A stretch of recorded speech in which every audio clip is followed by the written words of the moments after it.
Make the kitty cry, that's the pretty sky. Sing a lullaby, rock me the steam. We could do it all in the morning. Fall slowly, light the me the steam. Things I think I know, watch them take control, yeah.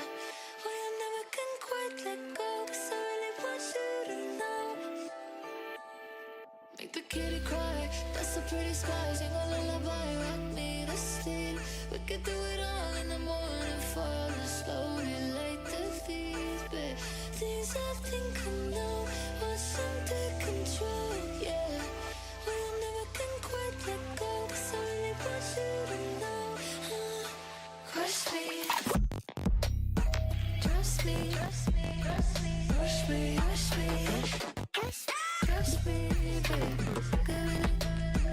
Rush me, trust me, rush me, rush me, trust me, baby, good. Trust me, rush me, rush me, trust me, baby, good. Rush me, trust me, rush me, rush me, trust me, baby, good. Sweet like a slushy, I'm a little rusty. 2-second eye contact, I'm blushing. In my daylight, know what I meant. You're the best, I'm obsessed, I'm addressed, I'm adjusting. Do you trust me? Boy, no, of course I don't. 2-word sentence stuck in my throat. Try to say it and I choke, so I put it in a note. Just read what I wrote and I quote. The kitty cry, that's a pretty sky. Sing a lullaby, rock me to sleep. We could do it all in the morning, falling slowly like the thieves. But things I think I know are under control. Yeah, we never can quite let go. 'Cause I really want you to know. Crush me, trust me, rush me, rush me, trust me, baby, good. Rush me, trust me, rush me, rush me, trust me, baby, good. Trust me, rush me, rush me, trust me, baby, good. Rush me, trust me, rush me, rush me, trust me, baby, good.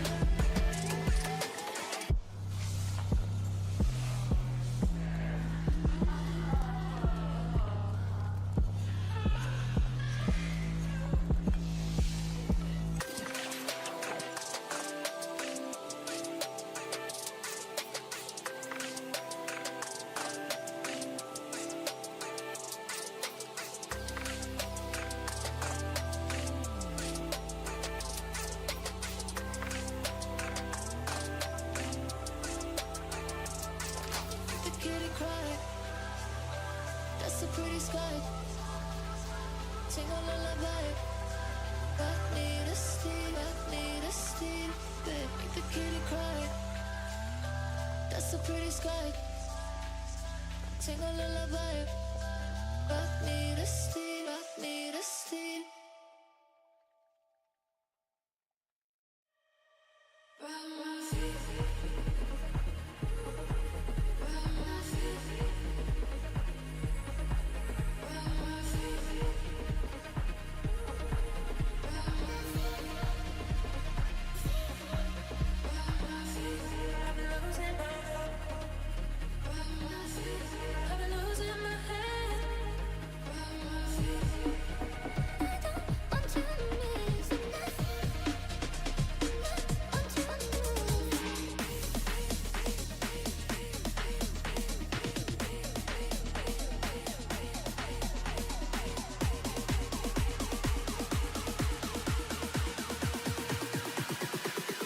Tell me if you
Welcome back, everybody, to the ESC Championship weekend. We just finished the first match of the day, NIU versus U Buffalo, where your second seed did win out over your 7th seed. But here we go. First losers bracket match of the day. It's going to be Miami versus CMU. We can take a quick look at the bracket before we hop into the draft because all the players are ready, but we got to keep you guys updated on what this bracket is looking like for the moment. As you see, Ball State was able to win out over Central Michigan earlier today, as well as EMU beat WMU, U Buffalo beat NIU, and on the mainstream, Kent State beat Miami of Ohio. So the game we are casting right here, right now, is that lower semifinal best of 3, your 8th seed Central Michigan versus your 5th seed of Miami of Ohio. And this should be a very, very good match. Of course, it's going to be a loser bracket match. If you lose this, you are out of the tournament. You're out of the weekend. So both of these teams' lives are on the line here in this match. So should be a good one. Yeah, absolutely. But it's kind of interesting because it's so early on today. Like they've gone through one match already and they're already in losers.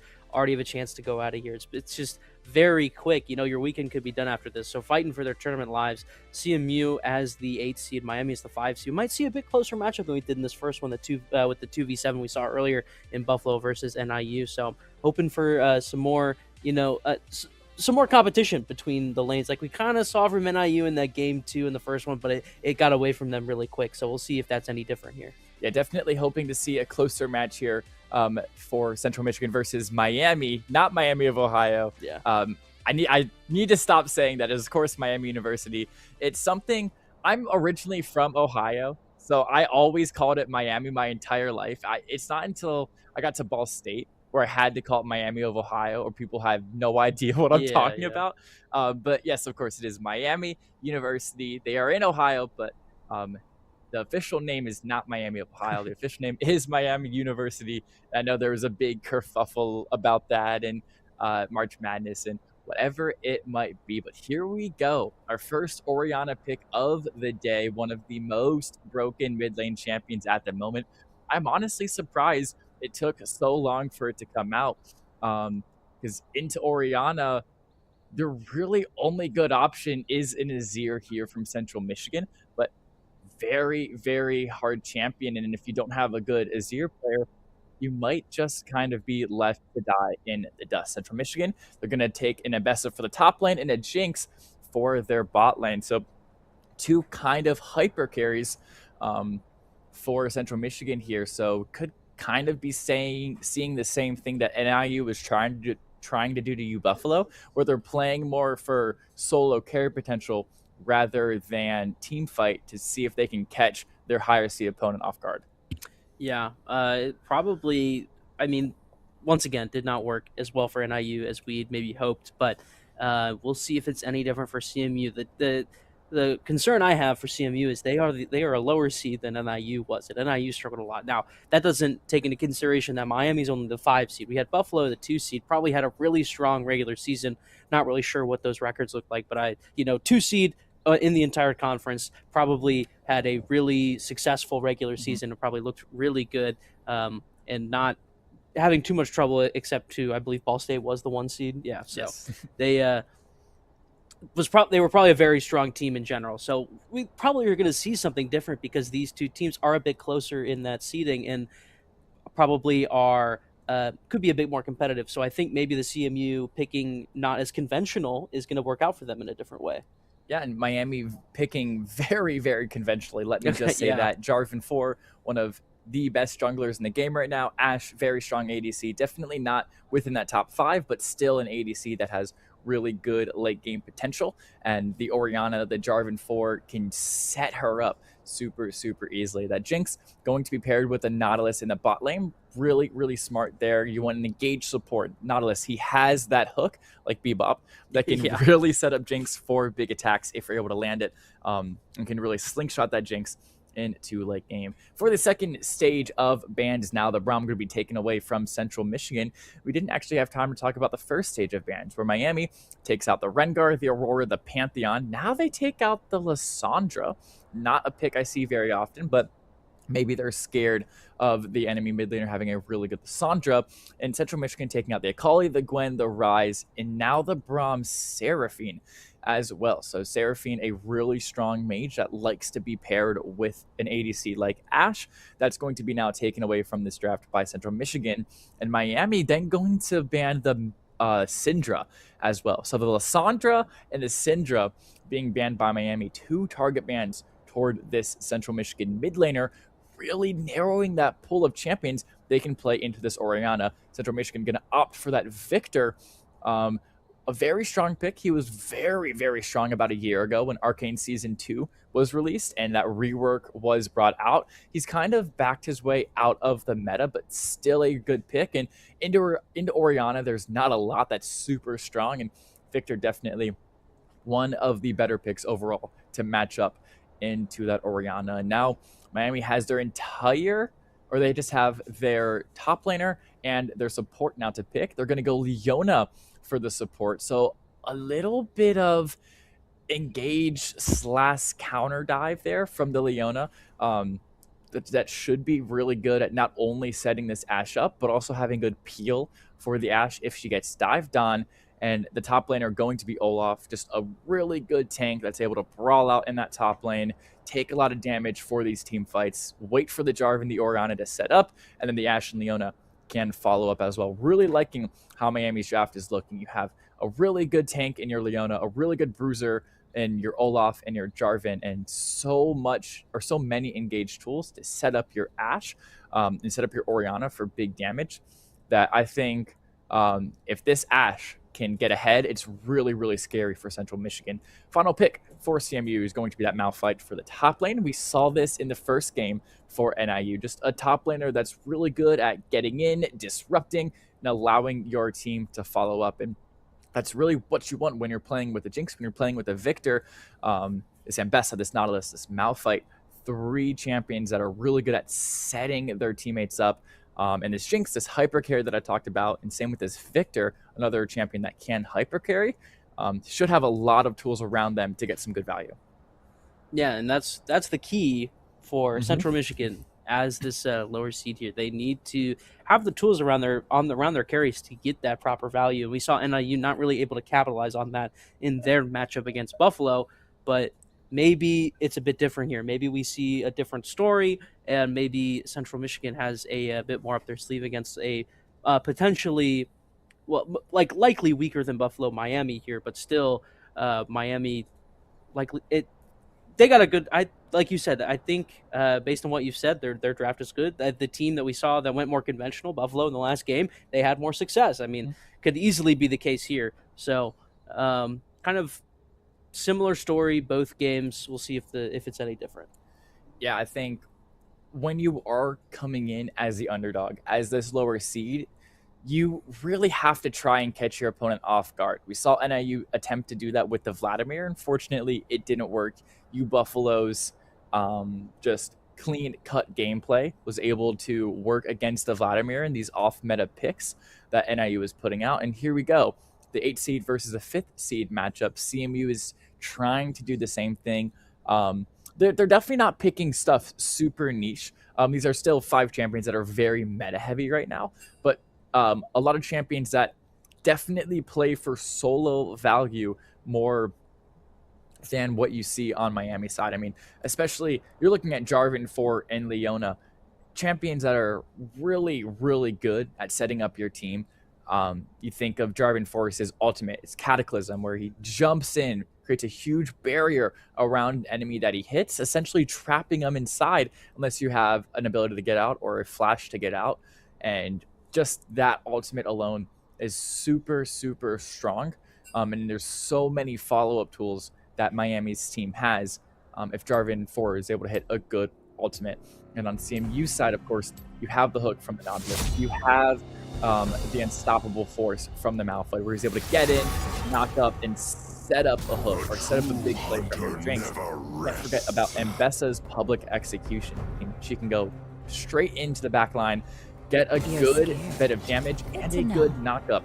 So it's going to be really interesting. I think we're going to see some really cool team fights. I'd rather be home anyway. If the match can stay close from start to finish. But even if it doesn't stay close, I think that CMU have a lot of tools to get out of a pinch if they find themselves at a goal deficit early on. Yeah. We should be getting into our game shortly. Not sure if soon we've got TM. an issue. Yeah, soon TM is usually the case. But we're getting in pretty quickly. Once again, I can't really add much to this phase of the game because character familiarity is not there for me. But you've just got so much insight that I can't believe it.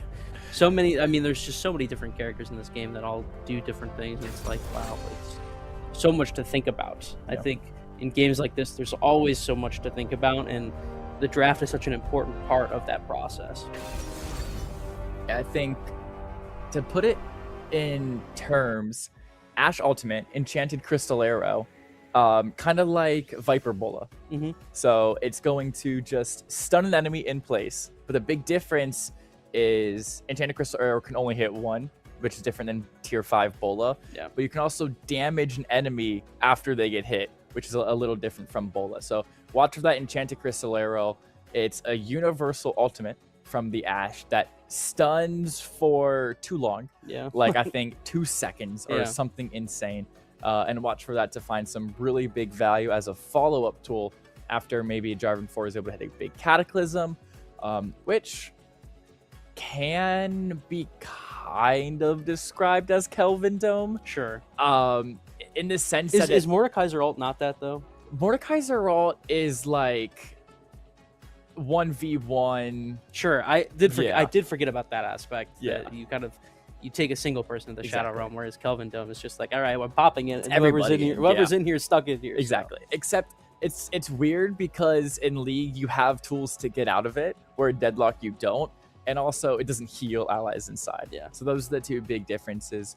Looking at some other big ultimates, I mean, Yeah, League is just so different from Deadlock in the Ultimate department because, oh, actually, Public Execution's a lot like a Tally Little Sun in a way where you'll see the Apollo or the Ambessa go all the way through the team and have a little.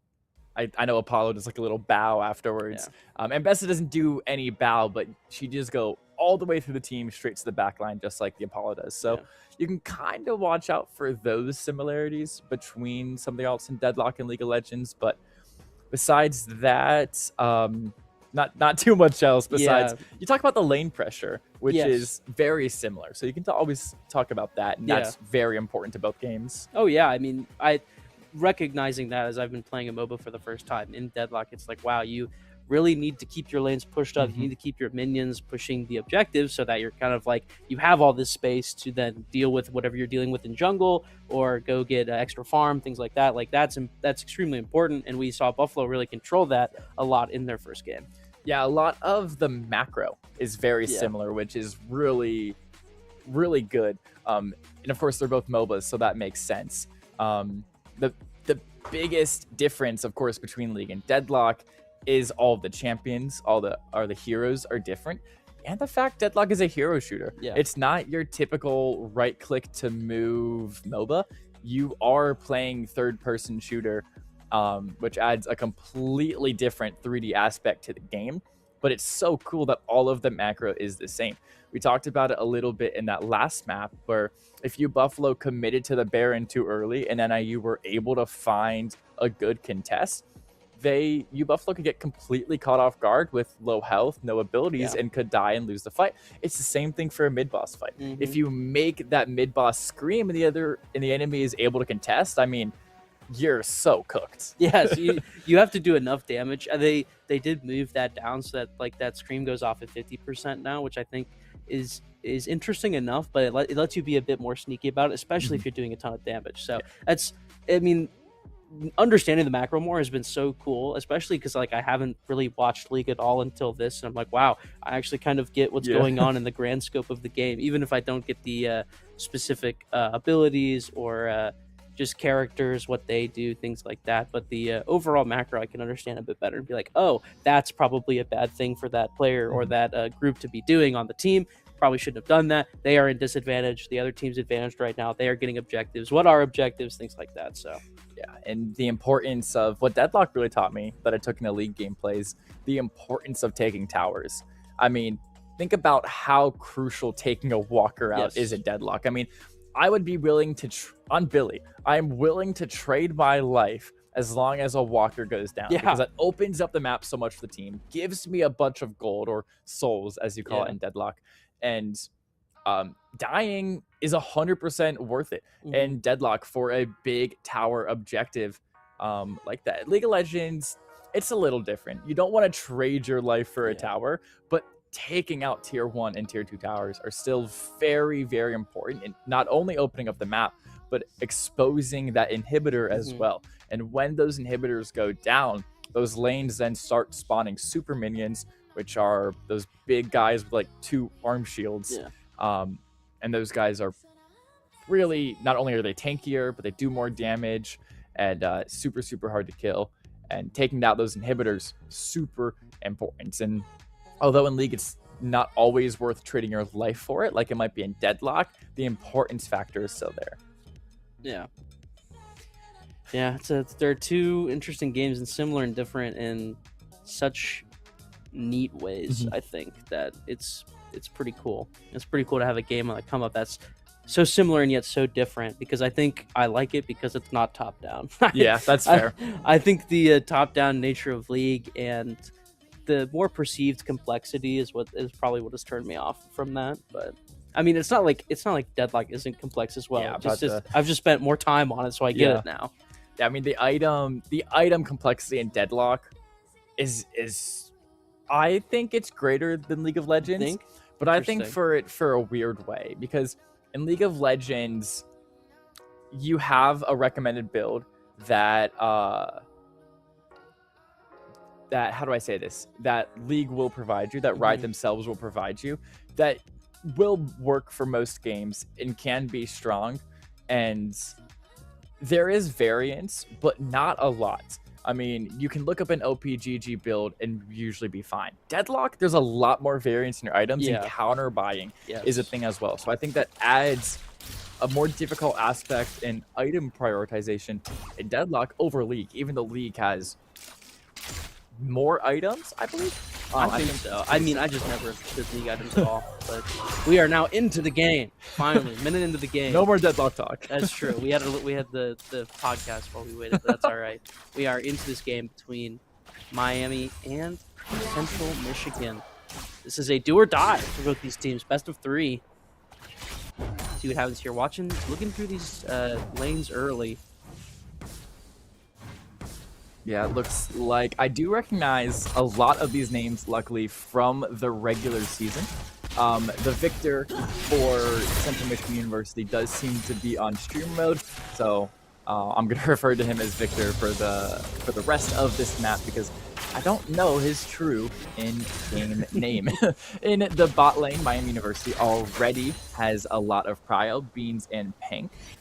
Able to push up their wave more than Central Michigan is, and unlike the maps we've casted earlier, Graham, not a lot of health trading going on here. Not too much skirmishing. It seems to be more creep score focused, more getting these minions where some trades are coming out. Yes, you see Gatto wins a big health trade over Egoist in his top side, but not as much as I feel like we saw in our previous match.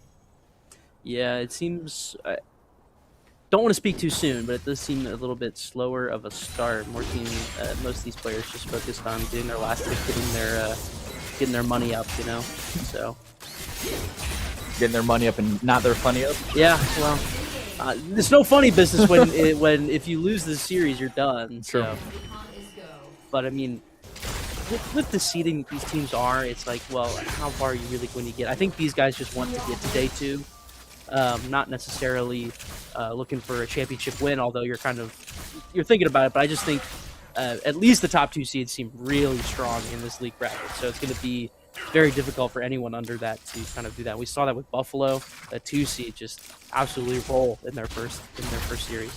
Yeah, and coming into this, you have to think as well. Central Michigan probably just got very cleanly defeated by Ball State University of the 1st seed versus the 8th seed. But Miami, they faced the 4th seed, 10th seed. That was a much closer match. So they're coming off a much closer loss, which could hurt their mental a little more. Because CMU, you're facing Ball State expecting to lose. Yeah. Unfortunately, where I'm sure NIU was the same in the Buffalo game.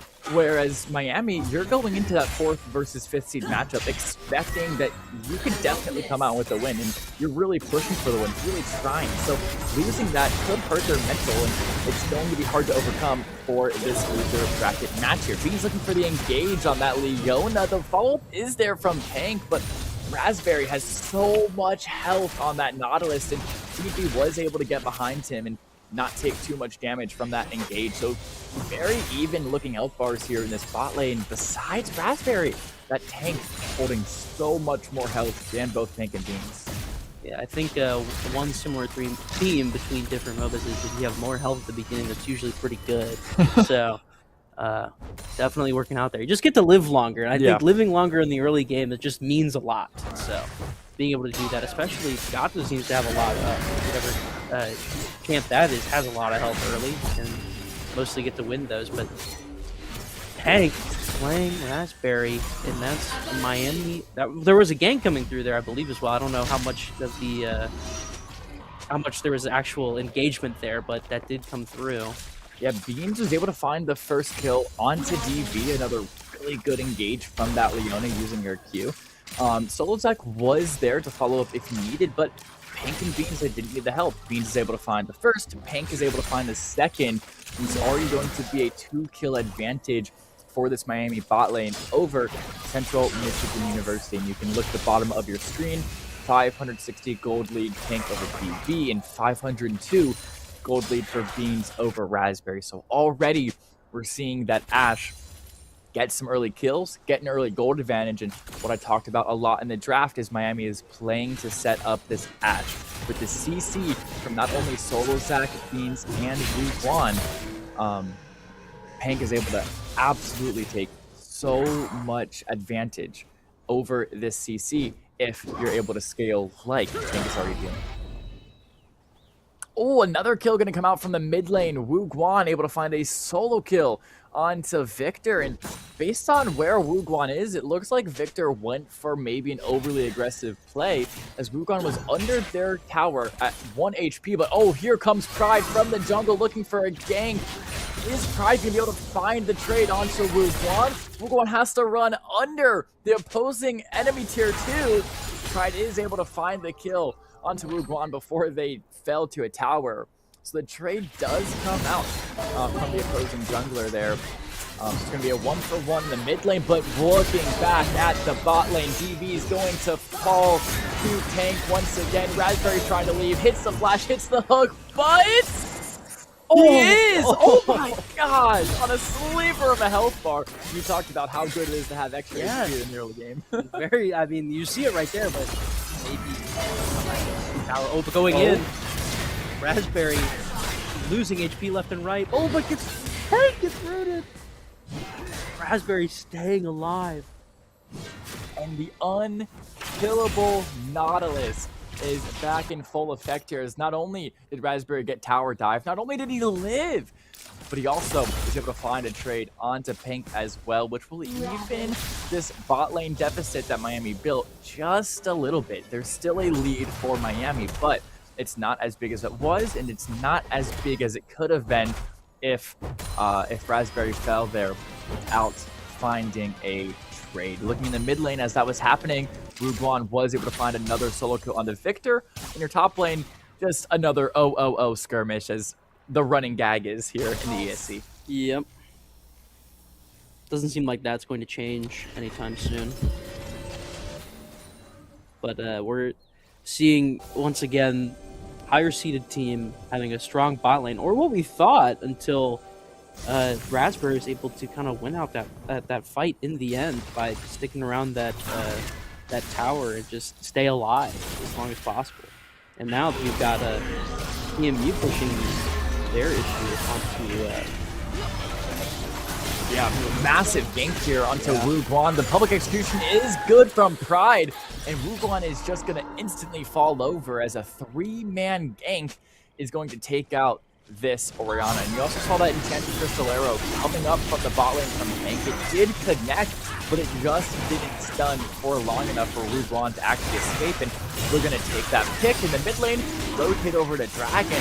Your lower seed Central Michigan going to secure the first objective of the game. That Hextech Drake going to be a good buff for CMU here, but Solo Zach opposite side of the map. What do you do when the enemy is showing a bunch of forms to bot side? You yourself find some priority on that top lane. He's going to take all 3 of the Void Grubs, not only get a true damage buff on a towers, but every so often when you attack a tower, a Void Might is going to spawn as well to help you take that out. So Hextech Drake traded for all 3 Void Grubs. Yeah, and right now, overall state of the game, much closer at nearly 10 minutes in than we saw in our previous series. So I think that's a good sign for both of these teams probably going to play pretty close throughout this whole series. And Beans, thank you the help Beans, but it looks like Raspberry Pride VRK is just going to run in, and Beans gets taken down again. Now all of a sudden the kind of balance on this bot lane has shifted. Yeah, it was a really good gank there from Pride in the top lane. Gatto finds a solo kill on the Egoist. Okay, Central Michigan. Yeah, okay, 8 seed, but they are showing their strength. They're 5-5 in the kills now. They're only down 200 at this point, but they're even on objectives. They're down on tower plating, but across the board, Central Michigan playing very, very well here, especially considering that they're the 8 seed playing into this 5th seed of Miami University. Just really good coordination between the jungler and the rest of their team, as Pride is doing a great job on Ambessa of setting up a kill in mid lane, setting up kills in bot lane, and starting to really get this Central Michigan roster going here. Only 10.5 minutes into the game, and this bot lane lead that they established earlier in the game is really dwindled down to where the fact that Raspberry actually has a gold lead over Beans and Pank doesn't even have that 1k gold lead. But here we go, some more skirmishes. Beans is going on the back line of PV. Here comes Zolozak with the gank.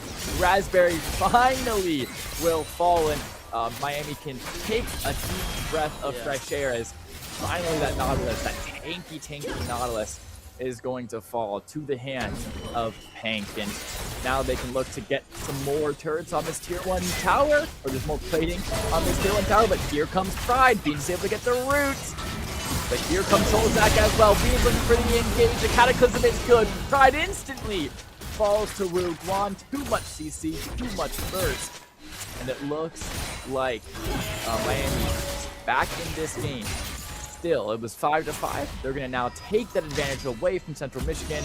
1.6k gold lead and 7-5 in the kills. Yeah, Beans and Pank, they called a bit more backup, and it worked out in their favor a little bit. They got the gank to go their way, and now they take back their advantage pretty much fully on the bot lane, while we continue to have a pretty shallow fight in top lane. You know, we're watching this mid engagement as well. They're really focused on just the minions right now.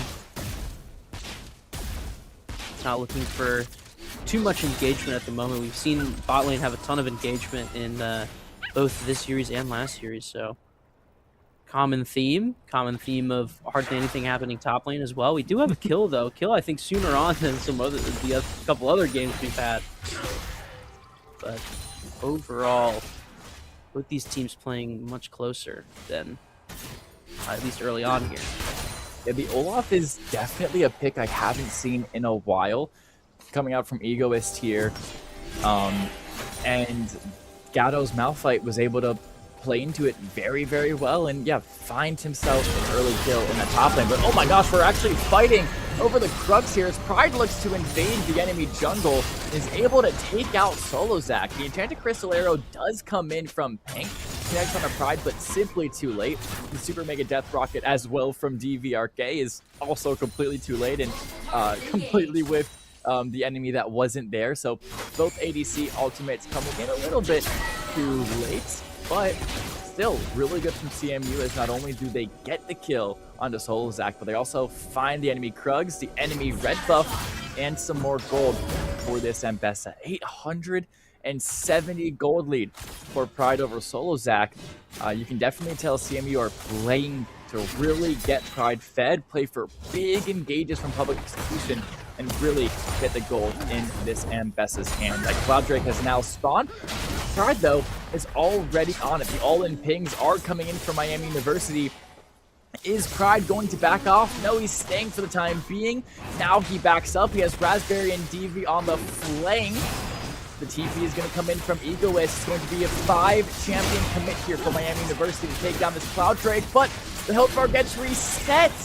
This might give Pride the chance to actually look for the steal. Gatto goes in with the unstoppable force, but Solozak is able to Cataclysm Pride, throwing him off from the fight. The first death is going to go to Pank. Gatto's able to find a double kill on the Malphite, matter of fact. He's still going in.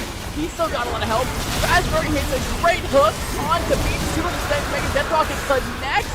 Beans is living though. Beans is still living. Now he's gonna fall. Egoist is the last one alive. The Inferno Drake is now up. The Cloud Drake was killed by Pride. And Central Michigan take a bow. Great team fight from them. They find 4 kills and only get traded 1. They also get the Cloud Drake. They are stacking dragons here. 2 dragons to 0.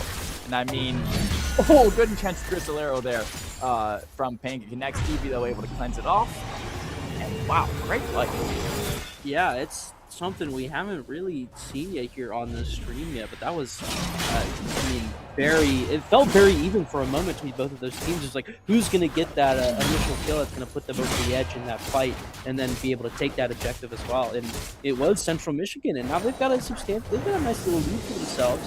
They get the buff. They've gotten both of the dragons in this game so far correct, and they're rolling at the moment. And Solozak kind of trying to take the issue, but runs into 2 players here and is absolutely getting shredded. But Beans is there to help.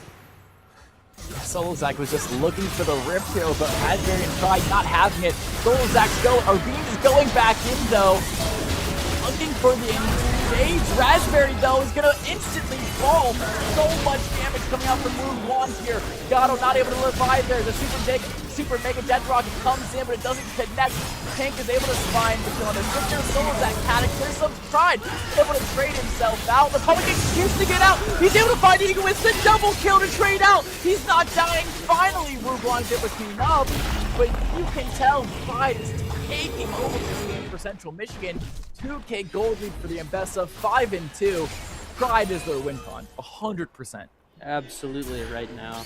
Having a great game at the moment, but that was Miami University coming back in there and being like, well, you guys won this fight, let's go win our own fight. And it took a while for them to win that fight, even when they had player advantage there as well.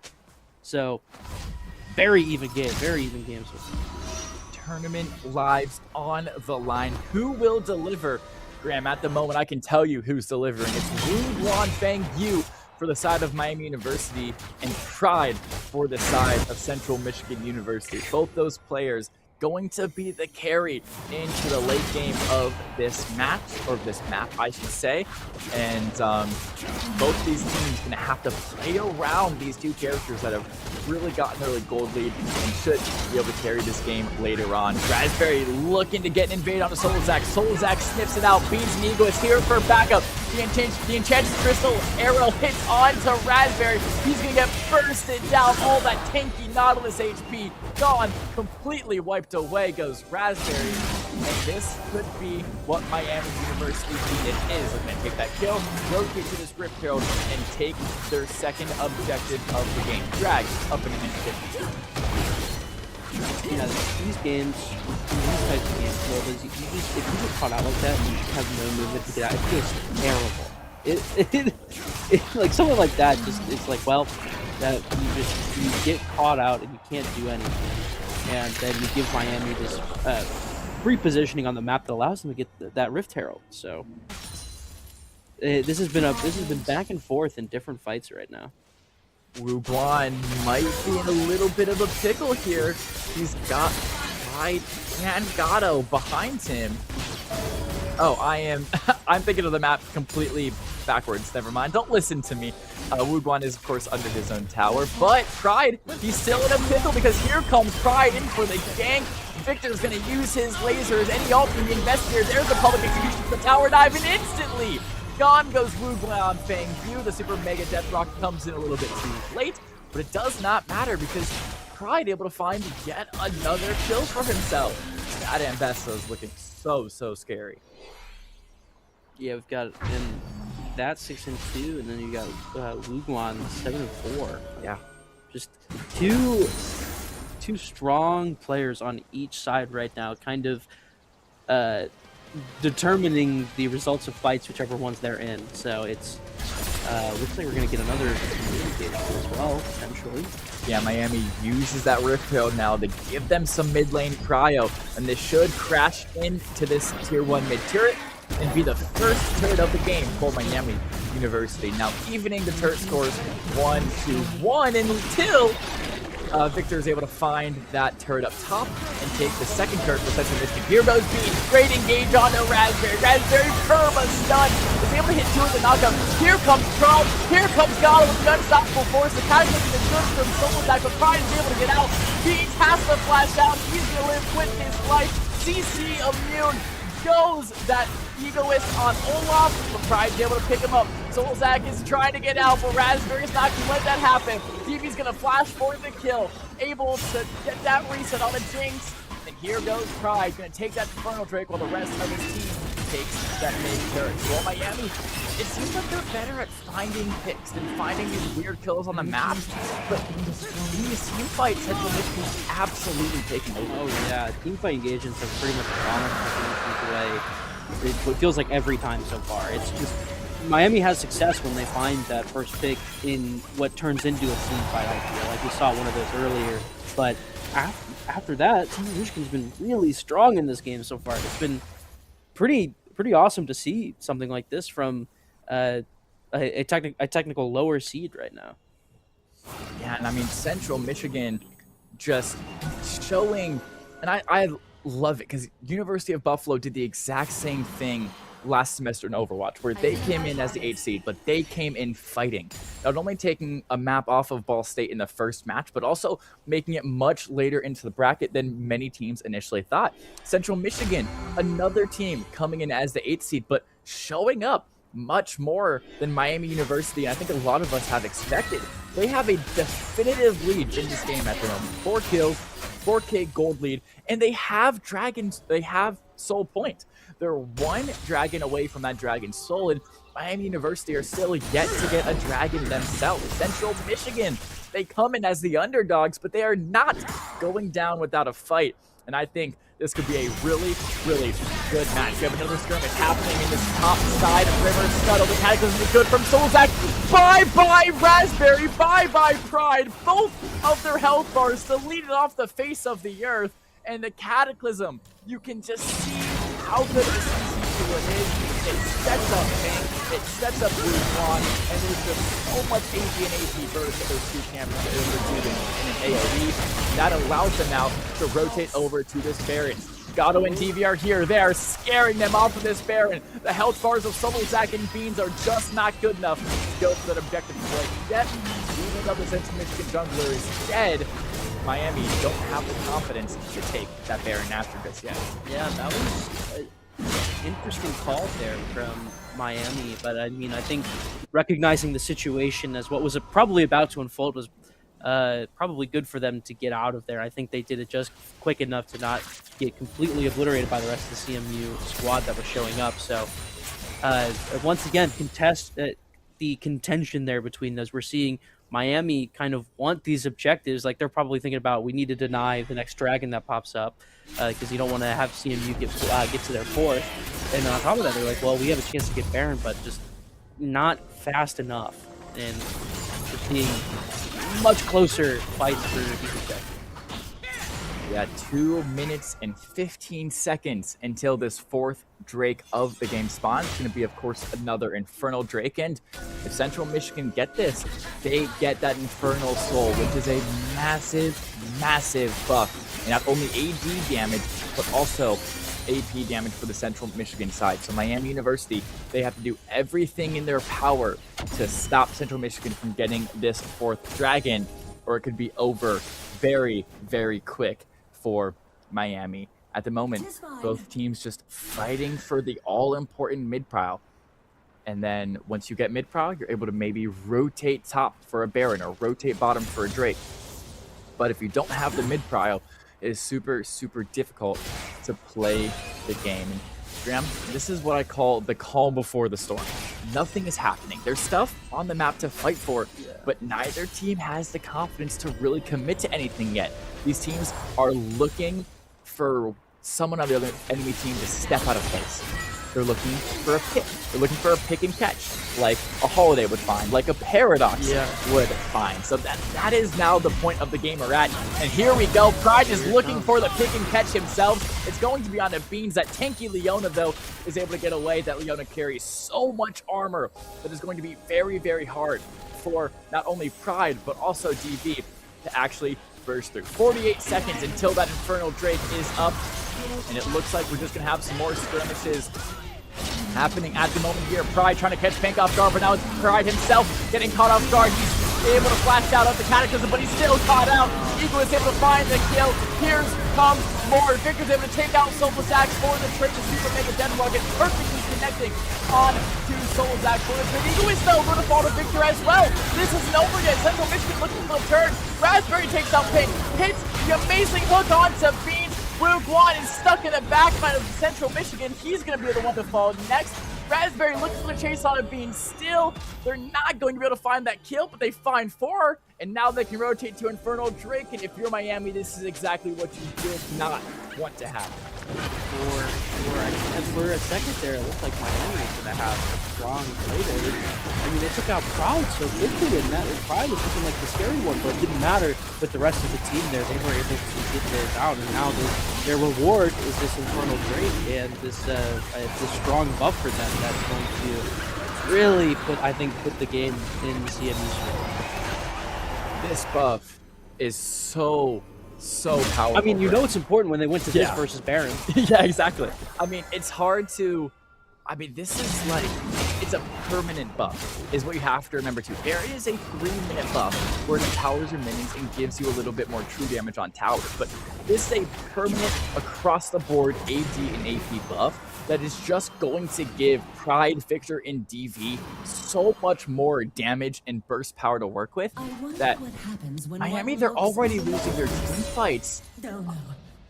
I can't see them winning a team fight here to the end of the game unless they can find some crazy picks early on, because they already weren't winning them, and now Central Michigan have the best Dragon Soul in the game to add themselves. Me and Tater Crisero, it is good onto Raspberry, but he's able to hook himself out of a bad position. So the engage is going to look to Gatto. He's able to get himself out. But once again, Miami, they're playing for picks. Oh, the public execution comes out for Pride into Eaglewiz. The Tacticals have been responding, but now Solzak is stuck alone, falling. Two-Faced Death Punch comes out too late. Pride is going to fall to Solzak, but the skirmish is going to continue. Gatto's going to fall next. Victor now looking for more. Raspberry falls, and Miami have turned it around. They've done what I said they had to do. Victor's gonna fall next. The quadra kill coming in from Wuguan Fang. Hugo's golden with that Zandra's as well. But oh my gosh, did they do what they had to? They found the pick. They found a weird fight. They caught Central Michigan off guard. They're down gold. They're down Infernal Soul. But they find the team fight in the win. They find the ace. And now they're cooking. Great stuff from them. That was, I mean, kind of laid it out, and they just did it. I mean, that was really impressive, and they did it. So kind of doing 1-1 of the important buffs in this stage of the game versus the Infernal Drake and now Baron.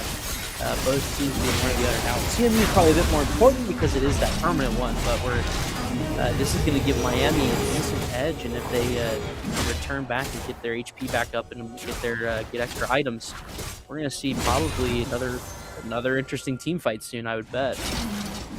Yeah, Miami taking that Baron buff, going to make it easier for them to push towers, easier for them to get objectives, so they can turn into getting platings, getting towers, and overall getting more gold for themselves. As you see, Central Michigan is able to take out one of the turrets from the map, so it's 3 turrets to 3 turrets, as there's not a single tier 1 turret left in this game, but all tier 2 turrets are still up on the map.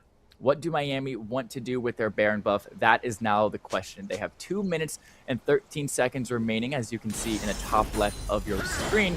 But they still have 4 minutes before that all-important Elder Dragon is spawned. So they can take a team fight without too much risk. They can be a little risky with how they want to show their aggression, and they can really push for turrets with that Baron buff and with the knowledge that there's not another objective up on the map for 3.5 minutes.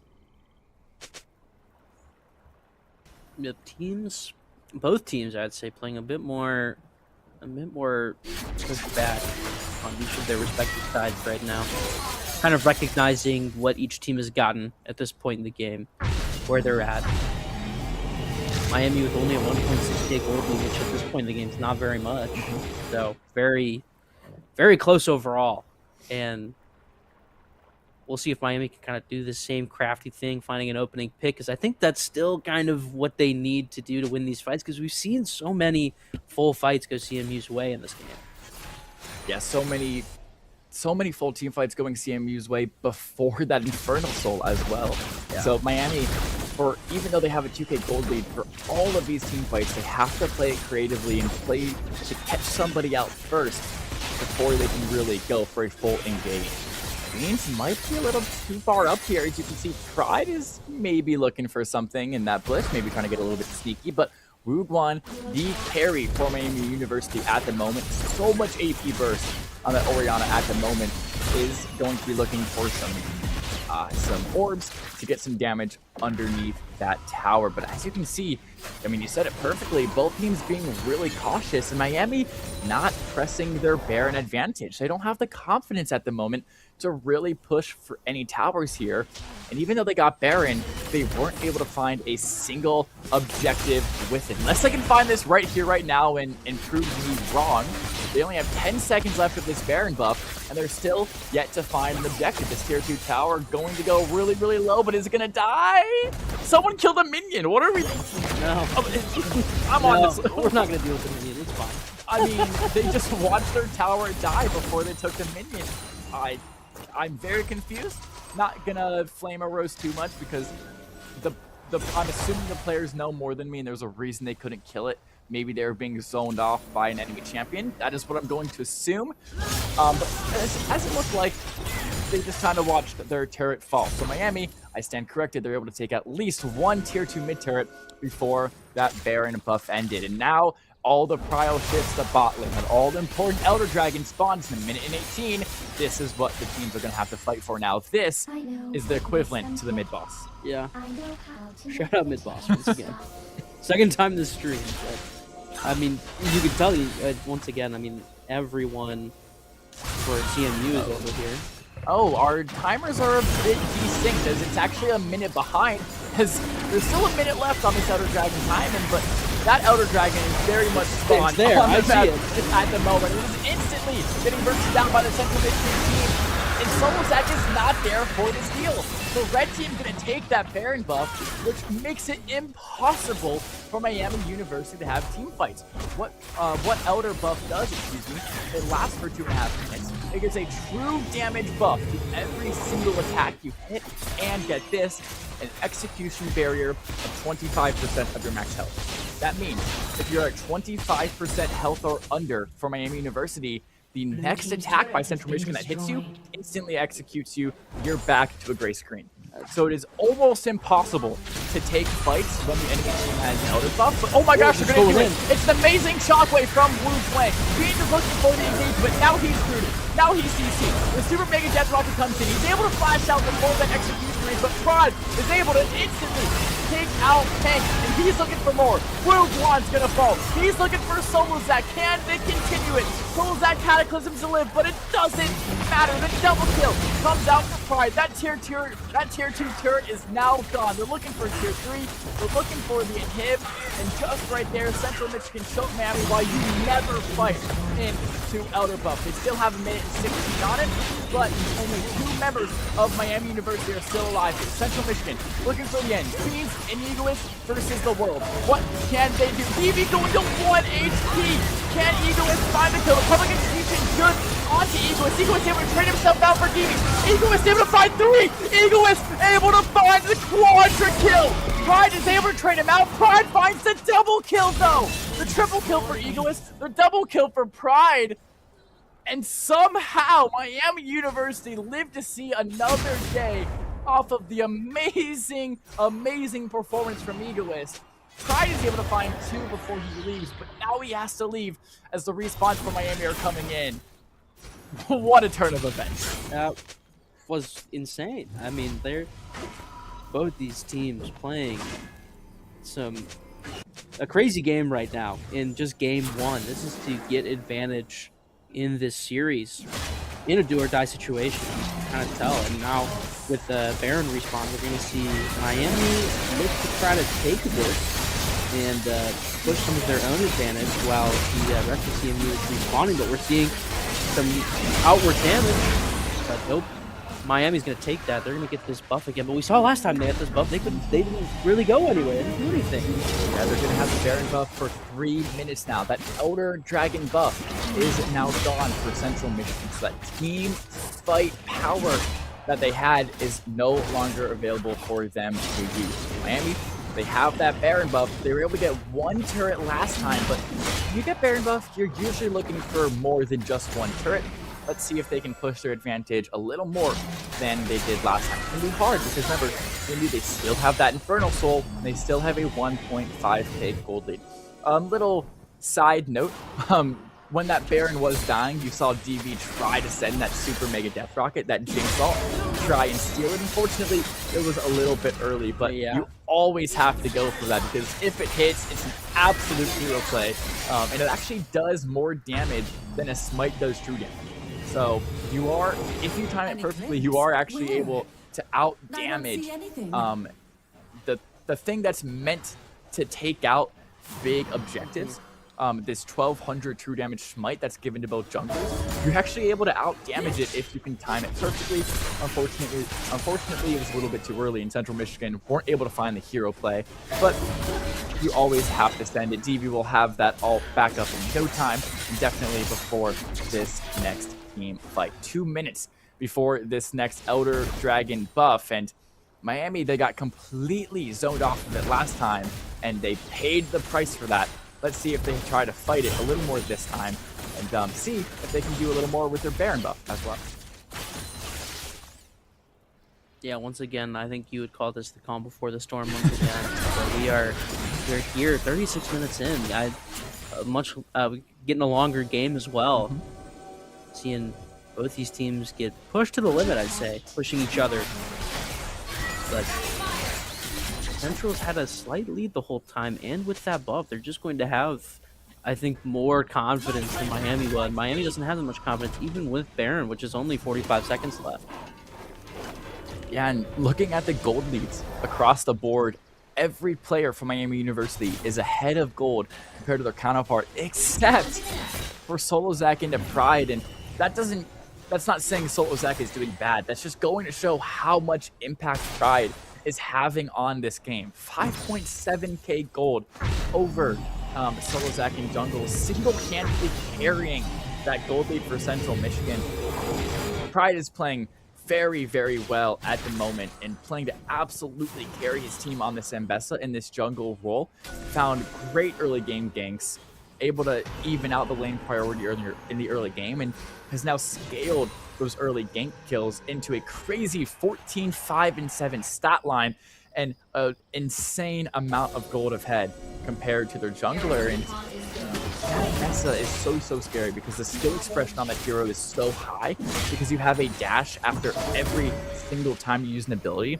So all of that movement that Ambessa is given is able to show so much skill expression from Ambessa players. Elder Dragon now spawning right now. This is the big team fight that will probably determine the game. The winner of this fight can look to end the game if they can get a clean team fight win right here. Miami University, they have the early space. Solozak looks for the cataclysm on the Raspberry, has to get out of the zone.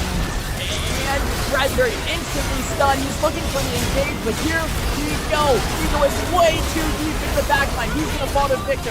Shadow going in, the unstoppable force. Blue has to go golden. Pride now is dominating. Pride finds a second. Solozak able to trade himself back. GA going to be procced as well, but he's procced in the middle of 3. Victor's going to fall next, or Victor's going to find a kill next on the pen. And it looks like CMU picking up another very easy team fight. And looking where Wuhan is, he is completely running away from this fight. He has to live if he wants to have Miami have a fighting chance in this game. He has to live, has to put up some sort of defense over this Nexus. But that means that the damage, Miami was missing so much of that Orianna AP damage for that team fight, and Central Michigan were just able to turn it. And I think the big factor of that fight was Egoist going in a little too deep, maybe. Yeah, because this thing is, I think, definitely the difference there. I feel it just not enough, not able to get back when you're surrounded by 4 or 5 and just can't do anything on top of that. And now CMU gets this Drake. I think after they get their HP back up and start pushing down, they're in a really solid position to win this game. Even though all of Miami's back up, I don't see Miami winning another team fight. That one was probably as even as Miami wanted. They even got the initial engage, but it did not go in their favor. And now what Central Michigan can do here is they can use this outer buff to then take Baron Nashor. Nashor up in 33 seconds. Their Baron buff still has a minute and a half. They can completely zone Miami off of this top side and take Baron completely for free. Because remember, Miami cannot afford to fight with Central Michigan right now. It's too hard to fight into Elder. And if they get aced, they simply lose the game. So Miami, they have to play it safe, and they have to just completely forfeit this Baron to Central Michigan. And if they try to fight it, even if they wait for Central Michigan to get low and to use all of their cooldowns on the Baron, you just can't fight into Elder buff when you're 2.3k gold behind. It's just impossible. So what they do, they find some objectives elsewhere on the map. Ubron is able to take that bot lane tier 2 turret, able to get them at least a little bit of gold, some signs of life in this game. But now that CMU have Elder buff for another 30 seconds, they'll have Baron buff now for 3 minutes, they can make a push to get some really big turrets, some really big objectives, and look to maybe even end the game. Yeah, I would not be surprised if that's their goal. 40 minutes in, we are well ways into this game, and Central Michigan probably seeing the advantage they've got at this moment. They are like, we want to end it. And based on the way they're grouping up near Miami's Nexus, I think that's probably going to be the case, but this is the fight that's going to decide it. Here we go. Central Michigan now looking to end the game. That tier 3 mid turret gone for now. That inhibitor looking to be bursted down as well. Those empowered minions doing so much damage to that inhibitor. Can they get it down so those mega minions can start spawning for Central Michigan? You see Victor having that side push on the top lane. See if they can take down more of these tier 3 turrets. There goes that mid inhibitor. There goes that top tier 3 turret. There goes that top inhibitor. And here comes CMU looking to end the game as the 8th seed, playing their 5th seed Miami University. Central Michigan did not back down. They came out fighting. They're looking for the upset. The underdog looking to end the game in a 42-minute amazing Barnstormer game right here. There goes the first executor. The Cataclysm comes in from Solo Zach. He's able to escape the public execution though. Solo Zach dead in the backline of Central Michigan University. Egoist looking for the trade onto GB.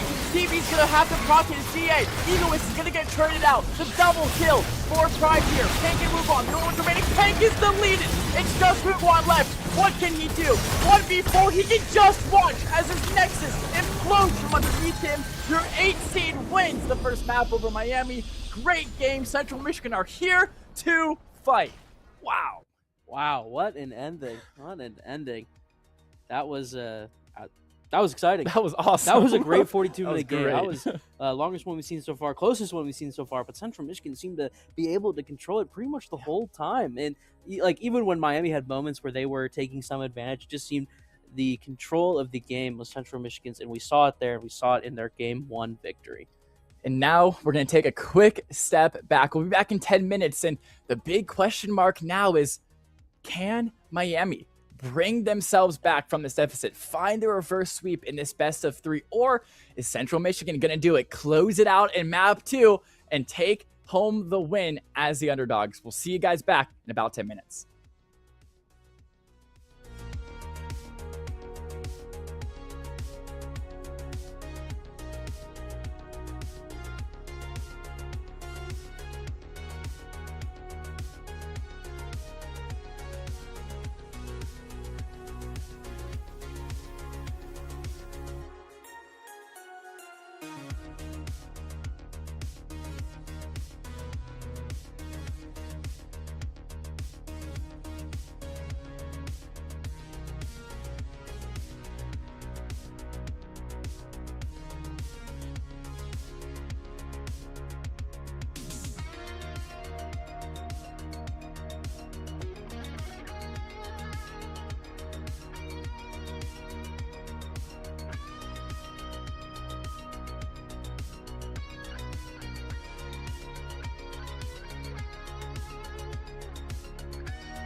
Welcome back, everybody, to this amazing matchup, this amazing weekend here at the ESC Conference Championship weekend here. I am Lucas, aka iLucky, joined by Graham, and map 2 of an amazing series so far between Central Michigan University and Miami University, the 5th seed versus the 8th seed that we expected to be not a blowout, but definitely very favoring Miami.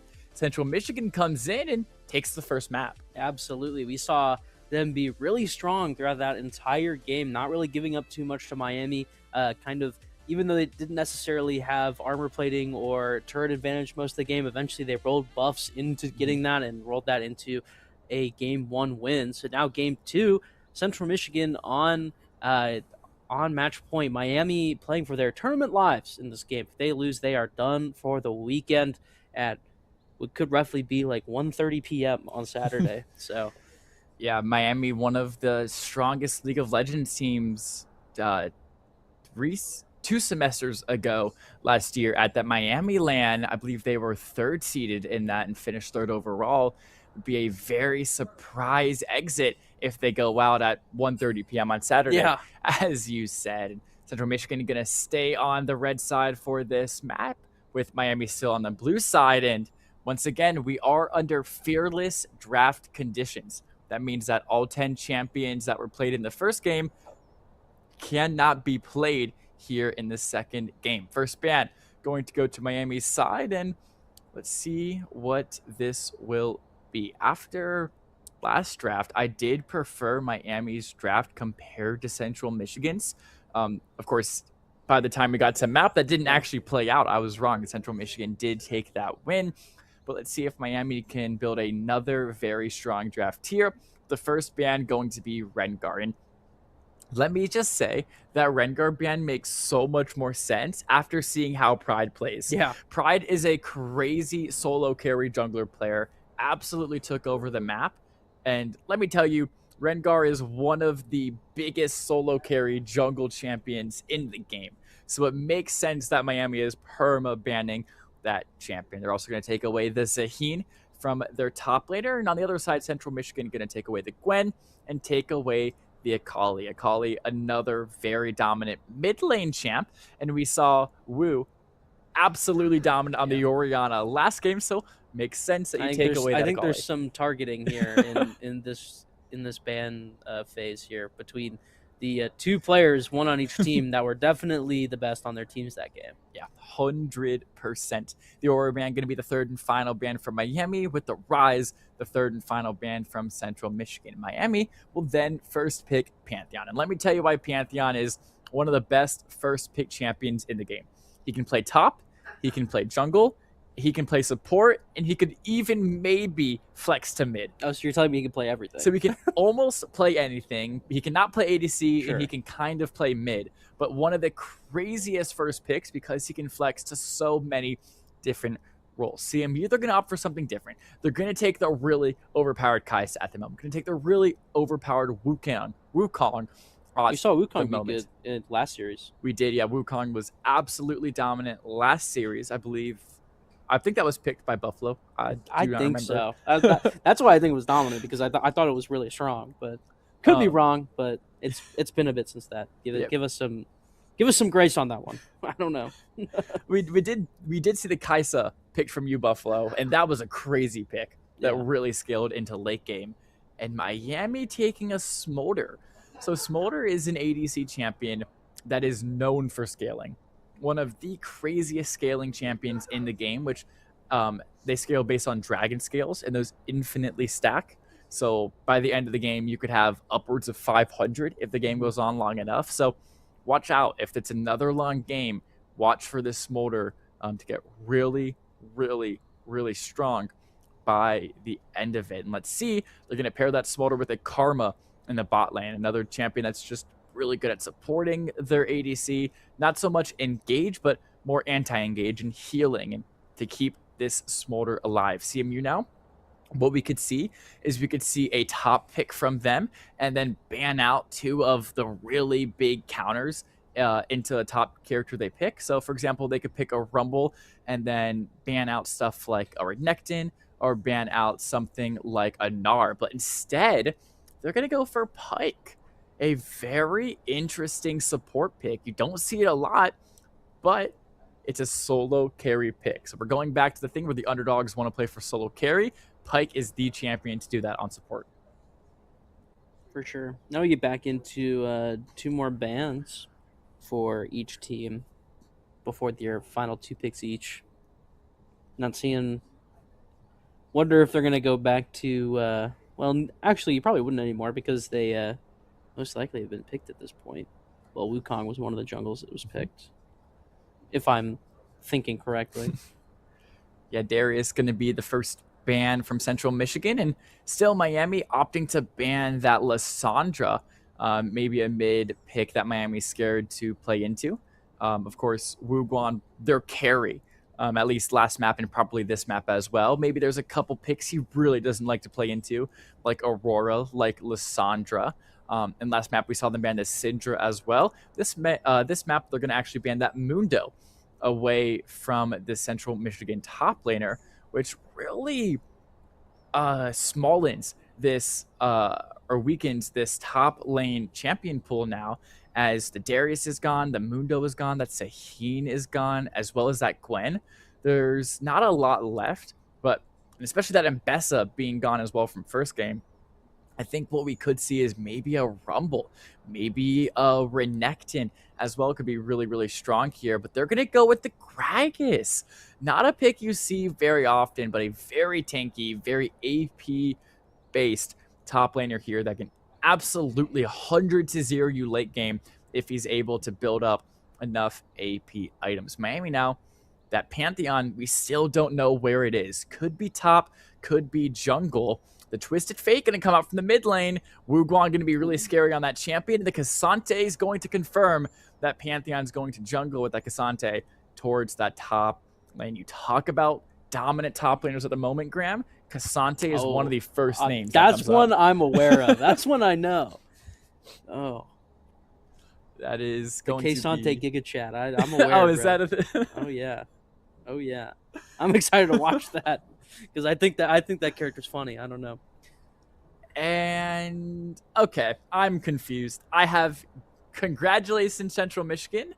You have confused me. I think this is brand mid. Okay. I think it's not something you see often. Brand is usually support. Was jungle for a little bit, but you can also play a mid. He's a mage that has really good wave clear. And I think CMU are really still playing to catch Miami off guard here. Going back to what we've been saying the entire series, not only this series, but last series, this lower seed playing to catch their higher seeded opponent off guard. And what better way to do that than Brand mid? Brand mid, Pike support, Gragas top.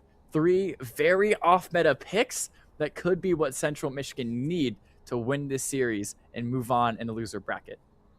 I mean, we saw it go pretty well. It's true. In the first map. So we'll see if Central Michigan can replicate that success. They're kind of hinging their advantage here in the series on this success. So we'll see if that is the case. But besides that, I mean, Miami, I would say probably a bit more of a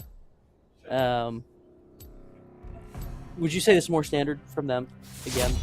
Yeah, Miami definitely, I mean, even their draft is very off meta as well. Twisted Fate isn't something I've seen in a while, but it is just a typically strong mid laner. Smolder is often something you don't see as well, but the scaling potential makes a lot of sense. When we saw 45-minute map 1, that scaling is going to really propel that Smolder into late game. Karma, very good mage support as well to pair with any ADC you're trying to carry. And then, of course, that Cassante is the most meta pick in this entire map. I mean, Cassante is so strong, so viable in the top lane, has really good matchups against most of this top lane cast. Really strong pick from Miami. The meta pick from the Central Michigan side, I'm looking at that Kai'Sa. Kai'Sa is super meta right now, definitely in the top 5 of ADCs, up there with Varus, up there with Aphelios, up there with Sivir, up there with other ADC champions like that. That Kai'Sa is intermixed, and you saw U Buffalo pick that Kai'Sa and use it to such good effect. Let's see if Central Michigan can do the same thing here. But yeah, the rest of the draft, super unique, super off meta, and should result in a really, really cool match. Yeah, I'm excited to see it. We saw Central Michigan have a really cool first game where I think they were kind of playing around their unconventional picks a little bit, and we saw Pride just go absolutely crazy in that game. And while Miami had a player of their own go off pretty hard, it was so dominant towards the end that they just were able to push this advantage so far into their favor. They had that Drake buff, the whichever one it was that got the permanent buff. Just let them continue to kind of roll that into even more buffs and just win the game off of that. I mean, we saw a really good game from them. I'll be surprised if I'll kind of be surprised if we see it again, because I think Miami is kind of I feel like this one is set to go to 3 based on I think Miami probably being the stronger seed and losing like that. It was pretty close most of the time. I think Miami changes a couple things up. It goes their way, and we'll probably see a game 3. Yeah, Miami really have to hit a mental reset here. Not only did they lose a really close match versus Kent State that they really, really would have wanted to win, they just lost a really close map against Central Michigan that they not only really wanted to win, but really needed to win to keep their championship hopes alive here. So they're definitely mentally down in the dumps. So they have to take that 10-minute break, hit a reset button, get together, see what went wrong, and just mentally reset and pretend like this is map 0. This is now the start of the tournament, and you have to forget. You have to look at your mistakes you made the last map, learn from them, and then forget it. Wipe it away from your mental, or you're just going to, sink yourself down into despair. And the mental game is something that's not often talked about in esports, but it's super, super important, and even more so when you lose maps that are so, so close. Yeah, Miami's 0-3 in maps at this tournament so far. Yeah. They went 0-2 to Kent, and now they've lost one to CMU as well. So they are fighting for their first game win in this whole tournament, which is, again, kind of surprising. Like, you would think a 4v5 matchup that they dealt with Kent earlier would probably go to 3 at least, but they just couldn't get it done in either of those 2 maps to force that. So they are in a deep hole right now, and I think Central Michigan on top of that win is like, man, we're feeling great, especially they probably didn't have the same mental thing going up against Ball State in the 1v8 matchup. So they are just like, well, we knew we were going to be here. Let's lock and load now. And they did that in this first game, but now they are at probably such a high point. It's like, let's keep this rolling. Let's keep these unconventional picks going. And they're rolling that into maybe a potential 2-0 as well. Yeah, Central Michigan looking to ride that high now into a dominate 2-0 over Miami. And here's the thing about League is, if Miami make one early game mistake, that could be all CMU needs to latch onto and snowball a victory into knocking Miami out of this bracket. And talking about how surprising that is once again. Last time, or 2 semesters ago, last year, I should say, Miami was definitely the 3rd best team in the ESC. After Ball State, after Northeastern, you had Miami pretty convincingly in 3rd. Coming into this, they were 5th seed in the bracket, lost a close match to Kent State, or lost a 2-0. I'm assuming the maps were pretty close. Yeah, we didn't get the opportunity to watch it because we were casting. But a 4th seed versus 5th seed matchup should be pretty close. But you lost that. And now your championship hopes are on the line versus the 8th seed, and you lose the first map. So, I mean, just 3rd all the way down to, losing maps against an 8th seed. It's really shocking for this Miami team, not only for me personally as somebody who does like to root for Miami secondary to Ball State, as I grew up very close to Miami. Both my parents went to Miami. My brother wants to go to Miami. My aunt and my uncle went to Miami. It's just unfortunate to see, and I hope they can find that mental reset I'm talking about and really turn it around. But it's a long way out of the hole now, because they have to win not only one map against CMU, but they have to win a second. And it's a long way through the loser bracket as well. Yeah, they are working their way through a lot of that right now. And I think see the trajectory that's happened, and it is surprising, but there's something there's like they've got the ability to turn it around. So is it going to happen here? But it has to happen here. It has to. That has to do it. They have to be able to do this game here. So it'll be interesting to watch when we get in. I assume any time now. I think actually what this is, we're waiting for the 3-minute delay on the spectator, which could be the league thing. It'd be a little weird if we're putting a delay on LAN. Well, I think the spectator still just has that by default. I think the league spectator is just really annoying like that. Yeah, so, I guess it'd be very hard to cheat like that during a LAN, so for sure. Yeah. So I guess just an automatic spectator delay is what we're waiting for. But I think that's like built into League. Like I don't know if they kind of like deadlocks. I didn't know if there's one in there as well, but no, in League, as far as I'm aware, because we've dealt with this before. It's like they build in the delay to the spectator, so like the spectator has to wait 3 minutes before they see anything, while the game might be going on. So not super sure if they're getting in the game. We're looking over there. Prod's over there somewhere. Trying to do a little peek behind the curtain. Yeah. Peep behind the monitors that are in front of us here. But what I do know is that they're doing the draft in an external client. Yes. Because not all of the players own all the champions. So I think they have to do the draft in the external client and then do the draft in game as well. So I think we have to wait for that and then the 3 minutes on top. So that is definitely what we're waiting for here. All the players, I think, get League unlocked, though, at least as far as I'm aware. Like, they get all the champs or whatever. So maybe that's not the case, and then I'm even more confused on what we're waiting on. Slightly confused. It happens. Waiting for him to get in game.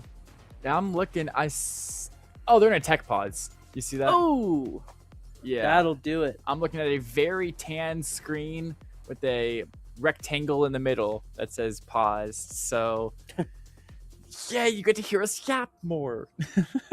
If you haven't heard enough already, you get to hear some more. I mean, it's going to be a great weekend, I think. Not only filled with League of Legends action, but also Valorant action as well.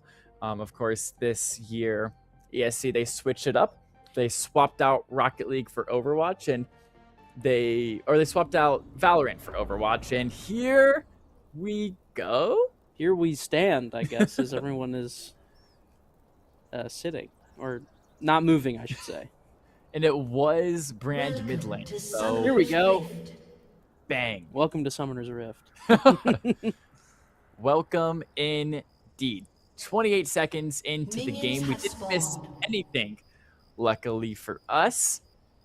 And we get to see now what happens early game and what lanes take some early priority here. You see Pride and Brand trying to find some early vision towards this top side river.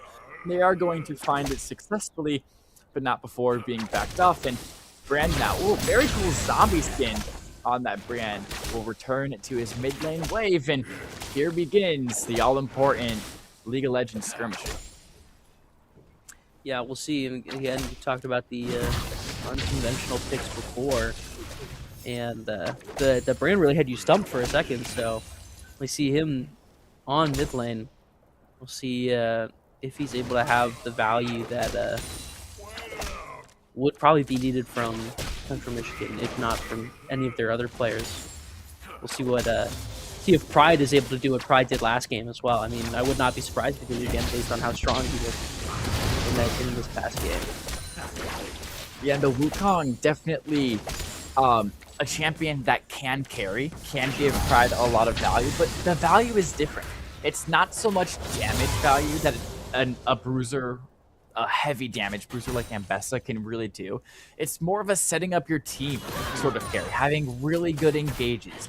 And of course, it is a Wukong that you're building Sunder, you're building Death Stance, you're building Serich, can find a lot of damage value as well in a bruiser build. But a lot of it is going to be from these engages, and putting your best player on a Wukong makes a lot of sense because they can find a lot of early game potential with ganks, and especially late game going into team fights, they can find a lot of value with really good engages and nailing timing of those engages as well. And talking about Wukong, remember that all important level 6 spike when they get their Cyclone, their ult, that you can recast and knock people up in a big AoE. That is what we need to watch for Pride to play for, and I'm certain that he's going to play for it well based on what we saw in that first map. Yeah, no doubt about that one for sure, based on what we saw in that first game. But overall, kind of a slightly more quiet start of this game. We're seeing kind of I would say a bit even across the board right now. I mean, we're also seeing Pride kind of roam around between top and bottom jungle areas, but you're seeing pretty normal stuff, advancing minions and going back buying items. Yeah, pretty default, pretty standard, I would say. Yeah, really nothing interesting has happened just yet. Even the CS scores across the board, very, very even. The biggest differential being only 6, and that's going to be, of course, Zagato in the top lane versus Egoist, but even that is going to get evened out very, very quickly by Egoist. So, yeah, no ganks looking to be made. Both junglers went for a full clear, got their corresponding Rift Herald. Actually, the Solozak wasn't able to get his Rift Herald. He's looking for that right now on the top side, but both junglers going for a full clear, getting their Rift Herald, and then backing. The biggest difference, though, is in that jungle, where Pride was able to get his full clear so much quicker than Solozak. Should give Pride a little more time on the map, a little more uptime to do some ganking and to look for some kills. And here he goes, looking for the kill onto Solozak. He's able to at least get the root onto Gato before he gets out, and now this could turn into Gato dying. Egoist looking for the kill. Gato has to flash out. It's now Pride that's stuck in a tricky situation. He does have his flash out. He doesn't have to use it. Oh, and Solozak is able to find the kill onto Gato regardless of his flashing out. Pride is able to find the trade onto Egoist, and now Solozak is stuck in a tricky situation. Great roam up from Brand there to help out his teammates in Pride, but we're going to go 1-for-1 in this top lane as both Pride and Solozak find a kill onto their enemy top laner. Both junglers get a kill, both top laners get a death, and we're still even across the board. Yeah, kind of what we see in the first wave of time comes. Support bot lane fight, but a little bit of interaction, but not enough there to start a full fight. Yeah, on the back of that previous fight, Wuhan was able to find a kill onto Pride. Matter of fact, he was able to catch him off guard doing the Raptors, but oh no, here comes Beans. DB has to flash out now. Raspberry stuck alone, able to get out on the pike. He's able to go invisible. But CMP, they're looking a little bit worse for wears here early on in this game. They're down 2 kills to 1. Their bot lane really struggling with priority. It looks like Miami have found some signs of life. They have indeed, as Solozak able to find a good gank onto Gato and take him out. Second death for that Gragas. Second kill for the Pantheon. Miami taking early lead in this second map, showing that they're fighting when it really matters, because if they lose this map, they're out for the weekend. Championship hopes are gone. This is the losers bracket, 5th seed for 8th seed, and they did lose the first map of the series. Yeah, and we're seeing their fight right now, and they definitely want it at the moment. They are going in fully. They're playing together pretty well as long as they can. Here comes another engagement towards mid. Yeah, Wuguan might have gotten caught off guard. It's a really good gank from Raspberry. That pike showing us as well how much solo value you can find on that pike. Great stuff from Raspberry, able to find Wuguan and be there to follow up to make sure Brand doesn't get traded out by the ganking solo Zac. And yeah, this is another solo carry potential for Raspberry. When you think about this, not only can Pride find a lot of good early game ganks and early game potential, but so can Raspberry by finding these really good roams on support by going invisible, finding a good hook out of his invis. Raspberry himself can carry this game on Pike.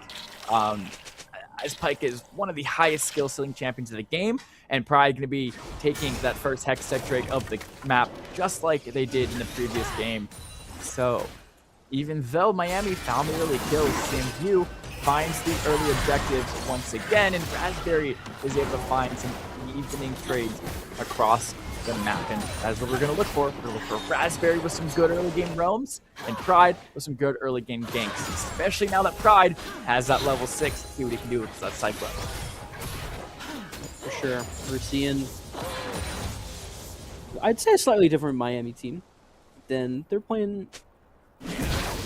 Right now, early, we're seeing a bit better, but we're seeing both teams kind of give up some stuff, like give up some kills, and get some kills of their own really early, but nothing that's really determined a clear leader in this game yet. It's pretty Miami with the 1K gold lead, but it's only a little bit for each one, for each player.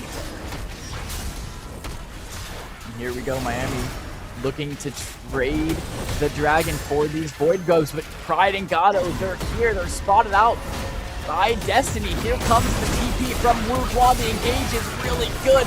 Pride's gonna be the first to fall. Eagle is now looking for Gato.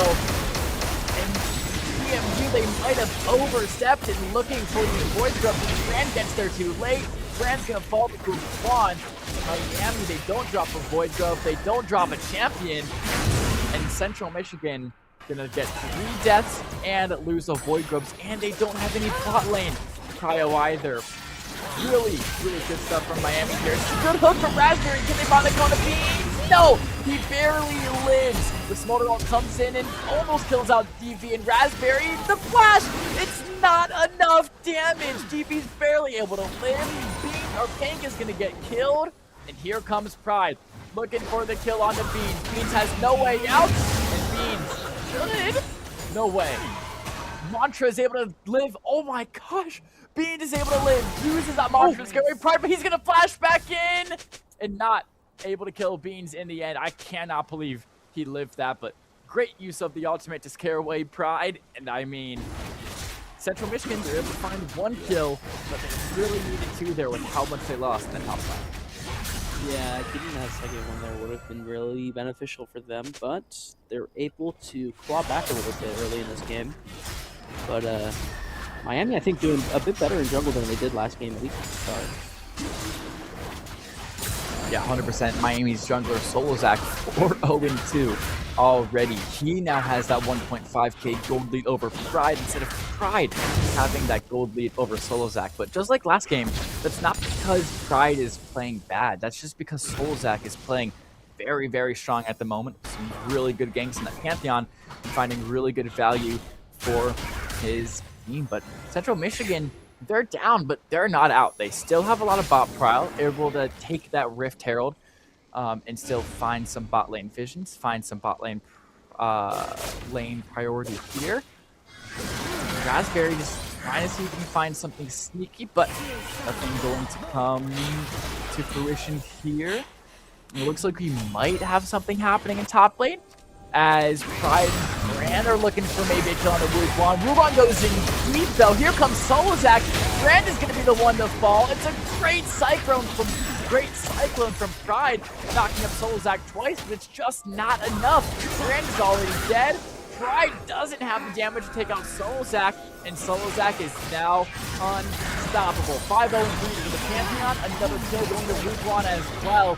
This is looking to snowball in Miami's favor really quickly if Central Michigan can't get this under control. Yeah, this is a much different paced game between these two teams than the last game was, and we're seeing Miami just be much stronger in general across the board, winning the engagements pretty cleanly, not really losing too many plays in the process. Like, I mean, 8 kills to 3 right now, and Miami really isn't dying.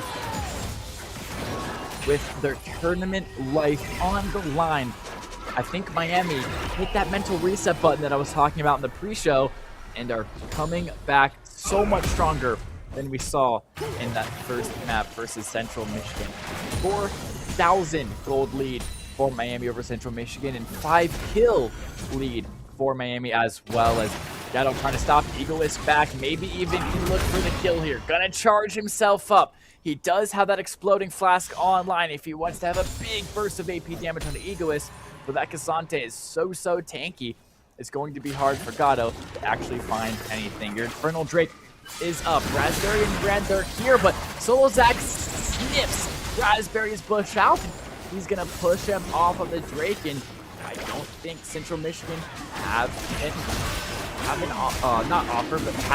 counter here or have a contest here. And it looks like Central Michigan going to lose the first Dragon of this series. That one's going to go to Miami's way, and the first Drake that Miami have taken of this entire series, as they lost all 6 Dragons in that first map. They're going to get the 8th Dragon of this series so far, and this is showing how much stronger Miami is playing in this second game than they did in the first.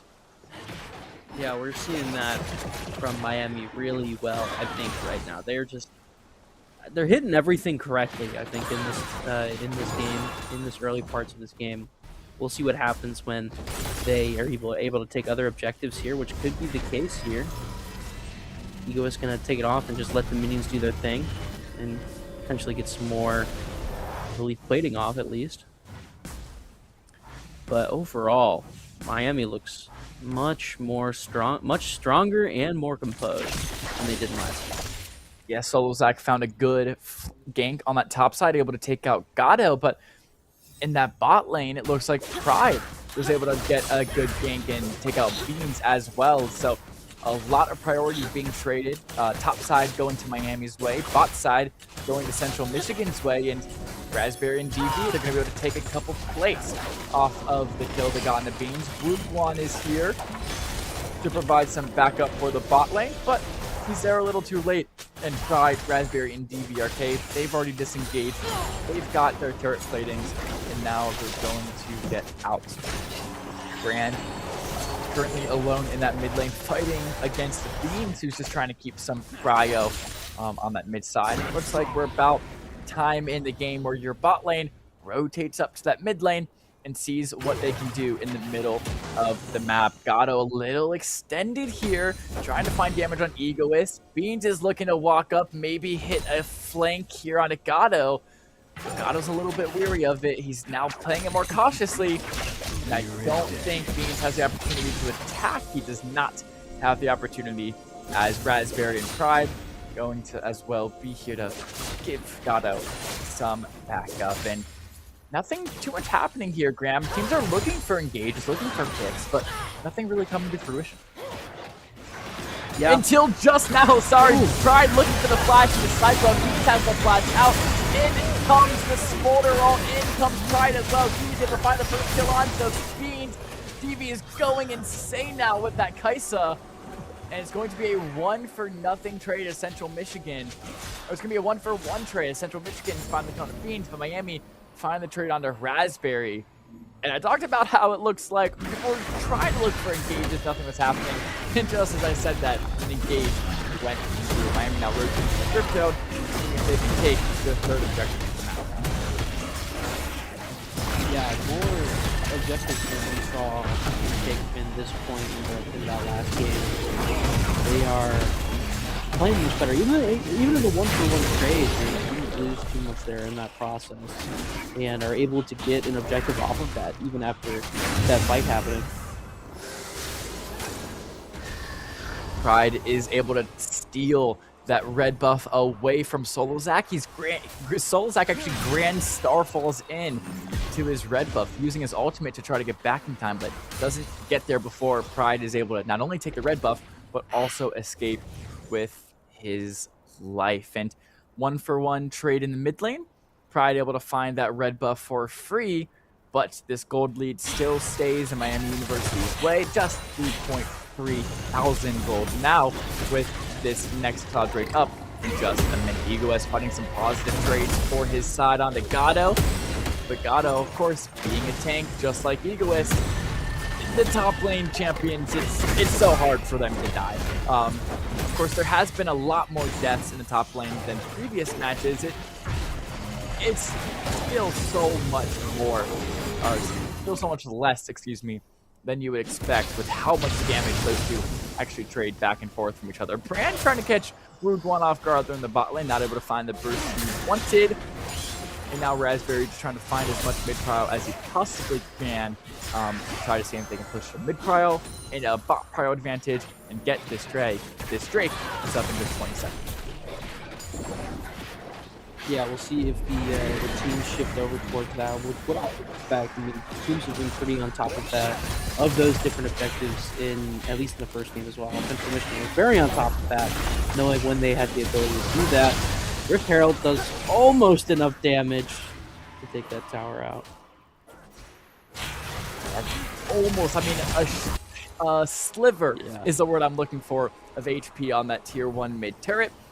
But that Rift Herald was able to give Miami a little bit of mid-pile so that they can rotate down to this Cloud Drake earlier. Central Michigan, though, they're here. They're going to fight this force head for head. Head on, excuse me. It's going to be a full-on team fight for this Cloud Drake. Destiny is popped from Wu Kwani. TP's into the flank, but Pride turns on the hit the cycle, and he's going to instantly die.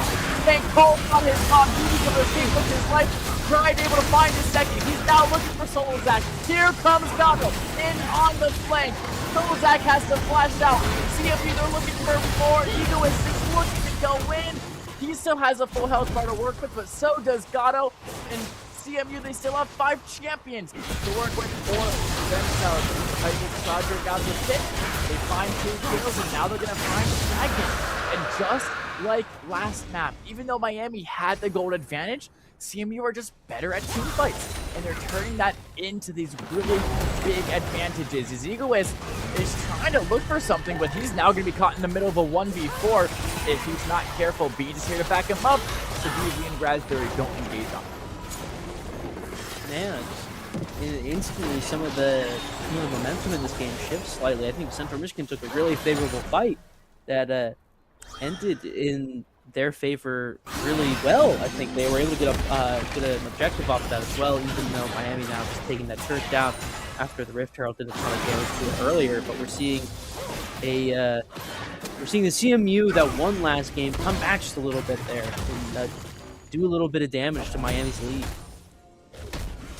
Yeah, and kind of similarly what happened last map is Miami got an early gold lead, but then CMU won a couple team fights in a row and was able to propel that into a late game victory. It's going to be a 4-man tower dive onto Gato in the top. The first is going to be Solozak, but Gato's a tank. He's too tanky. He's going to be able to flash out. Tank is going to call for his mother. Pride comes in with a 3-man cyclone. This is not over yet. Here comes Red. Here comes Raspberry. Death from below is good. Onto Solozak. It's good. Onto Beans as well. A 2K or a 1 kill for Brand, 1 kill for Raspberry. DB gets a kill onto Egoist as well. Death from below finds another kill onto Pink as well. And a 4-man dive, 4-man play onto Egoist or onto Gato in his top lane. Gets around on their head. And Central Michigan find 4 kills without losing 1. And now they can turn that into a Baron advantage. Unfortunately, Miami, they tried to push their advantage, but they just didn't have the resources. Wuhan was not ready for a team fight. Central Michigan was ready to back up their teammates, back up Gato. And I mean, just so wonderfully well played there from Central Michigan. I mean, I'm looking at this. They do not look like an 8th seed. Central Michigan are here to stay. They do not want to exit this tournament early, and they're looking to pull off an insane upset here onto Miami in the loser bracket. And I mean, from what I've seen, it is so well deserved because they just played that absolutely magnificently. And I mean, this and they're going straight for objectives. They're going straight for towers too, and they're going to get this one pretty easily. I mean, that was just you see the 4-man surrounded Gato. There's no way he's going to survive off this. But then the rest of the team shows up, and they're going back in for more. Yeah, Beans got completely caught off guard. Another great cyclone comes out from Pride to stun him. He's going to use that recast to catch out with Juan. Solozak goes in alone. Pink calls for his mom and able to find the trade onto Brandon. Here goes Egoist. He's going to go in. Solozak finds the kill onto DB. And now Gato's going to fall to Wuhan as well. So now it is Central Michigan's turn to overextend a little bit and get punished by Miami University. They're trying to turn that Baron buff into some objectives like you were talking about, and like Miami was having trouble doing that first map, but now they're going to get caught out and turn the tables right back into Miami's court. Wow, I mean, that was just an insane change. It almost looked like Central Michigan had a favorable fight there as well, but Miami was able to turn that around. I just back and forth in this game right now. Back and forth objectives as well, even though Central Michigan got Baron. Miami now back with a 1.7K gold lead. Yeah, able to take this mistake that Central Michigan made, find a couple of kills, and then turn that into that mid-tier 2 turret gun as well, giving Miami a big gold lead once again. But we've seen what happens when Miami has gold leads. They look for something a little too aggressive, and then they lose a team fight. So this game is so close, and anything can happen, and this next team fight will determine how these teams have to play in the late game. And this next team fight will determine who carries the momentum into late game. Because if Central Michigan can win this next team fight and take this next Cloud Drake, they will have Soul Point, and they will pressure Miami into fighting for every dragon from there on out. But if Miami can win this team fight and take Cloud Drake, they will extend their gold lead, get a second Drake, and then can start turning that into big advantages later on in the map. But here we go. Cloud Drake up in just 11 seconds. The team's already starting to skirmish for position, for map control, for vision. Also important vision in League of Legends. Who is going to be the first team to press their ultimate button? It's going to be the Destiny used from Wuguan. They have true vision onto every single Central Michigan player. It's not going to be recast. Wuguan not going to look for a flank as he got punished heavily last time he did that. Pink, Egoist, Solozak all looking to start on this Cloud Drake. And Central Michigan, they don't have an answer. Wuguan was able to press that Destiny and scare Central Michigan completely off of the Drake. Where Miami, they had the space, they had the map priority, and they were able to take that almost completely for free. So the team fight not coming to fruition there, but the Drake will be bursted down and will go to Miami on that occasion. So that all important team fight, that pivotal team fight that will give momentum into the late game. Still not coming out here yet, but here comes the Grand Starfall. Pink gonna call it his mom, and DVRK caught completely off guard here. Solozak able to find the kill, and wonderfully played there for Miami. They're still playing into their advantages of these picks that they have to play for, as they've been a little bit weaker than Central Michigan in these team fights. And they found another pick. It's going to be TV that gets caught out this time. And it was two wonderfully used ults. The Grand Starfall from Solozak and the mom from Pink to take out DVRK in the end.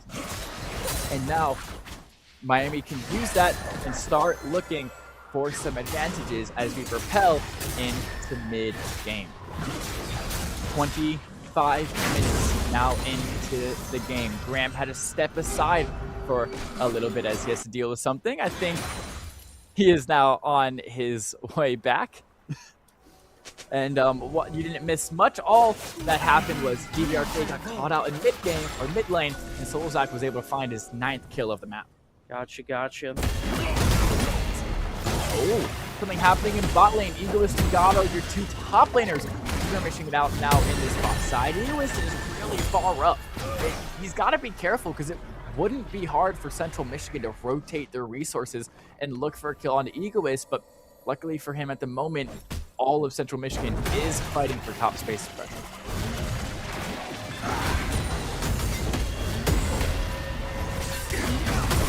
Yeah, this game very close so far, but even Miami holding the 2.2K gold lead, where we saw Central Michigan have success, we've seen Miami have success. It's just very, we're mirroring what happened in map 1, but then eventually Central Michigan last game was able to pull away quite a bit. They were able to get consecutive buffs and roll that into a game victory. But we'll see if Miami could do that to close game 3, or if it continue to be pretty even.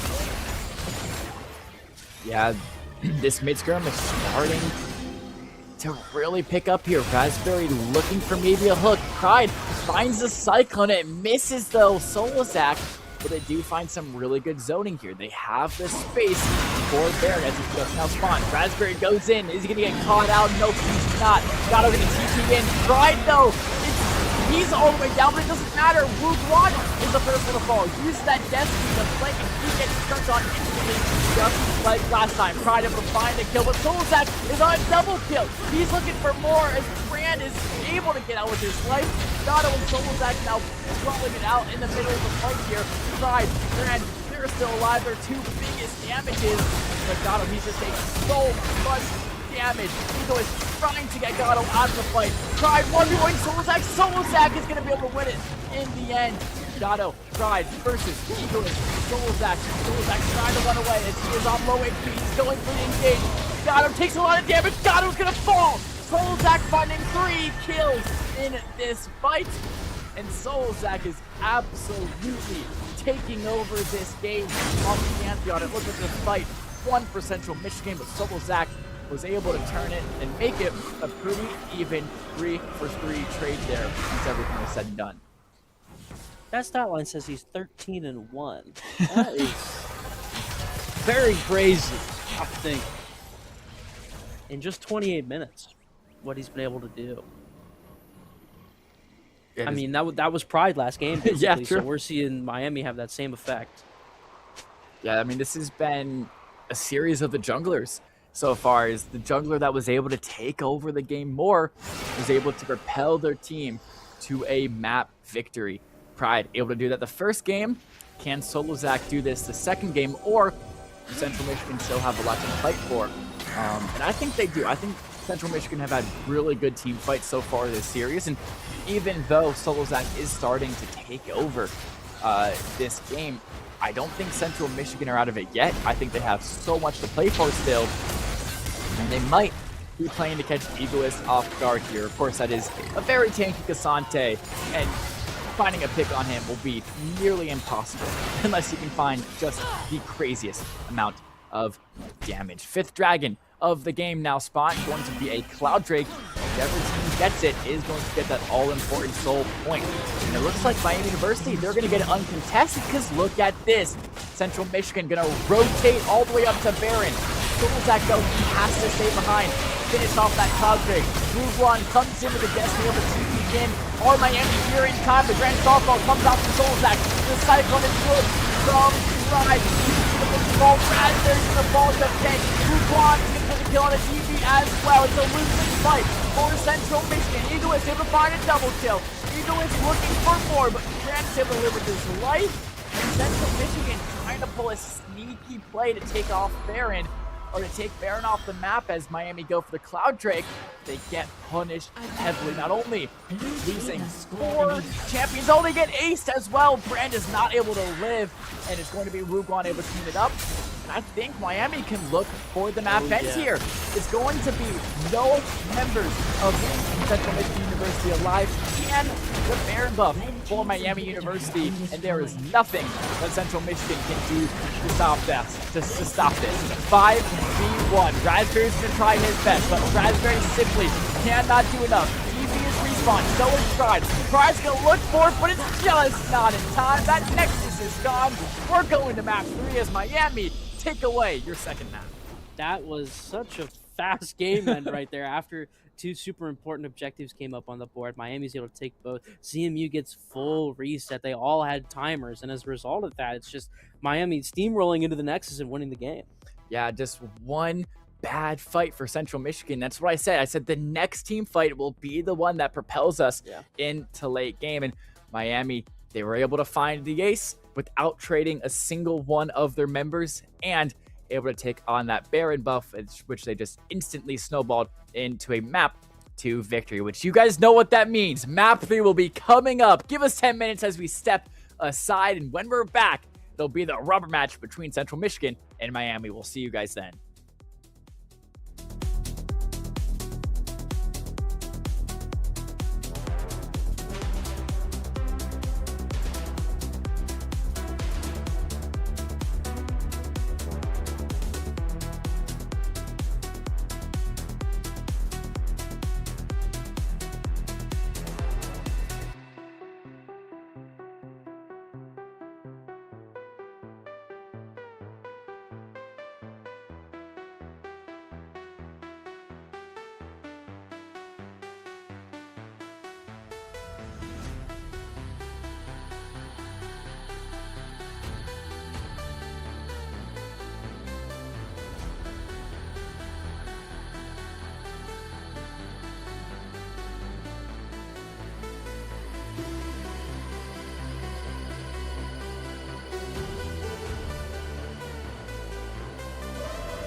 All right, welcome back, everybody. Very quick turnaround Yes. as these players eager to get on with this amazing series so far. That makes sense. We've had 2 amazing maps already, and we're getting to the rubber match very, very abruptly here, very promptly, I should say. These first 6 bands, the same as the first 6 bands that we saw from the previous 2 maps.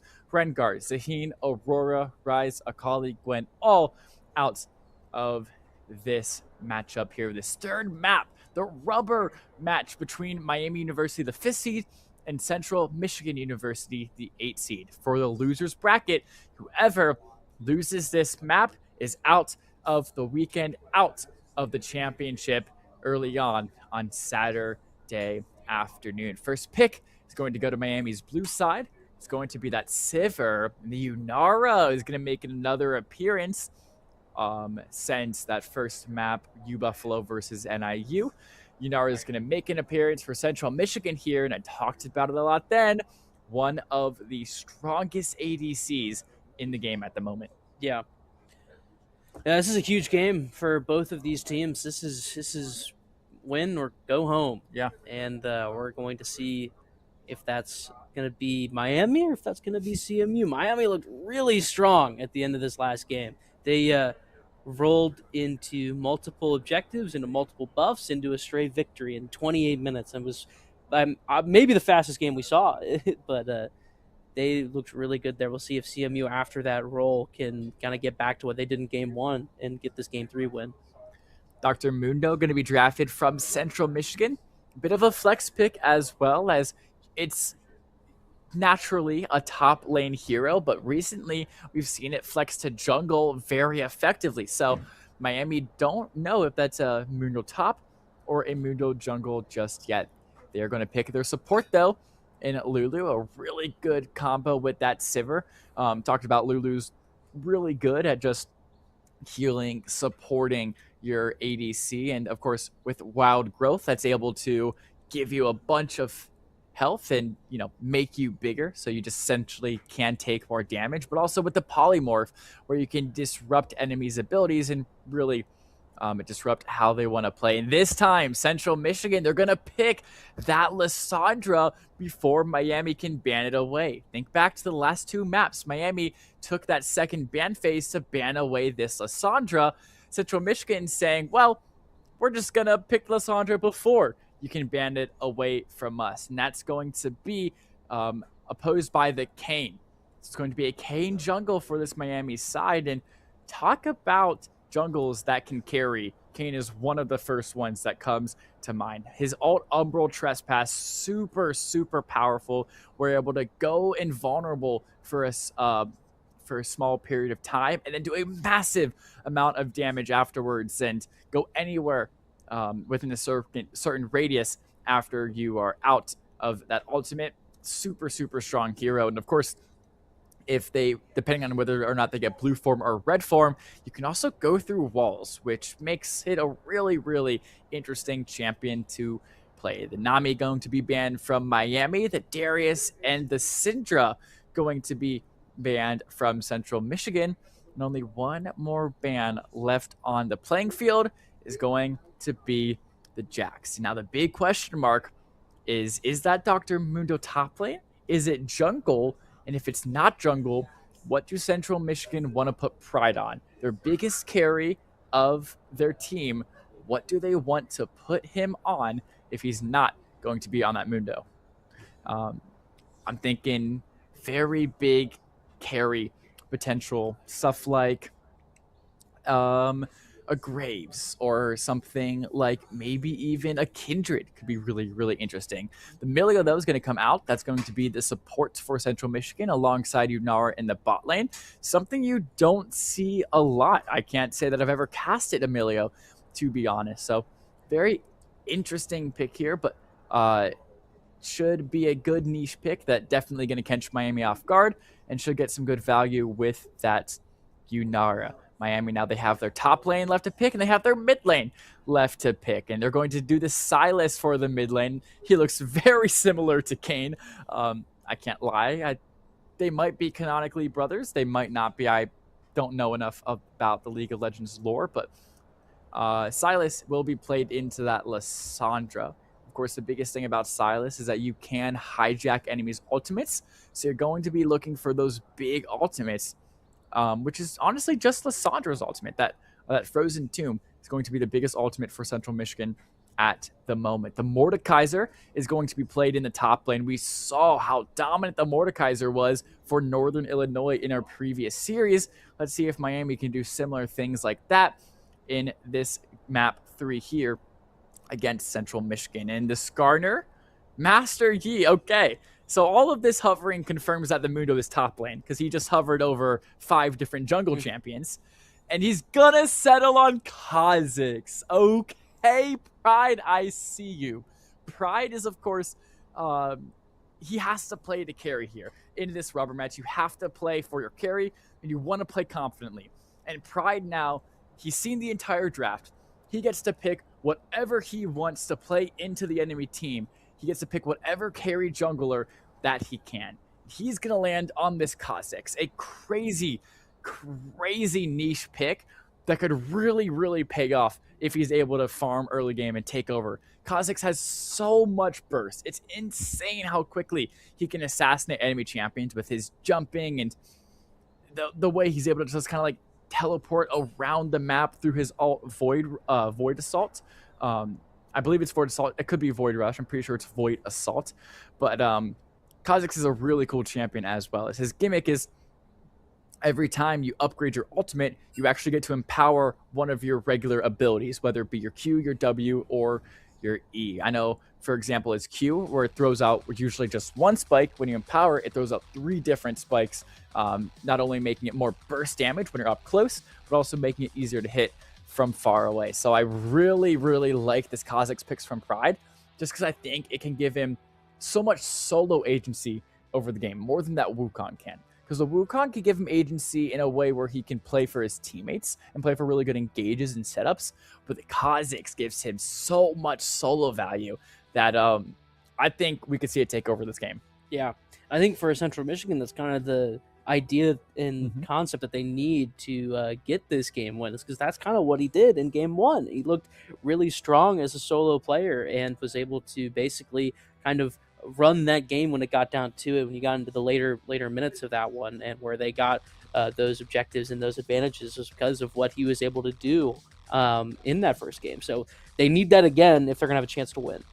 And looking at that Milio, another very niche off-meta pick at the moment, taking a look at his ult, it's called Breath of Life, and what it does is I think it heals you for a very small amount, but the main reason you get Breath of Life is for the CC cleanse. Okay. So it actually cleanses you of all CC and cleanses you of all negative effects and people in a certain radius from you. So if the enemy team is playing very heavy CC, a Milio ultimate is really, really good in counteracting that, and a really good anti-engage tool that they can use for this bot lane and to keep this Yunara alive a little bit longer into the tricky bot lane that they're facing, of course, into Sivir Lulu. And a really good, I can't think of the word, but a really good interaction that you can have on Milio into a Lulu is Lulu polymorphs your Yunara, you can Breath of Life and clear that, and now this advantage that the Lulu and Sivir thought they had gets completely wiped, and you might be able to catch them off guard by doing that. Interesting. Character interactions is always so in any games. I mean, you see character interactions like that in Valorant, you see it in Overwatch, you see it in all kinds of different games. So the way that different characters and their unique abilities interact with others to either give you the advantage or give you the disadvantage is core. It's core to these types of games, and it's so when you get like the depth of strategy that entails is really what sets games like this apart. Yeah, I mean, just thinking to Deadlock, I'm trying to think of like, always got to go back to Deadlock. I'm just thinking of some really interesting interactions between characters in that game. I mean, of course, you always have,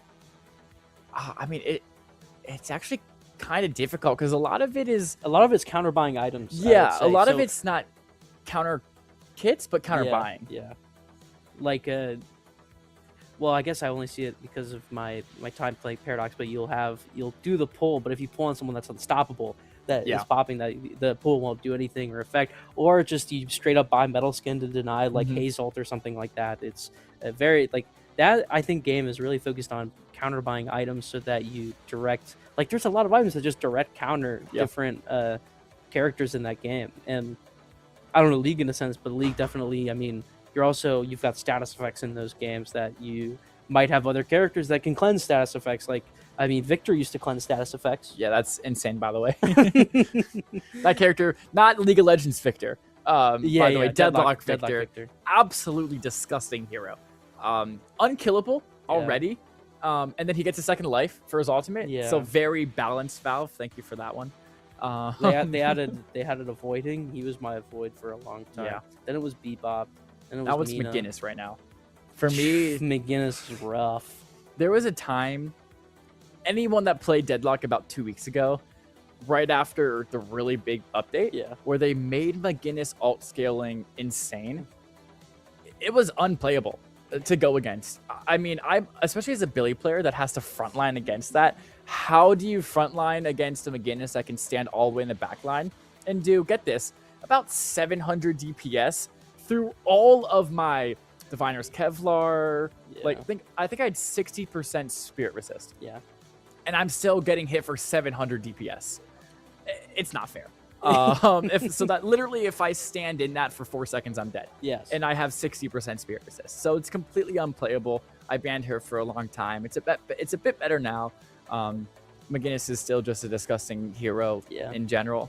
But one of the funniest counter buy examples I always do is if I'm playing Billy into a Bebop, I will first buy Counterspell. Oh, obviously. I am not buying... Anyone going up against a Bebop needs to buy Counterspell. But he almost needs to be rushed because the bomb is so annoying and it scales off hits. It's just very frustrating. And by rushing it, I first buy it. So I don't even melee lifesteal, close quarters, none of that. No ones, just straight to the 3? Straight to Counterspell. I hate Bebop that much. Yeah. I respect that. I honestly need to start doing that if there's a Bebop in my lane. Of course, when I play Mina, I don't have to because your bats, I believe it's called Sandwine Retreat. It's able, if you time it right, you're able to just completely avoid the bomb damage altogether. Same with Dynamo, which I think has been...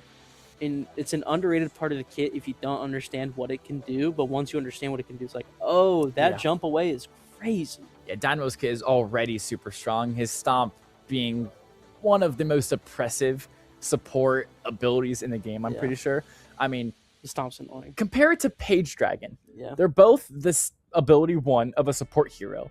Page Dragon does a lot of spirit damage. Sure. Dynamo does 10 times more spirit damage and also knocks you up. Yeah. So, I mean, Dynamo Stomp is just one of the craziest abilities in the game right now. I've been saying to nerf that for about 4 months. I don't know if they've listened. I don't read the patch notes closer anymore. We'll see. But back to League of Legends. We should be getting into the game shortly. Surely. Soon TM. It's what's been happening in this series, at least. Been waiting a while for us to get into games. Got to look over to Prod again, over the monitors. It's looking like they're now in the client draft. Okay. So in League's itself draft. So should be getting into game very shortly here, as long as we don't have another tech pause to start the game. We should. I mean, yeah, we're just about ready. And going back to that matchup, the bot lane matchup, Kaisa Milio versus, let's see how good my memory is, Sivir Lulu. Or it's not Kaisa Milio, it's Yunara. It's Yunara Milio into Sivir Lulu. And I think both Yunara and Sivir are very strong ADCs at the moment. Yunara is definitely like top 3 strongest ADCs. So I think that, in my mind, favors Central Michigan a little bit.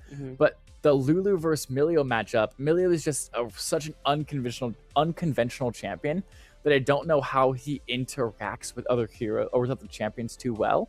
And I think that niche pick could really catch Miami off guard, just like they tried to with the brand mid and a lot of these other picks. And the Kha'Zix jungle as well should catch Miami off guard. So it goes back to that same old sentence we've been saying, that same old theme of the stream, as where these lower seeds tournaments are trying to pick off meta picks, more niche picks, to catch the higher seed opponent off guard. And we are here in our third game of this match, of this series. Miami and Central Michigan both have a game apiece. Central Michigan took that first game, and we saw Miami have a 28-minute pretty much stomp, and here we are in our last one. I like the sound of that. Yeah, it should be a very, very good match here, as both of these teams' tournament lives are on the line here. We're a minute into map 3, and I mean, this should be an absolute barnstormer, as neither team is going to want to give any space in losing this map. They should both be at the top of their game, the top of their performance level for this map here. Because remember, if you lose this map, you're done for the weekend, done for the tournament. Your hopes in this bracket are completely over, just like the first 2 maps. Not a lot of health bar trading going on early here. Both junglers just looking to get a full clear, neither looking for a level 1 or level 2 gank just yet. But we're still very early on. And Gato and Egoist, those 2 top laners, they're just going to trade a lot of health, but never die. Sure, and I believe it now when you're saying that happens all the time, and we've seen it every game. It's impressive how often we've seen exactly that, and we've seen very similar things on bot lane at the same time as well. These bot laner and support fights here. Well, not necessarily fights right now, more just the unique control, unique CS. Yeah, and you can already see how annoying it is to play into a Sivir, because she has that ability that bounces back and forth, not only between those minions, but then also can hit off the champions as well. As when you're trying to step up and take lane pressure, you're constantly being poked out by this Sivir ability that is bouncing around the minions and bouncing around to eventually hit you at the end of the day, and it can be super, super annoying to play into. So we'll see how DV and Raspberry play around that. At the moment, it's causing for a slight 28 gold lead going into Pink's favor, but that's so small and so early on that really doesn't tell too much of this story at the moment. Raspberry's trying to walk up into this river, see if he can deny Solozak this Rift Herald, but it doesn't look like he's going to be able to do so, and hard on that Kha'Zix now is going to rotate up the top side to take that top Rift Herald from the river, so they can find that trade on the map. But it was a full clear from both jungles and a Rift Herald 1-to-1 for each jungler as well. So very, very even start to the game. Yep, and we have seen a lot of that in the early game between both these 2 teams throughout this series. They play a very even game, although Ego is trying to hunt down Pride here early. Pride is way overextended, but is able to jump it over. And assume that was flat. Was that Flash as well, or? Yeah, so very clean movement there from Pride. Uses that Q to jump over the wall, then uses that Flash to get through. This is something we've seen Pride do a lot. He looks for these early invades, these early opportunities to steal gold out of the jungler's hand. That time he got caught, except he has so many tools to get away that he was able to walk away with his life and find... Was he able to take the Merc Wolves? I don't believe he was. He was not actually able to find an entire jungle camp, but he did at least cause some comeuppance on this Miami side. And Gato might be getting ganked here by Solozak, but Solozak is so low, or Egoist is so low, and Solozak's not perfectly healthy either, that it's going to be tough for them to actually find anything onto Gato, and they do just both have to back, and Gato is easily going to live to see another day. And all throughout the map, no deaths happening just yet. We're 5 minutes in, and of course, this is a map 3. Both teams are going to be playing a little bit more scared, a little more cautiously, because you really don't want to be the one to overstep on the most pivotal map of the tournament. I mean, yeah, first overstep could cause so much snowballing for another team, so if either one of them overextends, over positions, gives up that first kill, lets the team start getting some momentum in the game, it could pose a huge danger for the team that gives that up. Yeah, that Cloud Drake spawning 30 seconds ago.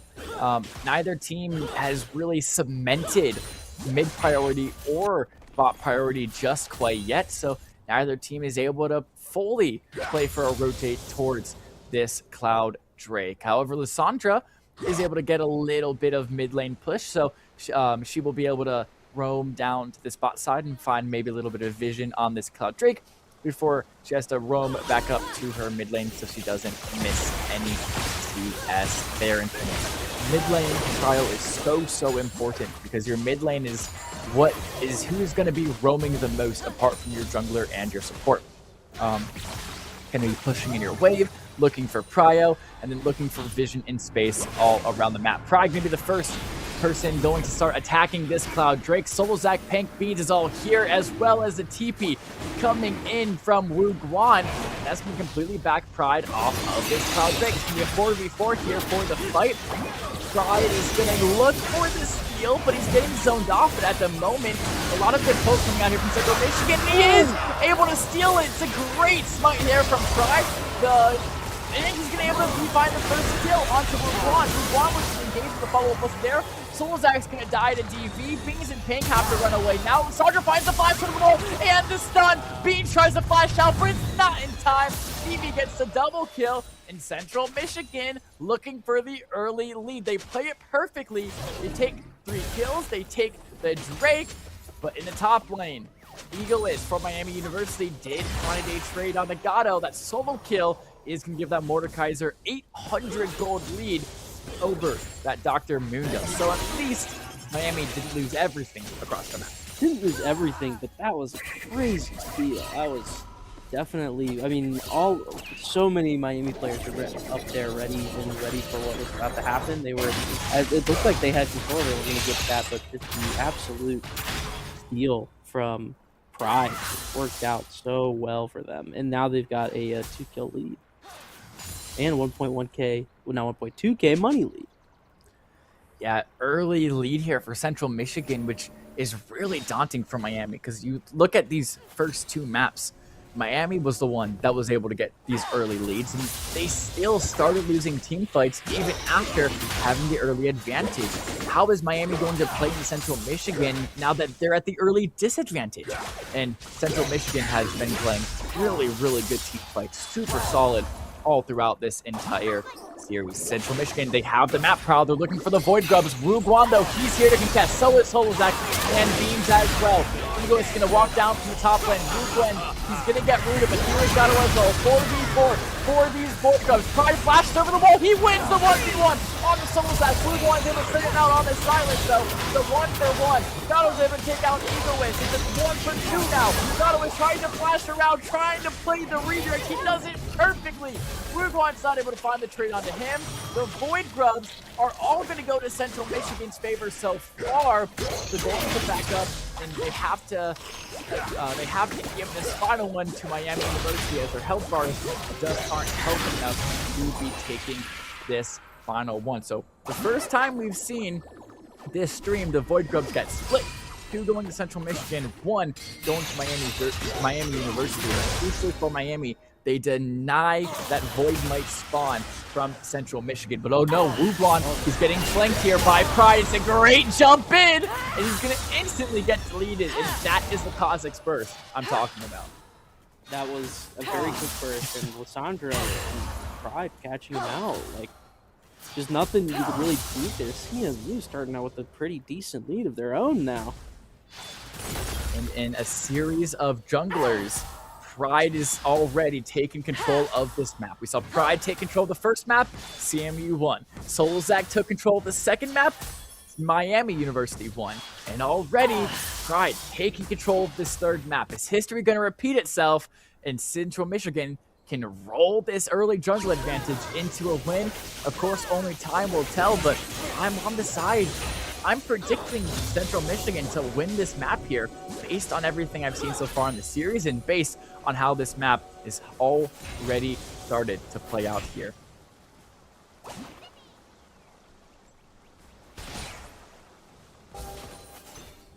As you see, this bot lane, not too much happening as Lysandra coming in after taking it back to buy some items. Do you think that that Central Michigan are definitely favored to win this map from what you've seen so far? Or do you think that you predict Miami to come back in that 5th seed, really show over that 8th seed? We're at a really interesting spot in this game right now. I think where Central Michigan have definitely played much better in the early game here than they did in the early game last game. And we saw that they haven't necessarily had the best early games of all time in those first 2 games. So the fact that they look like this early it's tough for Miami. I think they're in a tough position right now, and you definitely don't overextend. You didn't want to at the start of the game because of the stakes that this game has, but now you definitely don't want to. Yeah, Miami has to be so careful now because Central Michigan can easily snowball this lead if Miami start making mistakes. This Cloud Drake, second one, up in just 12 seconds now. Gatto's got some damage taken on him though. Yeah, Gatto getting really chunked here by Egoist and Solo Zach, I believe that is, as Solo Zach went for a gank. Found a lot of damage, but not able to find a kill. And that should notify Central Michigan that they have some bot lane prio. Or that jungler, Solo Zach, he's in the top lane. I mean, Central Michigan should be taking that knowledge and rolling it into this drag, because your main way to kill the Drake, that smite on your jungler, was all the way on top side. And yeah, Solo Zach is not going to get to this Drake before Central Michigan are able to take it out. So Miami, they didn't care about that Drake at all, I guess. They tried to look for something top lane, wasn't able to come to fruition, so they just give away this Cloud Drake completely for free without finding anything opposite on the map besides a little bit of a tank's health bar, which, I mean, it's a tank. Like, I mean, freaking a Drake for a little bit of tank damage really isn't that good, but Wuguan looking for the engage onto the Lysandra, hijacks away the Frozen Tomb. Well, Lysandra does have that resurrect, and able to live to see another day, but just barely. Really good ult kill there from Wuguan, but just not able to find a kill in the end, thanks to that resurrect. Yeah, that was almost a good catch out for Miami on Central Michigan there on Lysandra, but did not work out in their favor overall. It just ends up being both all the players disengaging from the situation. And now back to this bot lane where CMU are trying to push the issue a little bit more, get some more prio on it. Yeah, this bot lane. Yeah, you're talking about those bouncing things from Pank on that character. That just hits every minion there. Doesn't matter. It's super annoying to play into. Egoist, whoa, taking out Pride in the top side of this map. Pride might have been looking for something. Egoist able to easily punish it. Now Gatto is going to follow his vote of Solo Zach. So 2 kills going Miami's way in this top side. Because I think Pride and Gatto, they tried to go for a play, but Solo Zach was there to back Egoist up, and Solo Zach and Egoist both able to find a kill off the back of that. And that could be Miami's entry back into this game to come back from this deficit that Central Michigan has to take. Yeah, kind of slightly surprising considering Pride's been really good in this game so far. For that to go down the way it did, well, that gets Miami back in this game a little bit.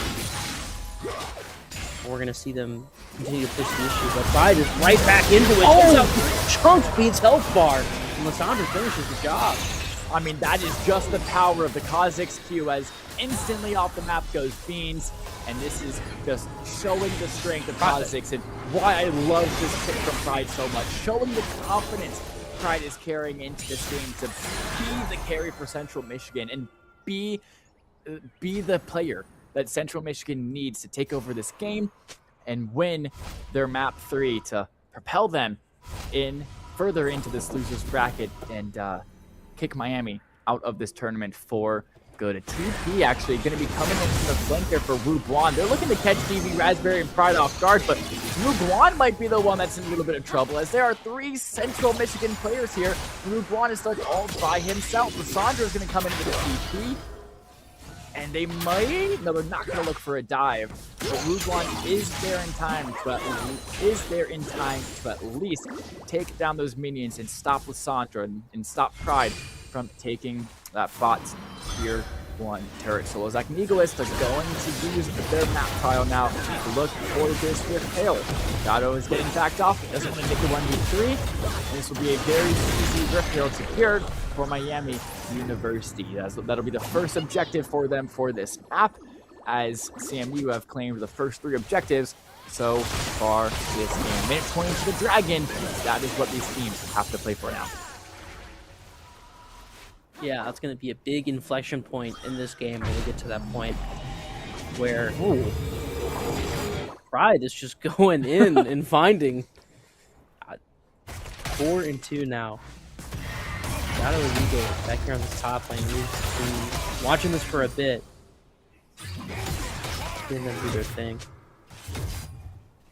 Yeah, Pride is how you want to play Kha'Zix is just really sneaky. Void Assault, it allows you to go invisible for a time being and empowers your Q to do even more damage than it already does. And you play it very similarly to a Rengar, which I believe, based on the bans, is Pride's OTP, or Pride's main. I don't like to say OTP, but yeah, Pride's main and how he usually likes to play the game. And the Kha'Zix has a very similar playstyle, so it makes sense that Pride is very confident on this champion and is doing so much already this game that we're crashing, doing massive damage into the tier 1 turrets, but it's barely able to live once again on just a sliver of HP. Oh, it's a big engage! Pride and Raspberry caught completely off guard by Solzak. He's gonna unroll trespass. Raspberry knows he's dead, and we are paused.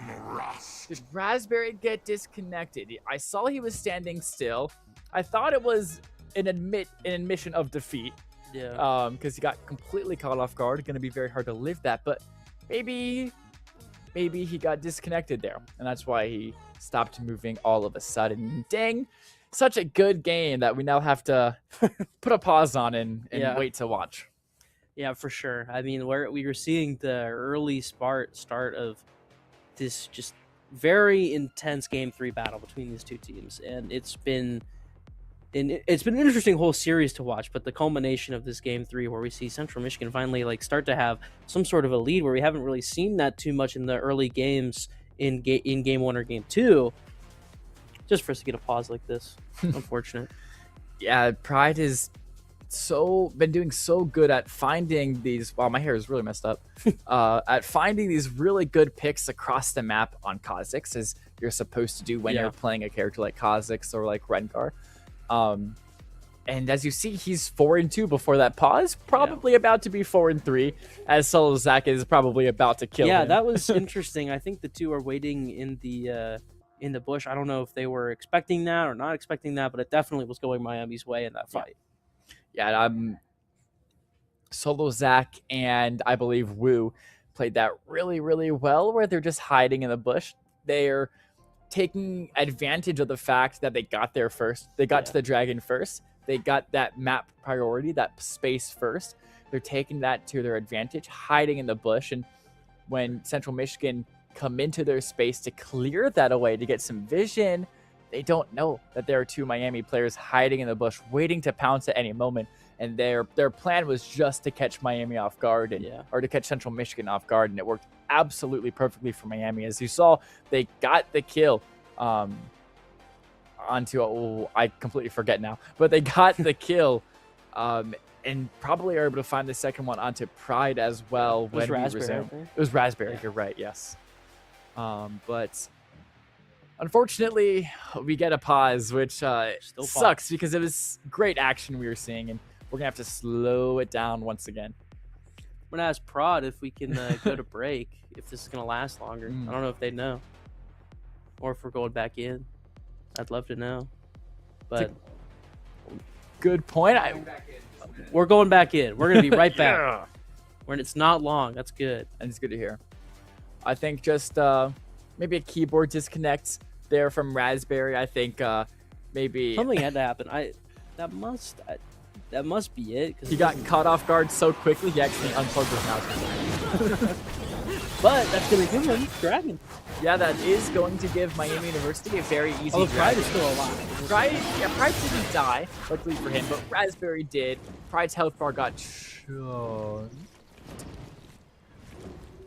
And it looks like we have a bit of an issue, but we're all good. Technical gremlins aside, this has been a really, really good map so far. And Solo Zach able to now just take that Infernal Drake all by himself. First Dragon of the day for Miami University. And I believe Solo Zach did pick the Blue Cane route to where he does get to move through walls. I hope I'm not mixing that up. I'm pretty sure it's Blue Cane that gets to move through walls. But he picked the cane that's able to move through walls, or not picked, but it's based on how much attack damage or ability power you do, and if you do one or more of the other, you get chosen Blue Cane or Red Cane. And crucially, he gets the cane that can move through walls. It's a really big tool he can use to steal Drakes, steal Barons, and just set up really sneaky plays at the end of the game. Looking at your top lane, another solo kill for Egoist over Gato. That kind of happened about 15 seconds ago. But Gato really losing this matchup into the Mordekaiser, and Mordekaiser is such a strong champion 1v1. It's really hard to win a lot of the times. He literally sends you to a realm of death where he steals a lot of your ability power and makes it really hard to play into, and super hard to 1v1, and Gato really facing the impact of that.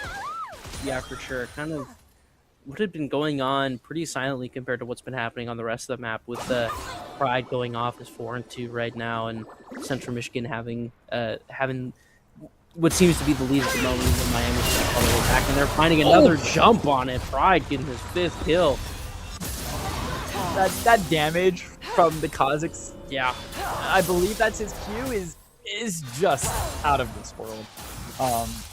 The jump just does so much, and paired with the fact that you can instantly send that into your spike throw as well, which is just instant damage.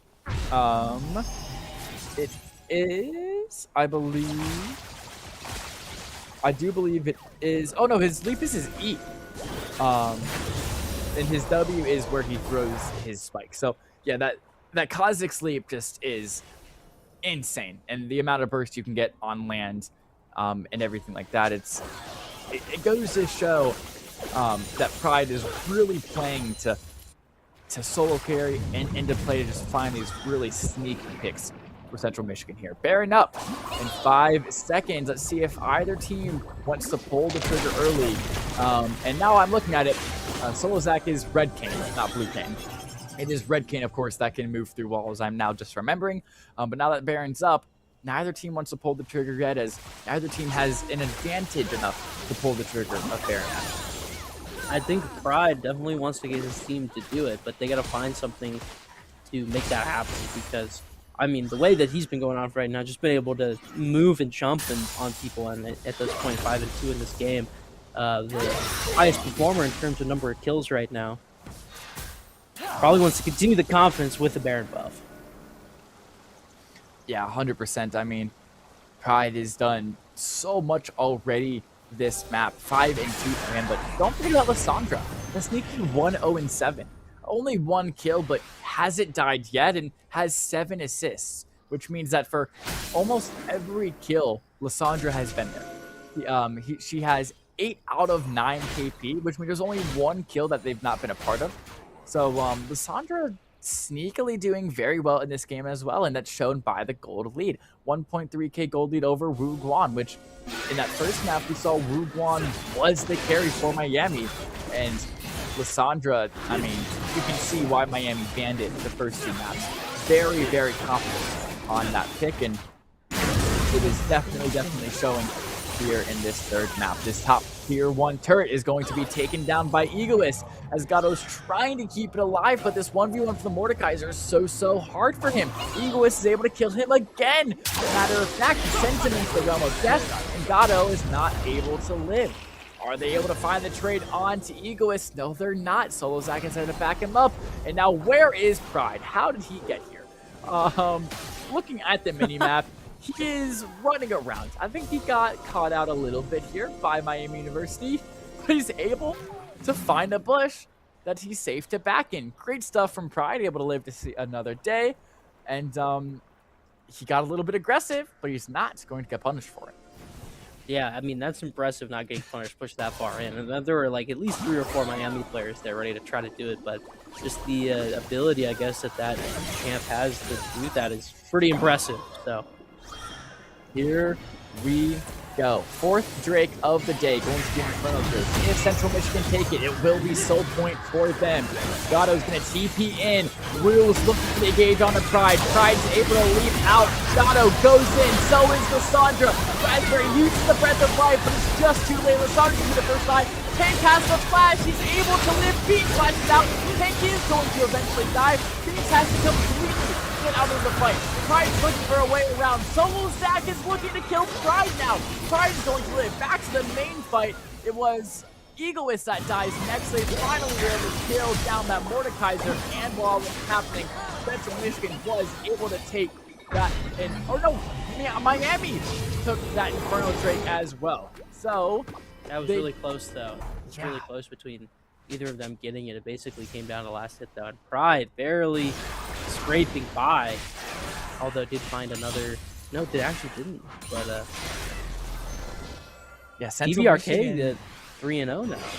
Yeah, Central Michigan found 2 kills.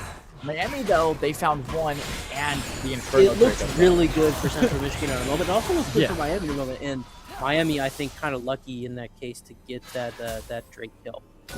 Yeah, as we saw Pride for a lot of that fight, he was really low health. It was hard for him to find an angle to smite the dragon. And Soplozak and Miami were able to use that to their advantage to get that dragon out from under their nose. Even though CMU got more kills in that fight, Miami were able to take the objective by completely zoning Pride off of the dragon. And I am just so surprised Beans didn't die either, because you saw he was 1 HP, that little Yordle trying to run away with his life, and he did at the end of the day. And good stuff from him to be able to live to see another day. But even though Miami took the Drake, CMU still have a 3,000 gold lead and still have 3 kills to their name over Miami. Yeah, and that's kind of been the overarching theme for CMU, is that they've had this kind of lead that they've been able to sustain for a bit now, and it's been working out for them. But that fight, I think, where with the Drake was really favorable for them, and it's kind of almost surprising that they didn't get that get the Drake kill. That Miami was still able to get that, even with Egoist going solo against Pride, trying to get Pride killed, but then the other Miami player left there just backing up fully. Yeah, just really, really interesting team fight there, and great from Miami to be able to take that Drake, even though they lost more players in that little skirmish there, in that fight. And still not too much happening. The Baron is up, but like I've said before, it takes a long time to kill, and neither team has built up an advantage to be able to actually go for the Baron or start taking that Baron. And Egoist has moved his big advantage down to this bot lane and taken away this bot tier 1 turret right from under Gatto's nose. Egoist is just absolutely running this game on Mordekaiser right now. He's got a 2.4k gold lead over that of Gatto's, and this Mordekaiser is just proving really hard to play against. It was the same for U Buffalo against Northern Illinois, and it's happening here again. Miami University into Central Michigan University, as this Dragon still have 1:40 before it's up, and now no matter what team gets it, it will be the sole point for either team. Of course, it'll be their 3rd Drake out of the 4 you need for that all-important Dragon Soul.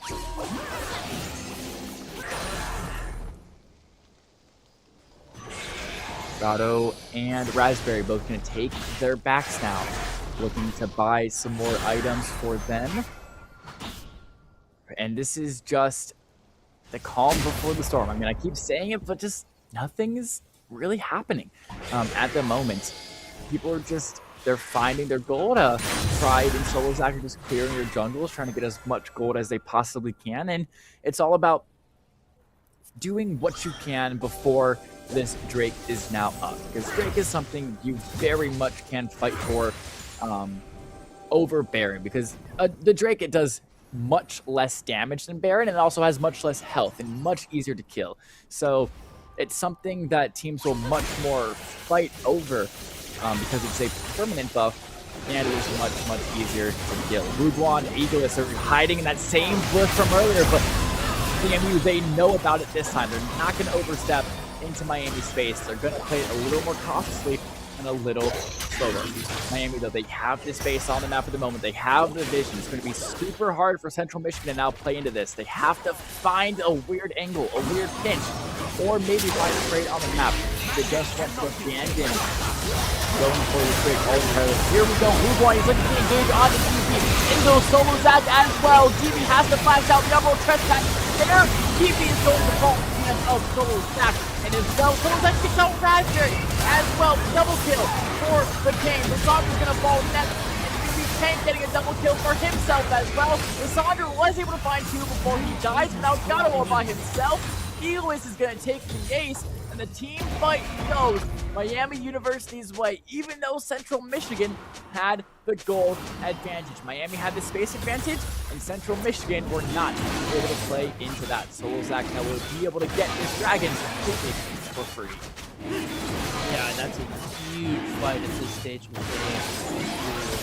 See where these two teams are at, and Miami coming back like that and having a really solid team fight, that was putting them in position to tie this game up in money and tie this game. They're basically tied this game up in kills, and now they're ready to push this advantage even further potentially.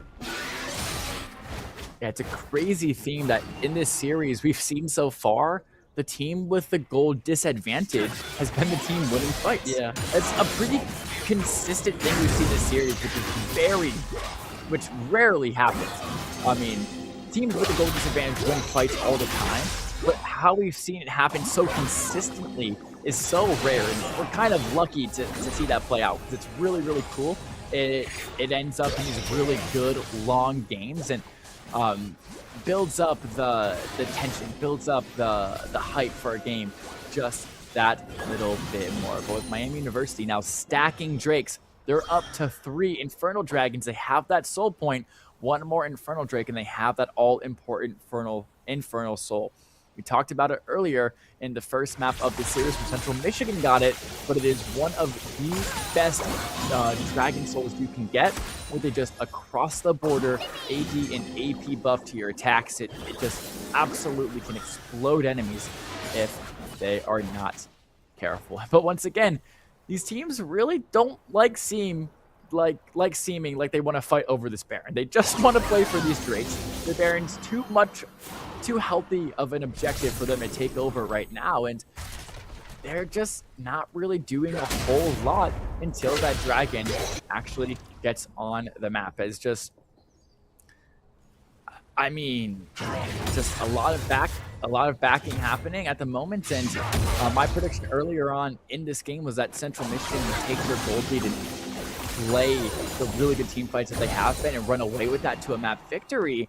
Well, that's kind of changed now, as Miami was able to win that last team fight, even it. What do you think at the moment, Graham? Who do you think stands the best chance of winning this series at the moment? It's hard for me to say because I don't know this game super well, but I think with the way Miami is positioned and the way that they have the opportunity to get the next Drake into that permanent buff is very quick right now for them, and it looks like they're going for Baron currently. Yeah, they are. They're trying to catch Central Michigan off guard, looking for the bait, which is something that you can do in Deadlock a lot with the mid boss. It's a little less viable here in League of Legends, but it's still something you can try to do. I think it was less of a bait and more of a, let's try to quickly burst it under Central Michigan's nose, and if they walk us off it, we can just run away and back, and that is just what they seem to do. But now can Central Michigan turn the table into their advantage? The entirety of Miami had to back and go to spawn Central Michigan are now saying, oh, thank you for the idea. Now we're going to look for Barry. Like, here is LeBron, here's English. They're here for the engage. Solzak is not able to find the Barry steal, and he's able to find the first kill on to LeBron. Egoist able to find a kill on the Pride. Egoist is able to find the double kill. And the kills are coming on for all Miami University. The Baron goes to Central Michigan, but the kills go to Miami. Raspberry's the only one left alive. He's going to be able to back and at least save his life. But Miami, 1v4, they could be looking for the end here. They absolutely could. This is the similar situation when they took out the whole team last game, and they're just going to push the issue onto these objectives in this base for CMU, and it's going to be really good for them right now. Raspberry can't really do too much, and the timer's still 20 seconds on the board for the rest of Raspberry's team. Central Michigan's tournament life is on the line. What can Raspberry do? He's a lone support. Can he do anything? I don't think he can, Graham. It's 8 seconds before GB is up, but that Nexus is already gone. It's nothing that Raspberry can do. He just has to watch as his Nexus is destroyed. Miami takes the third map in an absolutely grueling, amazing series. Miami pull it off. They complete the reverse sweep. They knock out Central Michigan, and they move on to the second round of the losers bracket. There was a second there. I thought we could see a really big upset, but Miami, they pull it off in the end. Absolutely. That was a great match, and it's really interesting to see how in these last two games specifically in this series, how there's a whole bunch of tension in the mid game, but then Miami finds pretty much an entire team kill and runs straight to the Nexus and wins the game. All right. I mean, what an amazing two series we were able to cast For sure. just there. And that will end the day for League of Legends. We're going to take a bit of a longer break this time. So get some lunch, get some drinks. And when we're back, it'll be some Valorant. We'll see you guys then.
kitty cry. That's a pretty sky. Sing a lullaby, rock me to sleep. We could do it all in the morning. Fall slowly, light me to sleep. Things I think I know, want some take control. Yeah, well I never can quite let go, 'cause I really want you to know. Make the kitty cry. That's a pretty sky. Sing a lullaby, rock me to sleep. We could do it all in the morning. Fall slowly, light the feet. But things I think I know, want some take control. Yeah, well I never can quite let go, 'cause I really want you to know. Crush me, trust me, trust me, trust me, rush me, rush me, trust me, baby. Rush me, trust me, rush me, rush me, trust me, baby. Trust me, rush me, rush me, trust me, baby. Rush me, trust me, rush me, trust me, baby. Sweet like a slushy, I'm a little rusty. 2-second eye contact, I'm blushing. In my daylight, no one I've met. You're the best, I'm obsessed, I'm addressed, I'm adjusting. Do you trust me? Boy, no, of course I don't. 2-word sentence stuck in my throat. Try to say it and I choke, so I put it in a note. Just read what I wrote and I quote. The kitty cry, that's a pretty sky. Sing a lullaby, rock me to sleep. We could do it all in the morning. Fall slowly, light the feet. But things I think I know, want some take control. Yeah, well I never can quite let go, 'cause I really want you to know. Crush me, trust me, rush me, rush me, trust me, baby. Rush me, trust me, rush me, rush me, trust me, baby. Trust me, rush me, rush me, trust me, baby. Rush me, trust me, rush me, trust me, baby.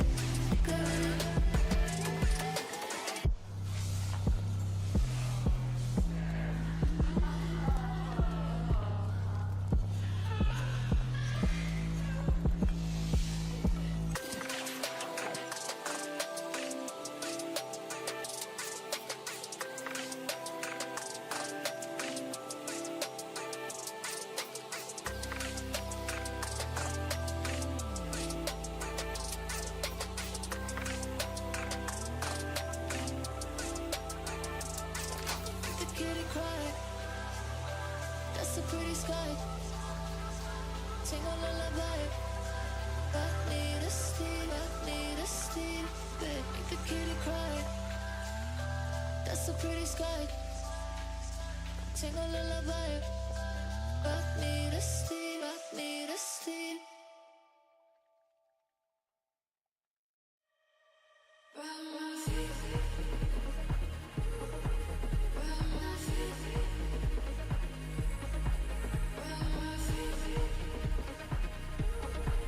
Round my feet. Round my feet. I've been losing my head. Round my feet. I've been losing my head.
Welcome back, everybody, to the stream.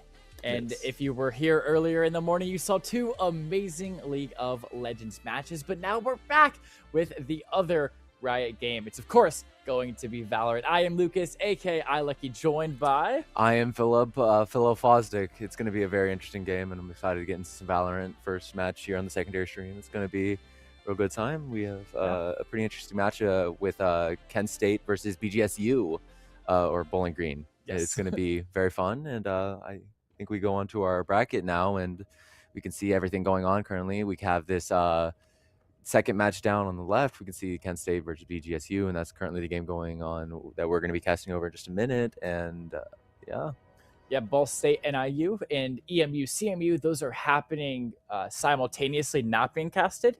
And then Akron versus Buffalo, that will be broadcasted on our main stream, ESC_conference. So if you're here looking for Akron versus Buffalo, it will not be here. It will be on ESC_conference. Of course, this will be the 4th seed Kent State University versus the 5th seed Bowling Green State University. And I don't have any skin in this game as I am from Ball State, but you go to Kent State, so you do have some skin in this game. I do. I am real excited. I've got to see this team over the entire semester and seeing their progress just develop and getting to 4C, and they've been doing very well with how just going through normal games. And yes, we had some losses, but that's fine. We played against Bowling Green. It was a very good match. I remember casting during that. It was pretty entertaining, and it was just I think we got this. I think we're gonna do real good.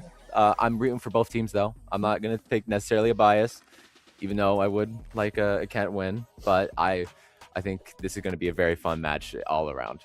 Yeah, of course, Kent State coming in as the 4th seed.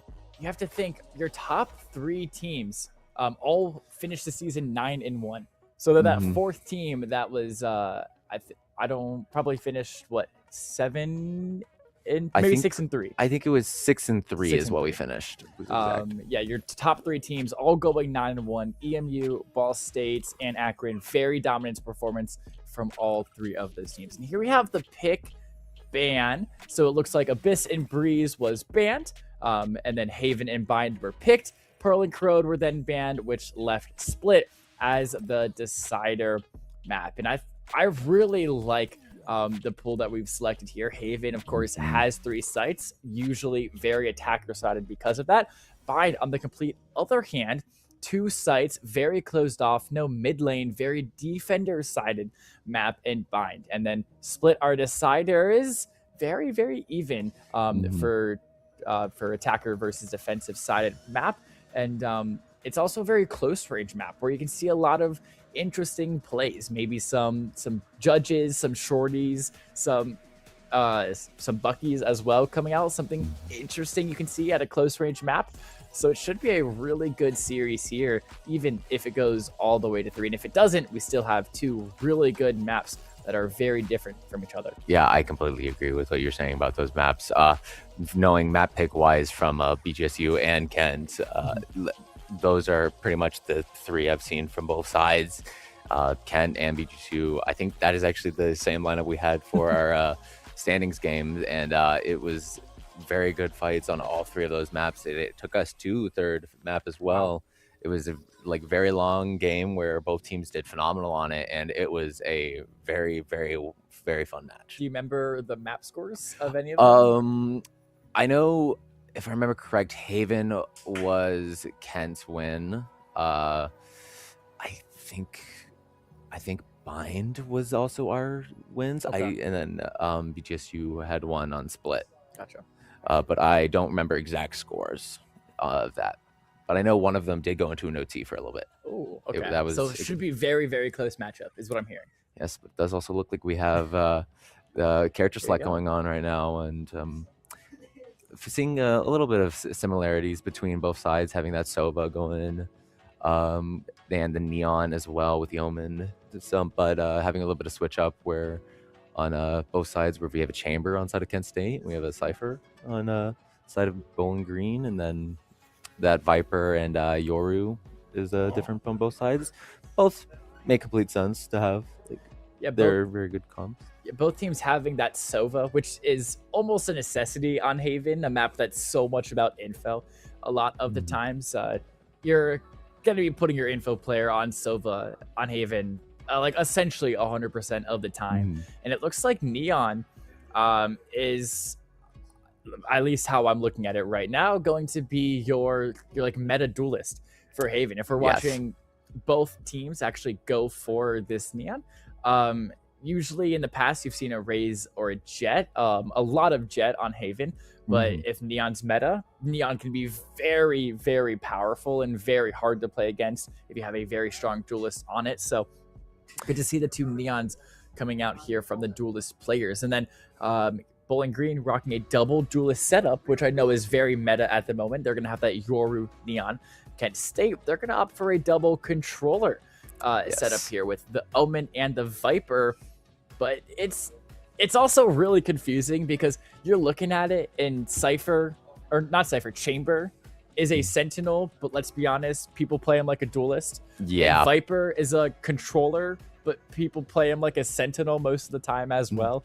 So really, really interesting from the side of Kent State, because technically they're playing double controller with one of everything else. But realistically, when you truly break down the rules, they're playing double duelist as well. Just Chamber as this pseudo duelist and Swaggy on Viper as this pseudo Sentinel. Yeah, honestly, we had saw a lot of this like weird double controller, then being played as different roles or subcategories, being done a lot by Kent. Like we were constantly having this double controller, the setup that we have right now, having Alonix on this Neon, like it's one of his good heroes that he plays. So we've seen him a ton of it during previous matches. So I'm not too surprised by this agent select. I've seen it way too many times. It was very, very unique and with how they play it, and it's going to be real fun and interesting. I don't necessarily know too much about agent-wise what Bowling Green plays, but from what I remember with the match with them, a lot of these are heroes they played against, or agents they played against us. They played Euro against us, or Euro. So they played against us because, like you said, it's Haven. Haven is just very good for having that information. And then Neon, they played against us. They might have played Omen as well. I don't fully remember if they did that, but it is a very common agents to be seeing with this, and it's going to be very interesting. Yeah, Omen is super. Omen's always very strong. That that TP allows a lot of skill expression for Omen players and allows him to always be kind of in the meta, because not only is he just a controller, which you always need to make sure you have at least one traditional smokes player, like an Omen, like a Clove, like an Astra, maybe even a Brim. We could see a Brim on Bind, I think which is very, very strong. We have seen it with Kent before, so I would not be surprised if we saw it then. But yeah, it's just that Omen's very strong. And even with the patch notes that had come out, I don't know if those are fully going into effect, because I know Mix is currently not being played because of a 2-week ban because of new release. So I don't know fully how patch notes are wise, but I know Omen did get nerfed in this recent patch note.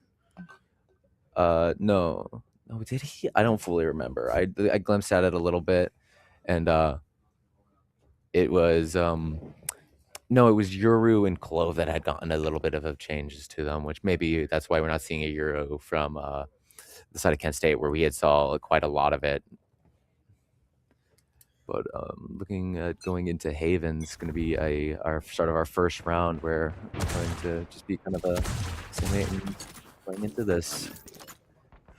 Yeah, already we have a lot of buys. Ooh, Rexfun able to find the first head tap onto Swaggy there. It looks like Bowling Green will be our starting attackers here, and Kent State will be our starting defenders. And already we're seeing Lion getting a lot of space here. And so Windows XP is going to be the first to fall, so we're 1-for-1 trade. Jan looking for some more picks. He's made their way all the way out of sight. He is able to at least find Lion. He's able to find a kill on the Raze as well, so he's gonna get taken out next by Alonix, but here we go. Now looking at Raincoat, Bowling Green have fully controlled this seaside site. It's going to be a 2v4 retake for Kent if they want to win this first pistol round. Alonix is going to fall off screen and is now just Raincoat all by himself, but luckily he's got that Sheriff, so he is able to one-tap headshot everybody he sees. But Mr. Pull finds a shot with the Ghost, and Bowling Green will take your first round. Yeah, that's a very hard decision for Raincoat to be in, especially with them having that Euro TP immediately behind him.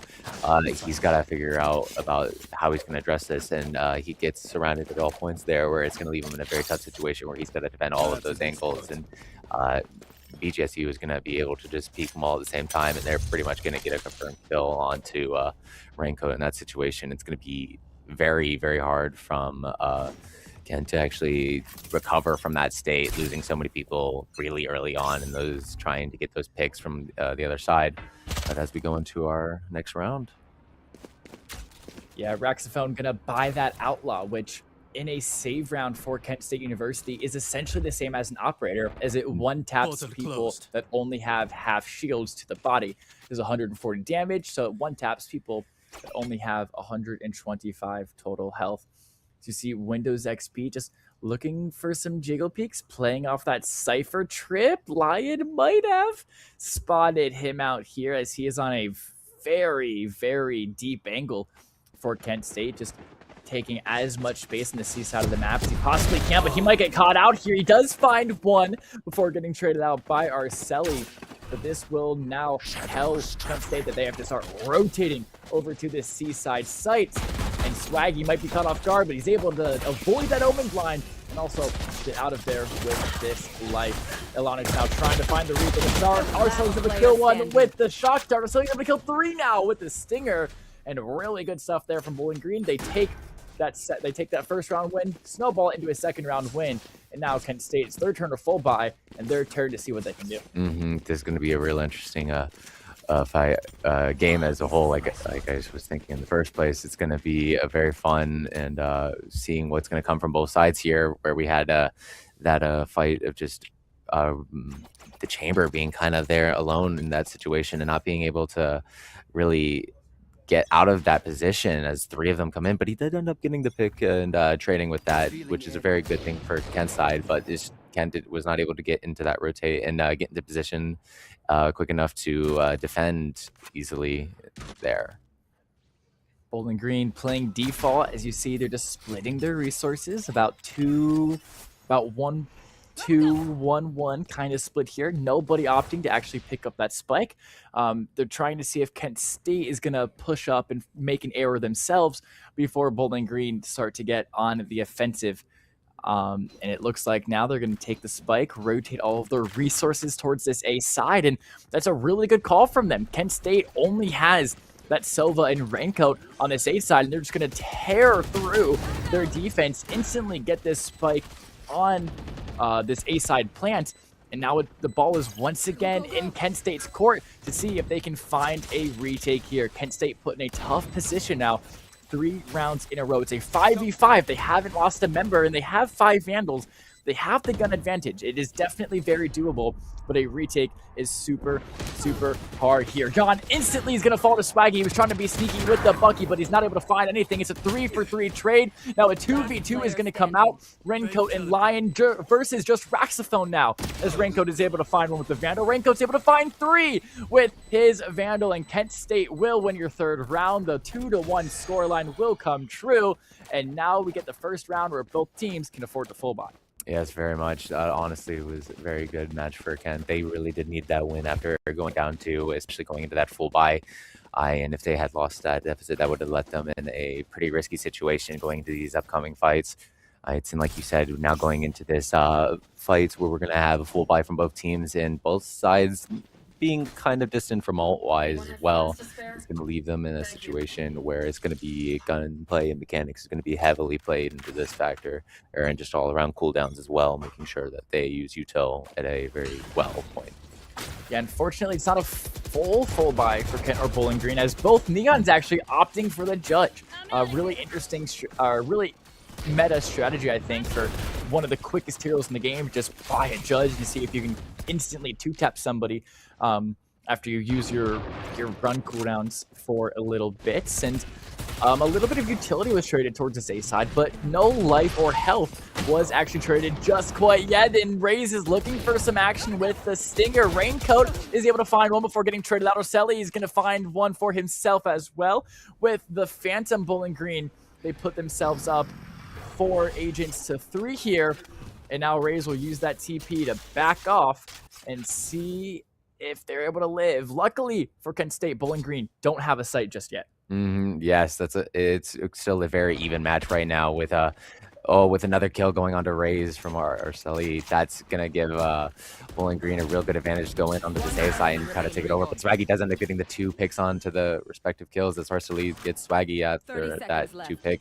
That's going to leave just Lion on this chamber to get back onto this point and make sure that this 2v1 goes into his favor and ends up getting this defused. It's going to be a little harder for him to go into this not knowing having this 2 angles. But we do see from BGSU as they're going to both back up into this and play it a little bit safer, as Lion's going to have to go and push into this and make sure that every angle is clear for it before anything happens. But being a double situation where he ends up noticing just the one as he turns, it's going to leave very, very unfortunate for him. That is very, very sad to see. Yeah, that was really unfortunate. As Lion half spotted out what Arceli was doing, but wasn't able to fully spot him out. And then of course, Arceli missed a ton of bullets with his Phantom, giving Lion kind of the opportunity to giving the opportunity to Lion to maybe look for that shot. Yes. But unfortunately, Lion wasn't able to find it before the spray for Arceli was good, and it took out Lion in the end. It's going to be a timeout here from the Kent State coach. How do you feel about that call? Yeah, I think it makes sense that we're going to go for a timeout at this point. We're 3-1 right now in favor of BGSU. It's going to allow Kent to get their head together, get a little bit of communication, figuring out what's going through this. There are some plays from them that could be a little bit improved on, but they are still doing very well in some of these fights. Swaggy was doing good in that last point, but getting 2 before end up falling. We're getting trades, we're getting picks, good situation. It's just getting info wise, we're in a little bit of a scenario where it's going to leave us a little down, and we're not really able to use that much, while BGSU is getting a ton of information, and it's going to just leave them in a better state and knowing what's going to go on and what to do into these upcoming fights. Yeah, it seems like a lot of these rounds have either been Bowling Green able to find some awkward early picks of Kent State, maybe getting a little too aggressive, or Bowling Green just simply bum rushing a site and able to force Kent State now to be the ones that have to retake and put the ball in their court, and making it harder for Kent State to play when you just bum rush a site and are able to take that advantage that way. Once again, Bowling Green opting for a very default strategy here, splitting your resources one per lane and leaving that spike down and spawn. So if you get caught out looking for something, you don't actually commit the spike to a spike. You don't actually commit the spike to a site just quite yet. Mr. Bull trying to find something through the smoke, not able to find anything yet. And as that round timer is ticking down under 50 seconds now, Bowling Green have to make a decision very soon.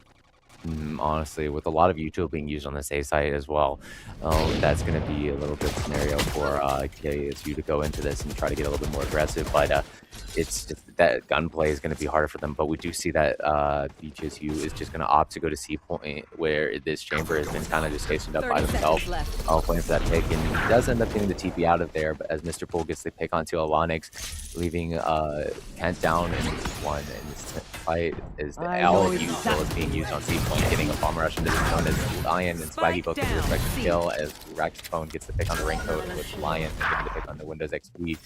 He's leaving it in the 2v2 scenario, but it does look like Swaggy's going to get the pick onto Raxphone right before the fight, and we do see that they're going to keep the corner, and it's not in time as Kent does take the round. That is a very, very fun and interesting round for Kent on that side, and for BGSU, where they tried adapting their strategy, and they were doing really well getting into that fight, getting everyone in together, and making sure that they could actually take control of the fight. It's just they weren't able to get those picks that they needed initially, where they had that chamber, or if they had gotten that pick on that chamber before they got the TP out, that would have left them in a very good situation into that fight. right? Being up a 5-4 at that point and just leaving it in a good situation. But we're going to now go into this next round where we see maybe going to be using ult going into this. Yeah, Rexstone looking for that ult, finding as much information as he can towards the C site. He finds Swaggy, he finds Window XP. That's going to allow Arceli to look for a Sova ult himself. See if he can find some early damage. And Raxaphone has cemented himself in this really deep open smoke. Rain kill, though, he sniffs it out. He's able to find the head tap onto Raxaphone. Swaggy able to find the shot onto Arceli as well. Mr. Pool now to be leading the rotate over to this A site. Golden Green, they're down 2 members. They lost a lot of resources on that C site, and now they're looking for A. Alonic, so he's already here. He's able to find another one onto Windows. Sniffs out Jan, sniffs out Mr. Oh Pool. my Give Alonic 3. goodness. Count him up. 1, 2, 3. 3K for the Neon. Yes, that is very bad for Bowling Green to go into, and very good for KSU. Not using any of their ults going into that, going to leave them basically at all 5 of their ults in this situation, where Bowling Green only has 2, and it's going to leave KSU as well going to be able to get a full buy going into this fight as well, making it a very heavy-sided Ken with a 3-3 match or round wins, and just gonna allow very well fight for KSU as they're gonna go into this and gonna basically giving them that 4-3. But if they play it wrong, it is still up to anything. Enemy tag. Yeah, tied 3-3. It is such a close map so far. Love to see the competitive aspect here between Kent State and Bowling Green. Raincoat going to shoot Raxaphone's Yoru clone. Luckily, there was no follow-up from Raxaphone, so Raincoat not going to be punished for that. And it looks like Bowling Green have played this bait really well. They sent that Yoru clone, baiting that they're looking A site, but look at the map. They're leaning heavily towards CNA, and oh, Mr. Pool, take a seat. Swaggy as Mr. Pool's able to find the headshot with that Sheriff. Arceli's going to find one of his own on Alonic. Once again, Bowling Green put the ball in Kent State's court. It's a 3v5 retake here for Kent State University. Lion, he's going to look to lead the charge. He's got that Vandal.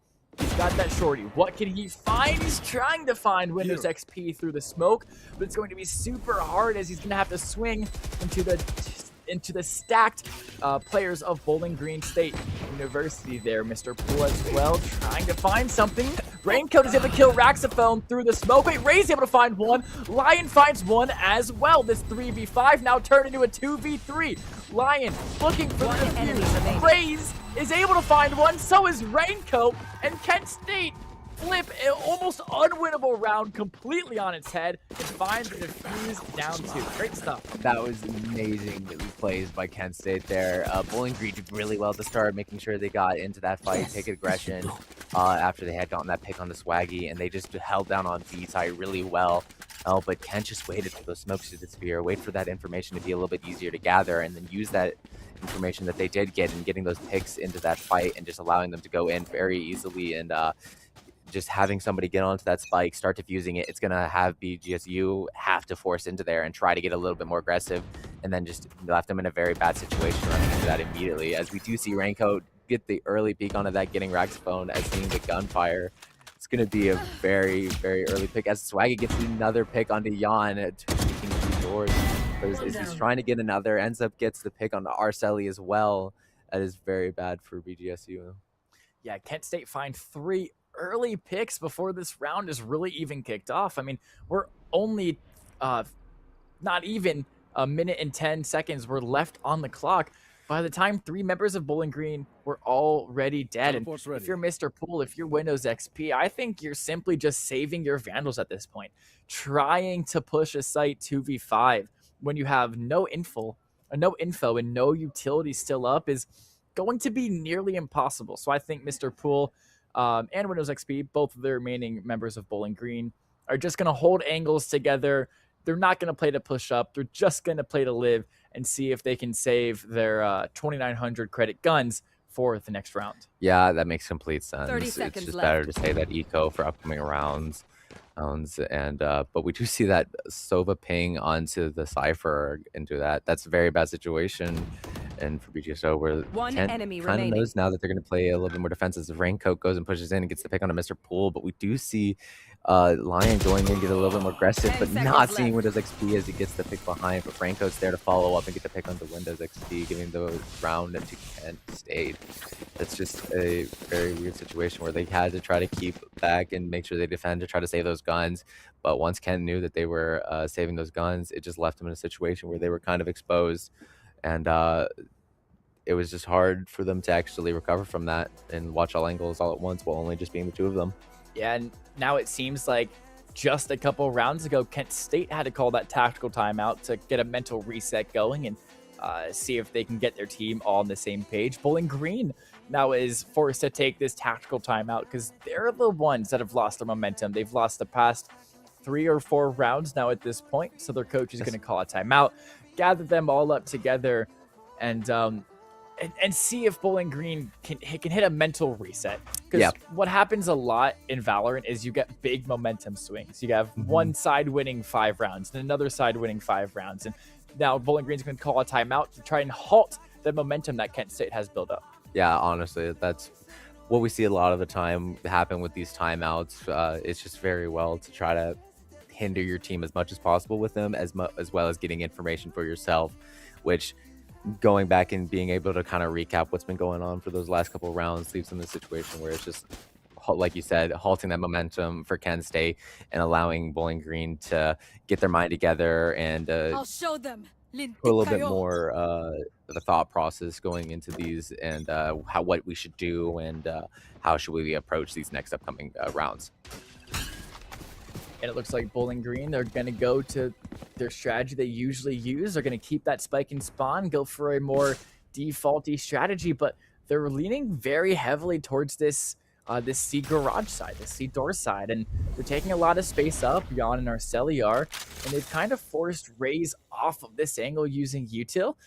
Now Raze and Swaggy are going to re-clear this together, and Jan, though, he spots out Swaggy. He's able to find the first kill of the round, and they're going to now take that pick, take the spike, and rotate over to C because they know they've killed at least one of the defenders on this side of the map. So I'm assuming what we're going to see is Jan going for a really quick run through the Jan. Oh!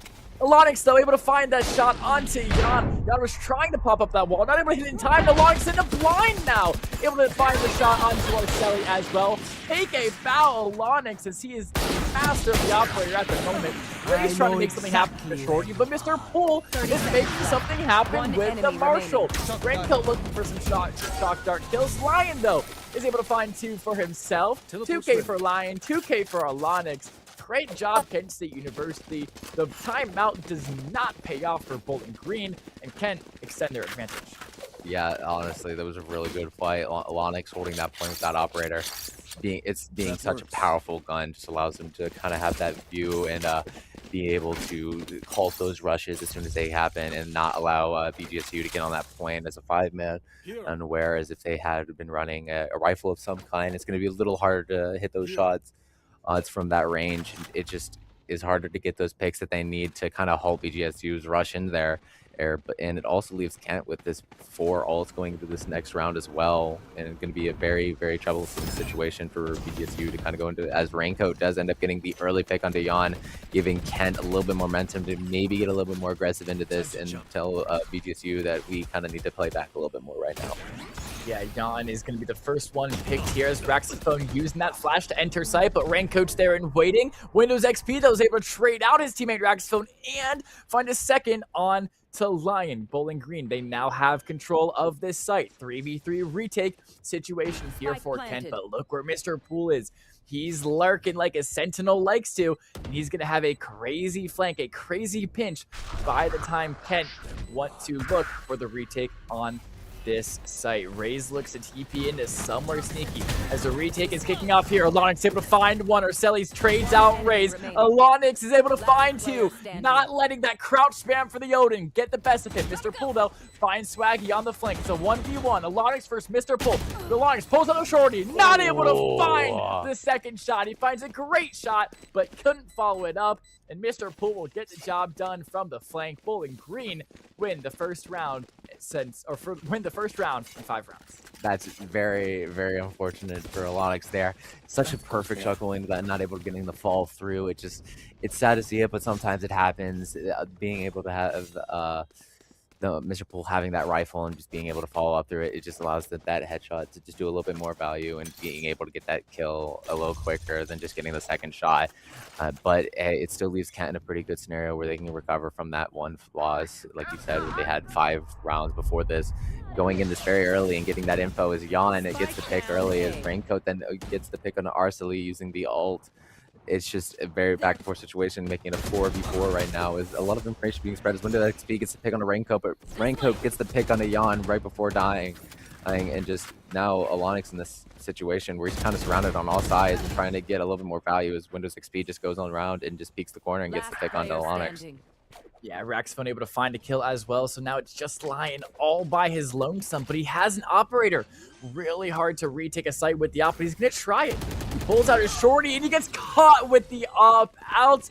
Looks for his pocket pistol, not able to find it, and unfortunately for Lion, I think he probably should have just tried and saved his operator. 4,700 credit gun, and a 1v3 retake when that's all you have is almost impossible, I feel. So, I don't too much agree with Lion looking for that win, looking for that 1v3 retake. I do think he definitely should have just saved that operator, but in the end he goes for it and Windows XP will take him out. Yeah, I do agree as well. I do think Lion should have just kind of realized, hey, I have an operator right now. I just need to play this back. I can play this safe and kind of just worry about this gun I have right now. Whereas that's really good for BGSU being able to push into this. Lion is pushing real aggressive with this, and Jean is there to follow up after that Sova drone to info. And just leaving it kind of stuck there with the entire team being faced there, all there, as Window XP is going to get this plant onto point. And it's going to leave Kent in the point right now where they just got to get onto this point and kind of start getting a little bit more aggressive, as Swaggy is doing so and getting the pick on a Mr. Poole, leaving it in a 4v4 situation now.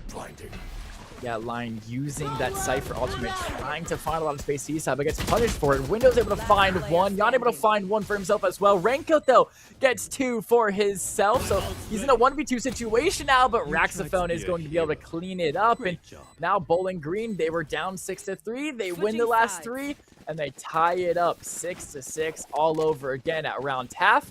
We're back to pistols. Yes, that is very sad for me to be seeing as being Kent State fan and as a student. Is just you kind of want that head start going into this, but it is going to leave Kent onto attacking this point, and they have had a pretty good history with attacking into plants and maps just a little better than they have on defending. But it's going to be very, very even-sided for both of these, like you said, going to this pistol, basically being at scratch. Yeah, and looking at the buys, we have a lot of guns being bought here. Only 3 classics remain on the board. 2 sheriffs from Raincoat and Swaggy on the side of Kent State with the Bandit for Alonix, and 2 sheriffs as well for Raxophone and Arcely, with Mr. Poole and Jan opting for that Ghost. And Jan able to use that Ghost to really good effect as he was able to find the kill onto Lion as they creeped up C-site. They're able to find that first pick, even though they're the defending team here. Kent State on the attack. It is said to be an attacker-sided map because it does have 3 sites, and you can keep the defenders guessing a little bit, but attacking in Valorant is still very, very hard regardless, and it's always hard to push a site, especially when Bowling Green, they have Mr. Poole on the Cypher, a very strong sentinel that can set up a site and almost completely remove it from being taken. But here we go, Alonix looking for the engage, and he gets tapped by Windows XP through the smoke. Brutal for Alonix. Arcely is able to look at the head of Raze, barely over that Red Knight box. Arcely is able to find a second on a Raincoat as well. Swaggy finds one before he gets traded out, but Jan cleans up the round, and it's a 6-7 map score here as Bowling Green win both pistol rounds.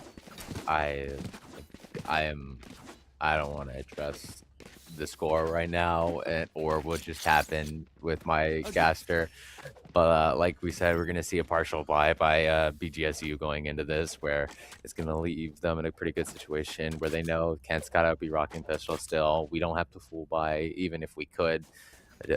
just making it so we can get a little bit more aggression into this. But they already played very aggressive into that last round, like we saw on A pulling going on C, where we had saw them going very aggressive and getting that early pick. It just left in a really good situation. But we do see them taking this aggression towards mid, trying to get looking like all 5 of them are pretty much going that direction, as one of them is staying just a little bit further back to cover out a little bit.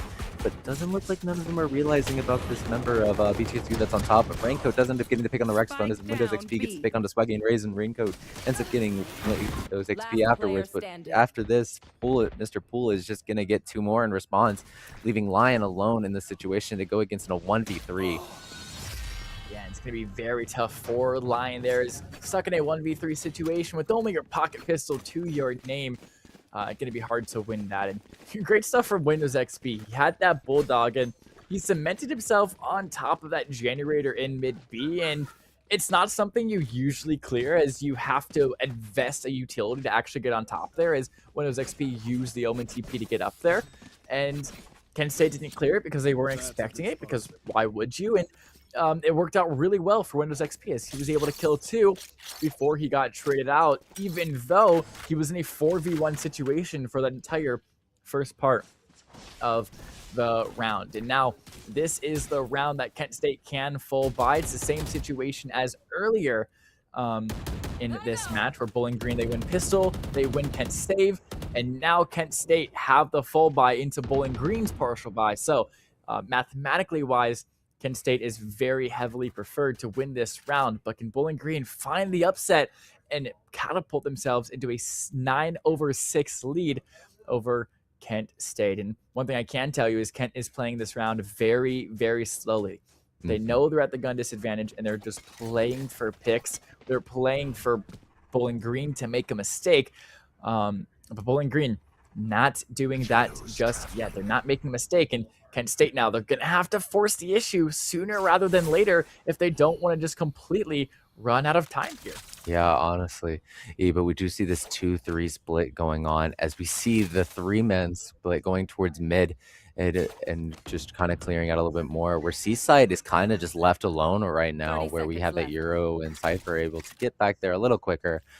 But that's still in view lines of mid, as we do see Kent just playing heavy aggression into C right now, as they're just going to kind of get on here and take point control and make sure that they have enough space going into this. We see Raze planting the bomb. And it's still in a situation of a 5v5 where no picks have happened, but it does look like, as I say, that Swaggy gets the pick onto Mr. Poole, leaving Kent in a really good situation, having point control, having to make BGSU go into this. But it doesn't matter, because Braxophone gets the pick onto Rainco, and a very, very good pick for them, as Swaggy is there behind Windows XP, just able to get that pick. But everyone else knows that Swaggy's there, going to leave him in a very bad situation, as Alonix gets the pick onto Yan. Swaggy falling because of everyone knowing that information. Arcella, you just able to get information and get into those picks. It's just going to leave it in a good situation where Braxophone is able to defuse this, but it's not enough, as Raze and Alonix both peak at the same time, getting the pick onto both of them from BGSU, giving the round to Kent. Yeah, really good swings there from Kent. Of course, they had that spike down. They opted to play off-site. And when it ended up in a 2v2 situation, Kent was able to double swing when Bowling Green couldn't, because they had to have one member tapping spike, and that left only one player left alive for them to actually hold their gun out and watch for the swings of Kent State. So Kent State playing that really, really well, swinging together when they heard that spike tap, and able to close out that round. And here we go. First round of this half, where we see both teams full buying.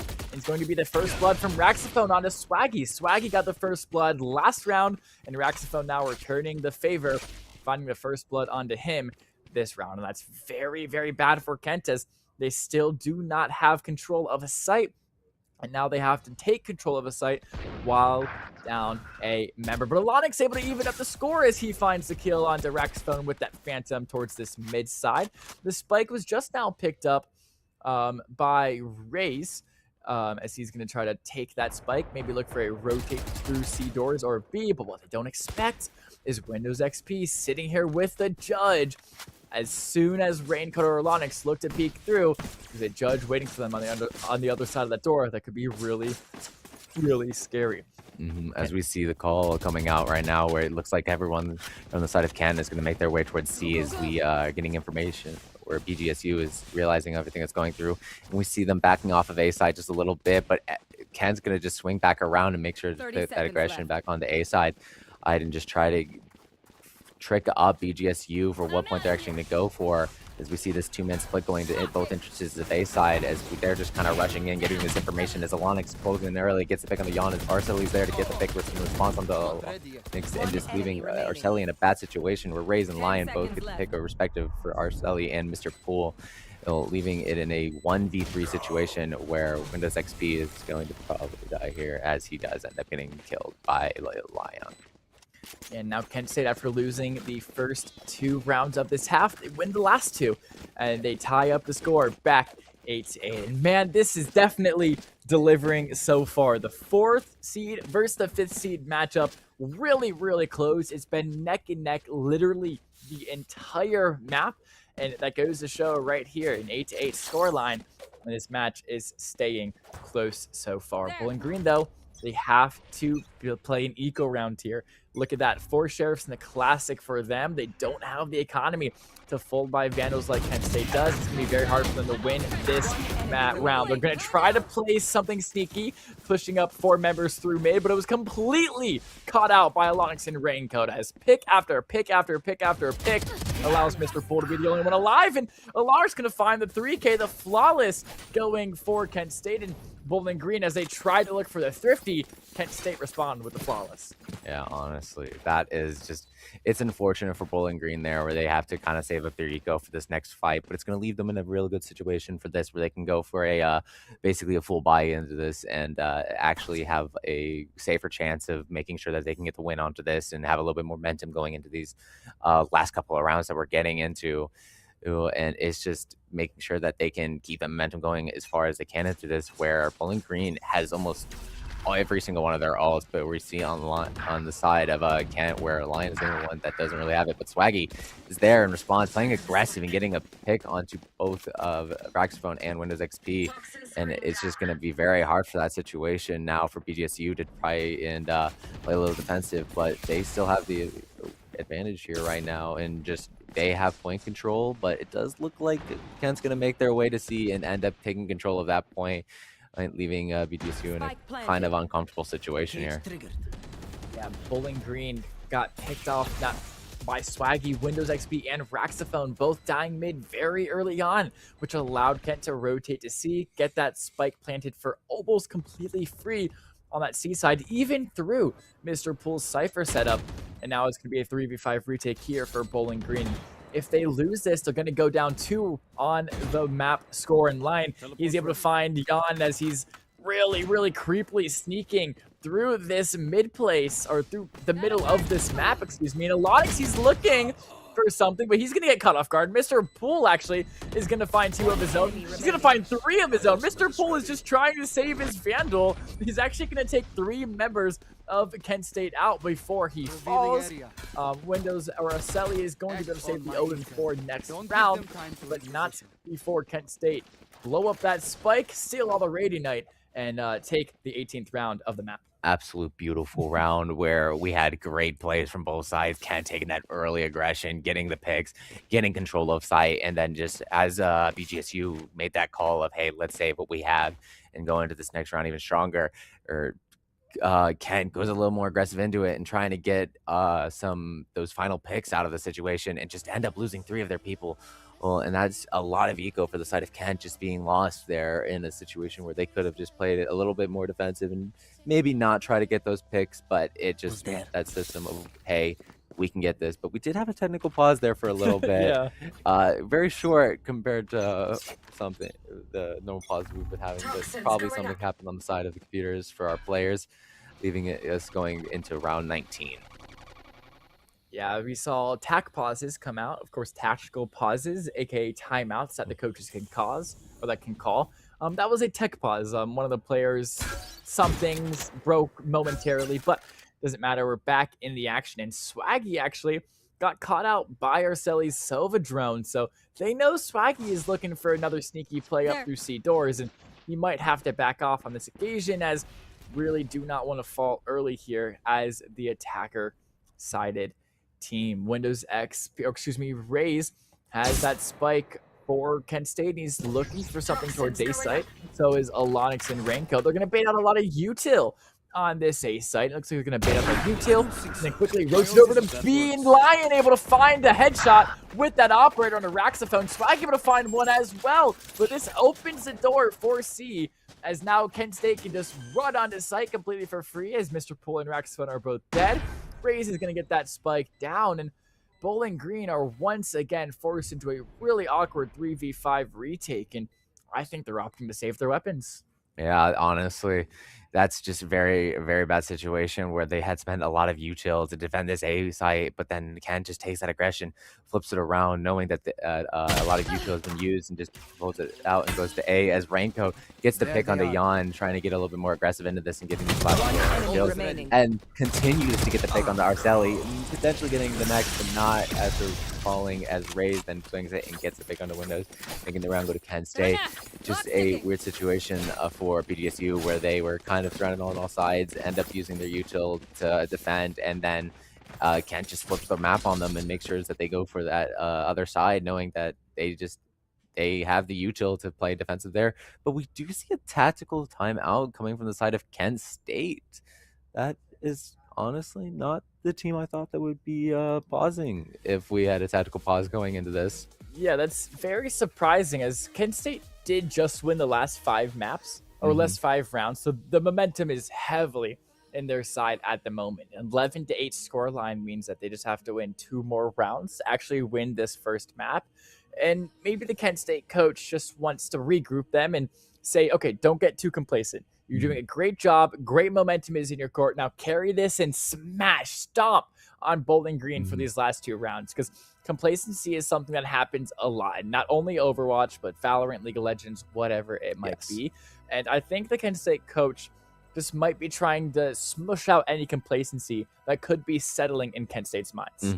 It's a really good idea to kind of get that, think about that mind space that you have your players in, where this is obviously this is a very stressful time for everybody playing right now, where winning this continues on in this winner's bracket, where it's going to be a harder situation going into the loser's bracket, and it's just, hey, make sure you keep your head in the right space. You're not fully out of this yet, as we go into this next round after the tactical pause. And it looks like Kent is going to be using a lot of etil to kind of just rush into Seaside here, getting a lot of space and taking a lot of control, kind of just surrounding Seaside.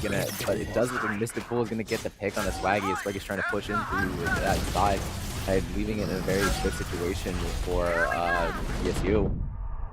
Yeah, Raxophone and Mr. Pool, they're actually going to find more kills, as Raze is finally able to trade out Mr. Pool. And look at this, Bowling Green pick apart Kent State's offense bit by bit there, as Kent did a great job of bum rushing site and getting onto it, but just these picks that came out over the map just really imploded Kent State there. And unfortunately, they gave up all the space in the entire map, so Bowling Green were able to walk up to A for free and have a really good pinch onto Kent State. And even though they got control of the site, they didn't have control of the map. And because of that, Bowling Green able to win that round and ruin Kent State's win streak. Yeah, honestly. Great aggression from Kent State, getting onto that side. It's just not having those picks early enough. As we do see Raxophone getting the pick on a Raincoat, as Lion gets the pick on the Jan, respectively. And that's just a very, very even pick after another. But Alonix ends up getting the pick on the Raxophone through the smoke, just kind of spraying through it, hoping to get something. And it just leaves a 4v3 situation here, Kent having numbers, as they get another pick on the Windows XP. You trying to get that recovery back as they see this tripwire going down on it. But Raze is there as Arceli just goes to peak, and there's 2 there, and it just is not enough for Arceli to kind of get on both of them. Yeah, bit by bit, Kent State just picked apart this Bowling Green defense. Is pick after pick after pick. Kent State just completely picked apart Bowling Green here. Now it's just Mr. Pool 34 all by himself, and doesn't have ult, really doesn't have a lot to play for here. A 1v4 retake scenario where almost impossible to win, I would say. And if you then lose the round after this, you lose the entire map. So Mr. Poole doing the smart thing, saving his Vandal for this last round, because you need as much as you possibly can get for this last round, because it will be map points, and they do not want to take any risks for that final round. And they need to be at the top of their game and have the strongest weapons, the strongest economy that they possibly can. So Mr. Poole can do the smart thing, save his Vandal, and hopefully give Bowling Green a fighting chance here for what could be the final round of this map. Honestly, that is a very good play for Mr. Poole to be doing, and you're already in a very unfortunate situation for that, but so we should save as much as we can going into this potential last round, and it's just going to be smart to keep as much as we have. And it did look like Kent was just kind of rushing, trying to get that pick, and they just were not able to go into that room where Mr. Poole was at, and just not able to notice where he was. But it does look like we're going into this. Spectrum is going to play a little aggressive, so peeking it and barely missing the shot. If he had hit that, that would have been a great shot for BGSU to be going into this.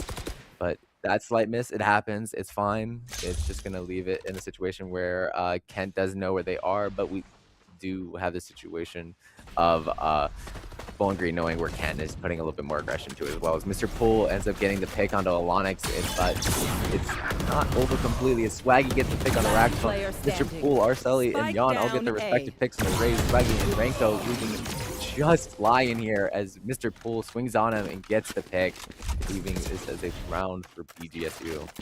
Yeah, very quick bang, bang, bang round as Mr. Poole 34 on that Cypher really starting to take over this game. And that Cypher, of course, a Sentinel, very strong on defense. It makes sense that he's now coming alive, that he's got the freedom to play off of his setups and play for what the Cypher truly wants to play for at the end of the day. And yeah, talking about that early exchange between Raxophone and Swaggy, really funny how Raxophone peeked out right into Swaggy's crosshair. Not only did Raxophone miss his shot, but Swaggy missed his shot as well. As I thought for sure Swaggy had Raxophone dead to rights there, but both players on that occasion not able to find the shots to connect. Lion really early, taking a lot of space through this A-side sewers, and Kent State, matter of fact, as an entirety, is looking to take up space through this A-side sewers here.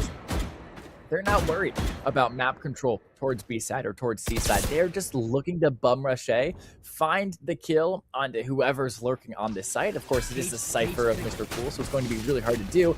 But they're just looking for this kill, and hopefully they don't get traded out. But it's going to be really hard for Lion because he's caught out by the trip. Lion is able to at least trade him out with Raincoat finding a kill as well. Swaggy able to find the third kill of the round for Kent State University. Is this the round that Kent State can close out the map? Raxophone going to pop that Euro for info. He sees both Raze and Swaggy trapped in this Viper on here. Super hard, and he's not able to find him before he falls in. It's over. Raincoat finds the final kill of the map, and Kent State win Haven 13-10 over Bowling Green.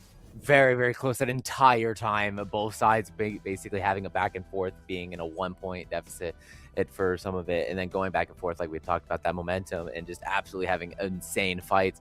It's just Ken wins that last fight and having a little bit more aggression to it, and getting able to have that control of point, just it helped them a lot. And Bowling Green wasn't able to get back onto that point, stabilize in time for getting the picks that they needed to actually get the defuse and getting out of that. So and we're going to take a quick step aside now, and when we're back, it's going to be map 2 of Kent State University versus Bowling Green State University. And the big question is, can Kent now close it out in bind, or will we go to the decider of split? We'll see you guys then. See you, chat.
Welcome back, everybody, to the stream. If you did not, if you were not with us earlier, we are in the second map now of a best-of-3 series between Kent State University and Bowling Green State University in the game of course, Valorant. It'll be brought to you by Lucas, aka Lucky, and by Philip Philofostic. Nice.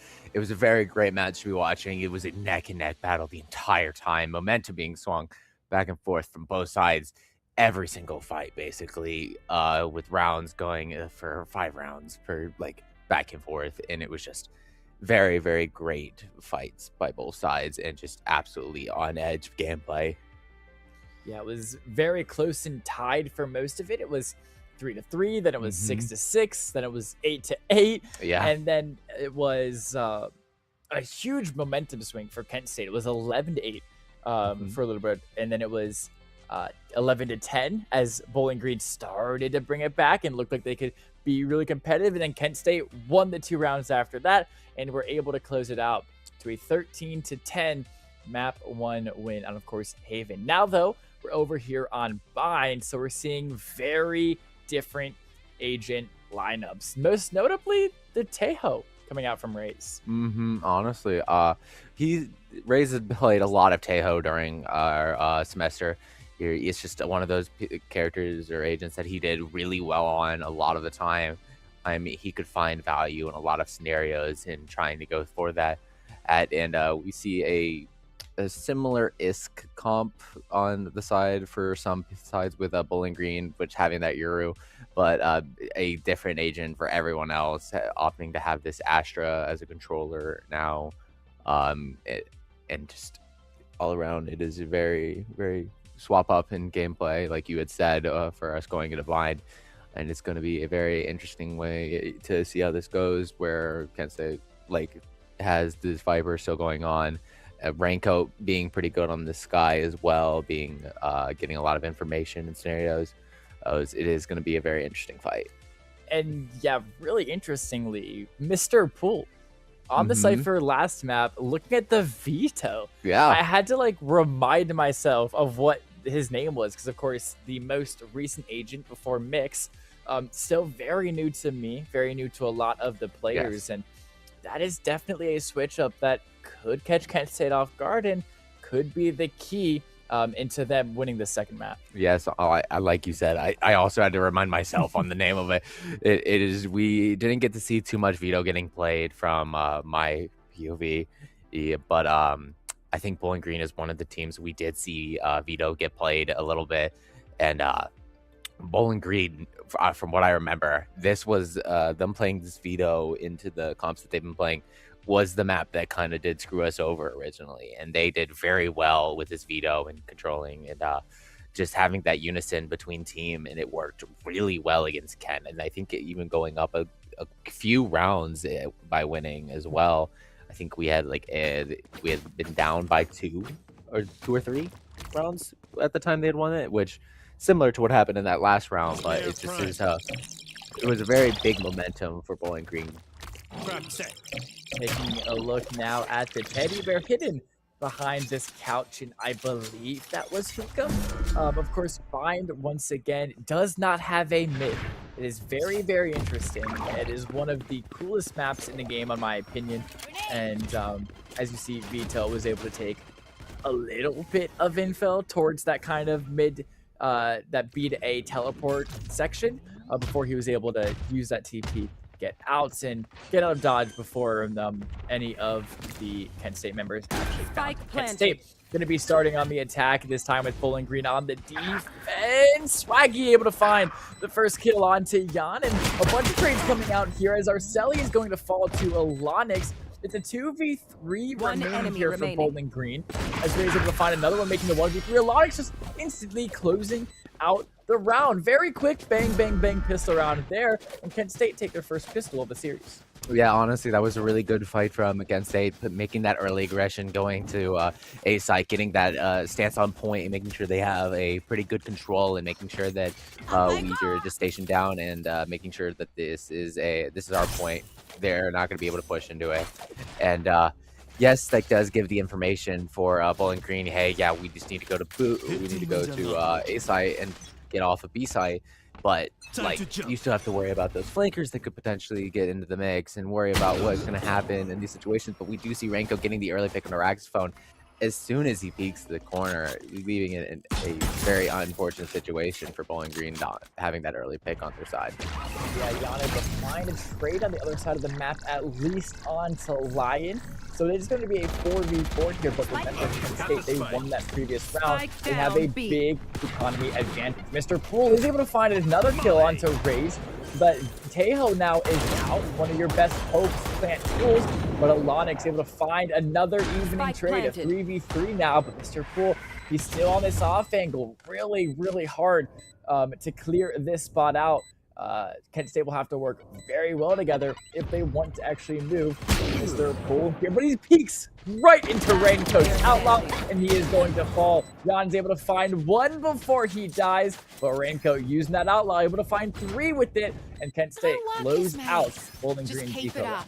Yes, it makes sense for the fact of Kent State having that little bit of aggression going into that, and from winning that first point, getting the money to put their funds into that second round, and having a little bit easier of a time going into that. But Bowling Green now is in this situation where they're going to be able to actually spend their eco and make sure that they can get a real good aggression into this situation, and make sure they can get a make sure they can keep Kent State back, and make sure that they're just not going to have to worry about a full bombarding rush where they had to worry about in these previous rounds during Pistol. Yeah, Lion finding a lot of space up to this A short side already. I mean, got that Sheriff is posted on top of these boxes now, sitting right on top of that Astra Star. And so is Jan. Jan has got a lot of space in this A pool side as well. So if any member of Kent State looks to walk up through A long, they're going to have a judge waiting for them that'll shoot them right in their face. And Mr. Poole is going to get swung into by Swaggy, and that is going to be the main source of smokes now down for Kent State, which makes it 10 times harder for them to push a site because they no longer have their main tool to block off sight lines from Bowling Green. But remember, this is Kent State's partial bye round. They are unfavored to win this round, so they have to play a little riskier, have to play for solo play, for solo value to actually win this round. For one of their players to make a good play instead of just trying to win it on solo, on macro alone. And it looks like they're going to start rotating over to this A site, but it's going to be hard for them to clear the space. Yeah, honestly, like we had saw previously with the start of this fight, where they were going to have to play a little bit separate, try to leave that spike behind and get a little bit of a momentum on either side of the point, and then just move that way, where they had to get their stuff together and then just get real aggressive. But we do see them going for the plant, and then it just ends up getting killed afterwards, and Jan getting two amongst that. Just is going to be a situation where it's going to be an all-out, hey, we can try to save something, or we can try to fight this. But all of Kent's going to sort of end up peeking and ends up losing their guns. That is a very unfortunate situation for Kent, but they also had a lot less to lose into that situation than Bowling Green, in where it kind of makes sense that, hey, we should peek this, try to get some value out of it, where Bowling Green has a lot more to lose. Yeah, Kent there, I really like what they try to do, just run on the A site and get that spike down as quickly as they possibly could. And I believe it was Raincoat was doing a great job holding that angle with the Outlaw. But unfortunately, Jan was able to sneak past, use that judge to take out two with just 3 or 4 shots, and Jan able to find that kill, stop that spike from being planted, and able to win Bowling Green their first round of the map. And now entering this 4th round, we're seeing very defaulty from not only Kent State, but also from Bowling Green. That Skybird gonna flash Windows XP momentarily, so they at least know that there's at least one person on this B side, excuse me, but they don't really know much more else than that. It looks like Alonix is taking up a lot of space on that hookah side. They might be looking for a B push very shortly here as Mr. Poole gets smoked off. Alon's is going to enter that site now. Arceli, though, able to find one. Arceli able to find two. Raincoat finally able to trade him out. It's 2 for 3 when the smoke settles. Kent State, though, they got that spike down. No, they don't have the spike down. It got dropped. Lion, though, able to find the kill on the Raxphone through the wall, evening it to a 2v2. 30 seconds left. They don't have the spike. They don't have it planted. But Windows XP doesn't have line of sight on the spike, and neither does Jan. So this isn't going to be too hard for Kent, but oh no! Raincoat peeks right into Windows XP crosshair, and Raincoat was not expecting it. Lion, though, able to find the kill onto Jan, but he's got to get this spike down. He has only 8 seconds left. He does indeed get it down. 1v1. Lion versus Windows, and it goes to Lion. Racking up the clutch. 3K for him. And Lion wins the 4th round for Kent State. Great stuff from him. And That's that great is to a see. big momentum gainer.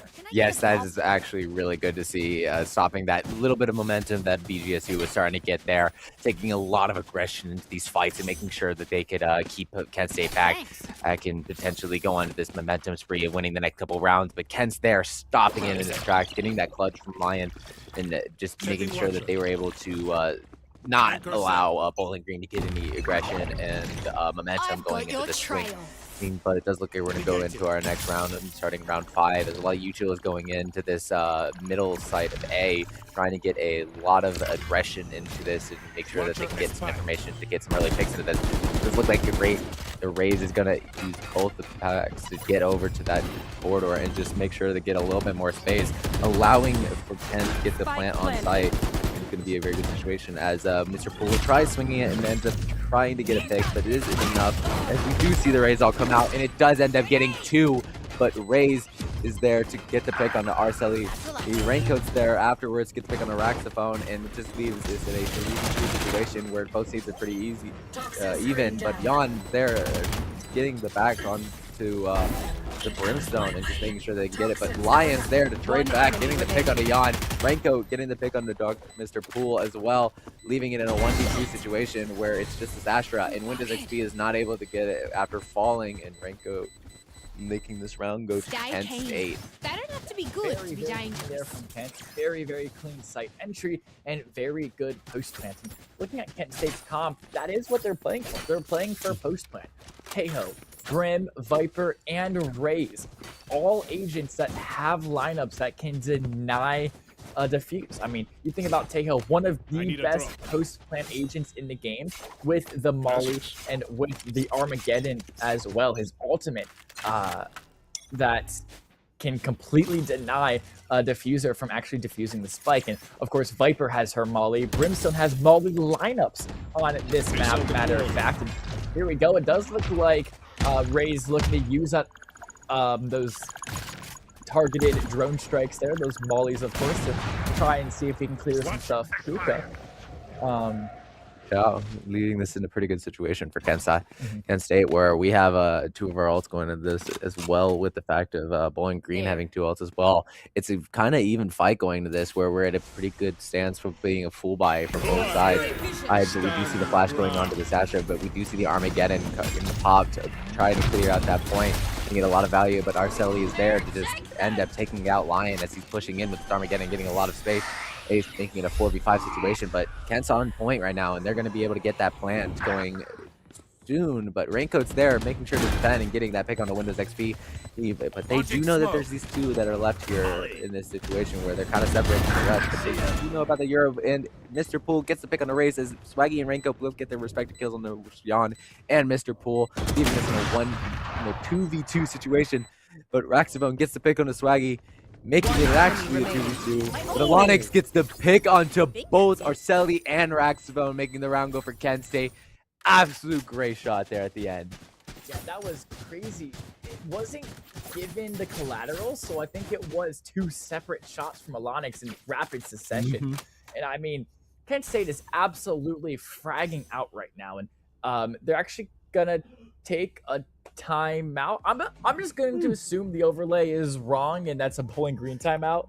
Maybe it is, and Kent State just like calling timeouts when they have momentum to try and maybe continue that momentum. It'd be really off. Yeah. They usually have used their timeouts in a way where, okay, whereas the other teams are trying to get a lot of momentum, let's try to halt that, like we had talked about, where let's get our thought process straight and let's figure out how we're going to tackle this next point or this next round and just make sure that we can do well into this. But like you said, we've been seeing both of these timeouts where we had it from the last timeout from the last match into this round, where when Kent is having the more momentum in this situation, and it's very odd to be seeing it. Yeah, 100%. Very peculiar why these timeouts are coming out from Kent State when Kent State has the momentum. So either Kent State just changing up. Oh, it is a Bowling Green timeout. I think there was a second where the overlay was wrong, and now it has corrected itself, and this makes much more sense. Bowling Green definitely down in the dumps at the moment. They definitely need a pick-me-up, and what better way to do that than calling a timeout. Alana's going to double satchel her way up into a pool already. So much space cleared for Kent State here. Raxophone's just going to swing into two players. Alonix and Raincoat are there waiting for him. Raincoat going to use that Skydog to clear the rest of sight, but Yon, look at this flank. Has the Bucky out. Raincoat's expecting it, so the trade does come out from Raincoat at least, but he is going to fall. A 4v3 now situation for Kent State. But that spike, crucially for them, still isn't down yet, and that's because they took that TP. They're rotating over to B, and they should theoretically beat Bowling Green there and get a free plant. Yeah, that's going to leave both sides in the situation of we have to kind of race to this point and try to get control. It's going to help EGSU to get a little bit more control of both sides right now, where we see this 1-2 split coming out, where they're a little bit more split now, just defending a lot of angles, where Kent is kind of just similarly grouped up together, but trying to get into this B side. But it's just, they got to make sure that they swing onto this at a good time where they are actually going to effectively get it. But Mr. Pool is here, and it doesn't look like he gets the pick on anybody as Lion gets the pick on Mr. Pool, leaving in a very troublesome situation for BGSU, where it's a 2v4 situation as Ilonix uses the ult to just clear Windows XP out from the back of sight and just make sure that this is now a 1v4 situation where Jan is in a situation where probably saving for eco is probably a good decision to be doing right now. Yeah, Jan is on the complete opposite side of the map right now. In a 1v4 situation, they would have to clear every single angle from them onto that B-side site, which is just too many. It would take too long to get there. Once you do get there, the chances of you pulling it off are very, very slim. So I think this is a very good call to save this Vandal, bring it into next round, and see what you can do with it there. But that being said, Kent State is not going to let him save for free. Both Swaggy and Alonix, they're on the hunt. They're looking for Gum. They're going to see if they can smell him out. All right, they're sniffing their nose, but they're not able to find him in time. As maybe Alonix can get him through the smoke. Oh, Swaggy does find him at the last second. Swaggy gets the kill on a Jan, and that Vandal will not be brought into the 8th round. That's very unfortunate for Bowling Green. Like I was saying, keeping that one gun, which is still a very good thing to be having going into this round, where eco is going to be a lot more expensive than it would have if just having that one gun, where it's going to cost an extra of $4,000, and it's just going to be very hard to kind of judge money-wise how we're going to save going for these next upcoming fights as we go into round 8. And it's just Bowling Green right now is still in this really tough spot of being down 5. You can see a lot of util being used as Mr. Pool ends up getting the pick onto Alonix, as the ult is kind of just used to make sure to clear him out. But going through that, Swaggy does end up falling as Raze gets the pick back onto Mr. Pool. The situation as Raze kind of fakes the plan a little bit to try to make sure and see if there's anybody that's going to try to peek into that situation. But it does look like he's going to back up and try to clear out a little bit more of these angles and play a little bit more defensive. Yeah, very cool interaction there. Mr. Pool will use that Vital ult, which makes him immune to all utility. He can only take damage from gunplay. And he used that to just completely live the Brimstone ult, which you would usually get completely incinerated in. And not only did he live it for a time being, but he also was able to find it onto Alonix, who wasn't expecting somebody to be there, because usually you can't live through a Brimstone ult. Not able to find a kill under Raincoat as well, making this really difficult for Kent State. even though they have this spike down, it is a 2v4 for them. They end up using that Viper ult to try and make this hold even easier for them, but look at a crazy flank. He left his Viper pit, is going to let it drop, but he uses that to great effect to get a kill. The Viper Molly is actually going to find a kill on a Raxphone before Jan trades him out, but it doesn't matter because Lion was unfortunately all by himself, and Bowling Green, yet Scrappy, do manage to win the round. Yeah, like you're saying, that's like losing 3 of your guns going into that. No, 2 of your guns. It's just very unfortunate, and it's like we're seeing now. You're gonna have to be down on that to buy and make sure that you gotta cut your losses where you are. And while Kent State's gonna be able to just full buy and go into this as quick as they can, and having that Sky ult as well is gonna help in getting a little bit more aggression into this, and just make sure that they can take another win from this. So, and they're in a situation as well where 1 win from BGSU isn't too detrimental. But we do see a lot of utility using this middle side, as we see this Melodix just going in full aggressive, but ends up getting picked as Raxophone gets to pick on the flaggy as well, just leaving it down, and that's just a bad sign for Ken. Going full buy into this and then being not able to get a little bit more value from that early on and leaving them in a 3v5 situation. Yeah, Lonix tried to go for a play there, but he got fade mollied, you know, stun, flash. I think it was just fade mollied. And of course, Jan was sitting on the opposite side of the corner with that judge, just waiting for somebody to peek him. This really tough situation there for Alonix, is trying to make space through Hookah and just got absolutely caught out by Bowling Green's defense there.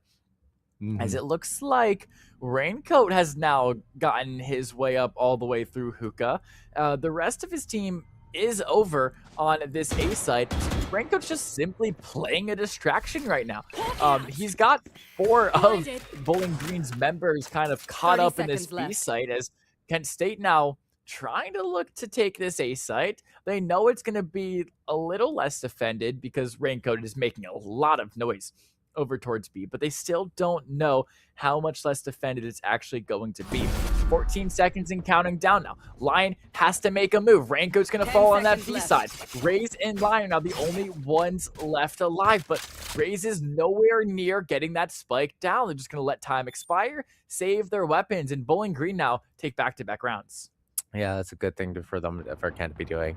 A very unfortunate start for Ken, just not having a real good situation of getting a 2 down very early on, and just having to think of and optimize how they're going to get into this and take site control, and just not knowing where Bowling Green is at. It just leaves them at a troublesome spot where they're just going to have to figure out, hey, do we fully commit to A, make sure to put as much aggression while Raincoat is taking this distraction and just risk the fact that there's a big 2 men here? Or do we just try to break through the barricades that's being created at B as we see the start of this round? I've got your trail.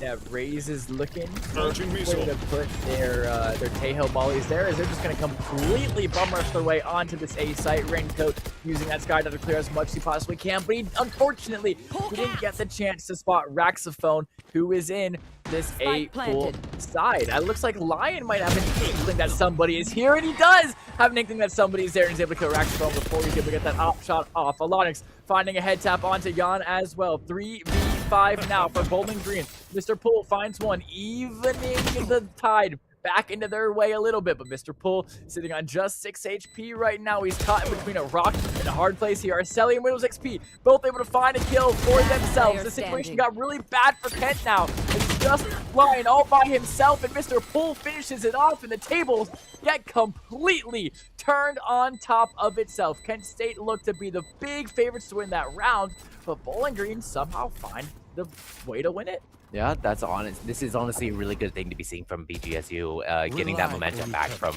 being halted by KSU really hard for those 4 rounds, and then having that timeout and still being very like at disadvantage. It almost seemed like where now they're getting this momentum finally back and getting a little bit more aggression into it, where we now see a tactical pause come out from the side of Kent State, trying to potentially stop the momentum that we saw BGSU starting to get. Yeah, and this timeout makes perfect sense here from Kent State. I mean, you were just up 6-1. Now you're only up 6-4. You've lost the last 3 rounds. The momentum is out of your court. Let's take a pause, slow things down, and see what's went wrong those last 3 rounds and see if we can fix it. Of course, since Kent did have that 6-1 lead, the worst they can take into second half is tied 6-6. And Bind being a defensive sided map, going into your defense tied up is really, really good and puts you in a really good position. So that 6-1 lead they took already put them in a strong position. So they don't really need to win the rest of these rounds here. Even if it goes 6-6, they're still perfectly fine for the defense. But if they are able to win one or maybe even both of these last 2 rounds, make it a 7-5, make it an 8-4, you're putting a lot of pressure on the Bowling Green to deliver really, really well for their attack. Yeah, and with this being such a defender-heavy map right now, it's just a very troublesome situation where BGSU kind of wants to level this out as much as they can and have a better chance going into this attack, where we're starting the start of this as we see a lot of U2 getting used to get that locations revealed on B site, whereas on A site we're having a little bit of a conflict because Jan uses the ult, ends up getting the pick onto Lion and Raincoat, a very, very well-placed ult from Jan. Yeah, he got 2 agents with 1 rocket there. Is actually going to find the 3K on the Swaggy as well. Hold up, ladies and gentlemen. Jan is on ace watch. If he's able to find the kills onto Alonix and Raze, we could have our first ace of the weekend. He peeked. He saw Raze for just a little bit, but didn't have the confidence to fully swing on them. And now he's going to reset, fall back onto site a little bit more. And Kent State going to continue their offensive onto this A site. Raze and Alonix holding hands all the way up through this A pool or these A shower side. And let's see, when do they decide? They know they have to fight in to this entire Kent State or Bowling Green defense, and they're just not able to do it. Jan ends the round with the 4K. Unfortunately, I believe Arceli got the 5th and final kill, but still great stuff there from Jan, putting his team on his back for just that round and finding 4 kills. 14-7 going to be a stat line. Honestly, that was a very good fight from both sides. It was just very unfortunate for Kent's favor getting those early picks that happened to them. And like we had talked about during the break, like if they end up ending this in a 6v6 rounds point differential, that's fine for them. They're going into defenders after that point, and it's going to allow them. But it does look like we potentially going to see, and we do see the Armageddon being used to try to clear out a little bit more at this point. Just a bit of heavy aggression. There's a lot of utils going in as Alonix gets the pick with the judge onto Mr. Pool, getting a very much needed pick for KSU to go into this. But we do see Jan there to try to get another as Ranko falls victim to it, as Alonix is there to didn't respond. But Alonix does pull out the ult, but Arceli's there to shut it down. And that's just very bad for the side of Kent, but they are able to get the plan onto point. But it's going to allow BGSU to get a little bit more aggression into this and clear out a little bit more. UXP is up here, and he gets the pick on the Swaggy and Raze. But Raze, right before dying, gets pick on the Arceli. He's going to leave Lion on this Viper in a very bad situation by himself, and it does not end up in his favor as Roxstone gets the pick onto Lion and allowing them to get the defuse, making it the round, which BGSU taking 6-6 into the swamp. Yeah, 6-6 after a 6-1 lead for Kent State. Really not what you want to see. I mean, still, of course, we talked about it. Going into your defense tied on a very defensive side of map like Bind is really, really fine for Kent State. But considering the fact that you were up 6-1 just 5 rounds ago, it's a bit of a bittersweet feeling here going into this 13th round, going into this second half, as you know you could have been up so much more, but you just weren't able to deliver in those last 5 rounds. Yeah, as we see, we're going into our pistol rounds, where we do see that we have 4 classics being around the entire board, or having 4 guns being bought by the side of Kent State, putting a little bit more eco into this pistol round, hopefully trying to get a win out of it. But we'll see how this works for them as well.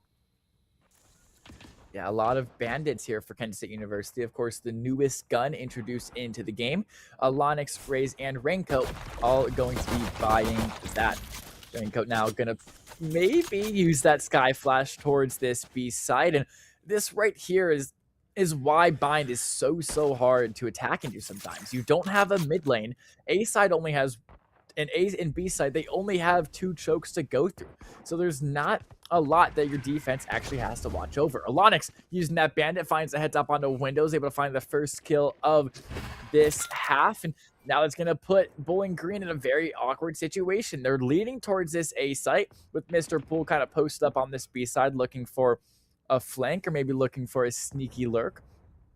But at the moment, Bowling Green still having trouble looking for A site. Matter of fact, going to take that teleport, rotate over to B site. Yano going to satchel his way onto site. Lions able to find the kill on Arcelli before being shut out by Mr. Poole. 3v4 now. Bowling Green, they have control of this site, but they don't have the numbers advantage.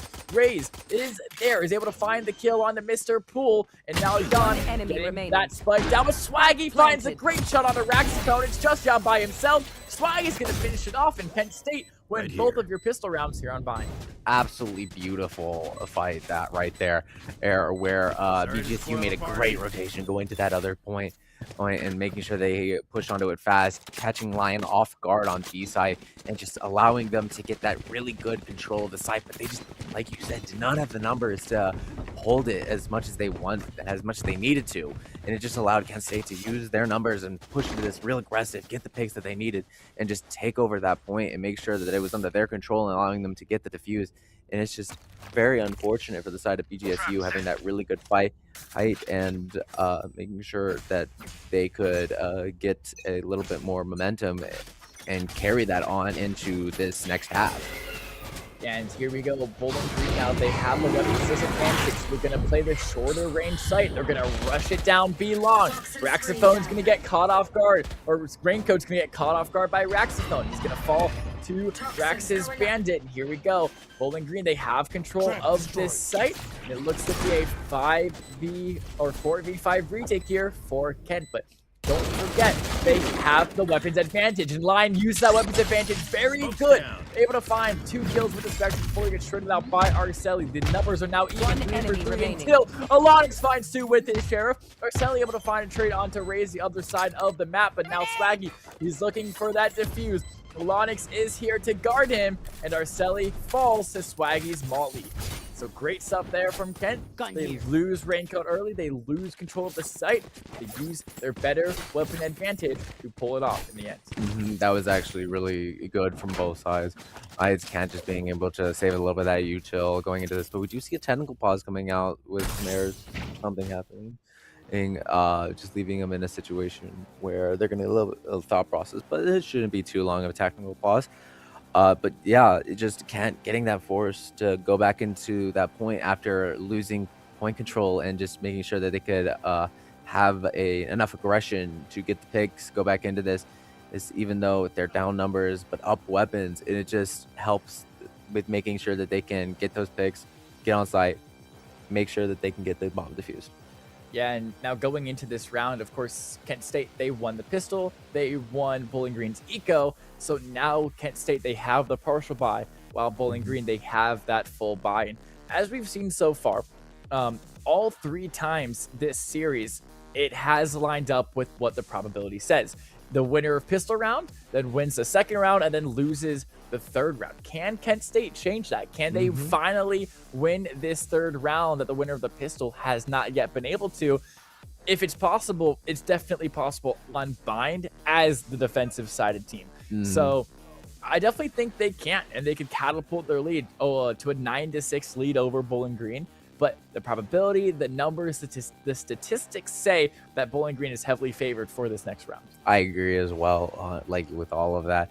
As much as I'd love to see a Kent win on this, it's just statistic-wise, it's not likely.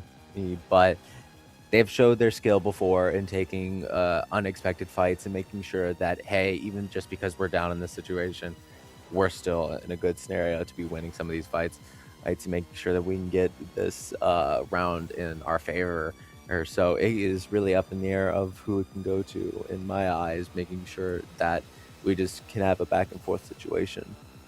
Yeah, and this tech pause going on for a little bit longer than I kind of expected, as maybe one of the players' PCs crashed or something like that, and we'll just have to get everything restarted before we are able to continue this. But it has been such an amazing match, such an amazing series so far. Of course, going back to Haven, that map was very, very close with multiple ties sprinkled out all throughout the map, tied at 3, tied at 6, tied at 8, before Kent State really started dominating about 3 to 4 rounds in a row. Before then, Bowling Green delivered with 2 of their own, and then Kent State finished it off with 2 rounds of their own, taking that to a 13-10 map win. And same thing here at Bind. It's really just about that game of momentum, is where it switches back and forth and back and forth. And after the pistol round, after those first 3 rounds, I should say, Kent State were up 2-1. They then won 4 rounds in a row, able to take it to a 6-1 lead, and then Bowling Green finished out the half by winning 5 back-to-back. They got the momentum, and they got the wins all in order. Currently, the momentum is in Kent State. Can Bowling Green upset that momentum? I mean, we'll have to find out. Yeah, the only time can tell to see how this is going to go. But we do see that early peek by Jan getting the visuals and locations.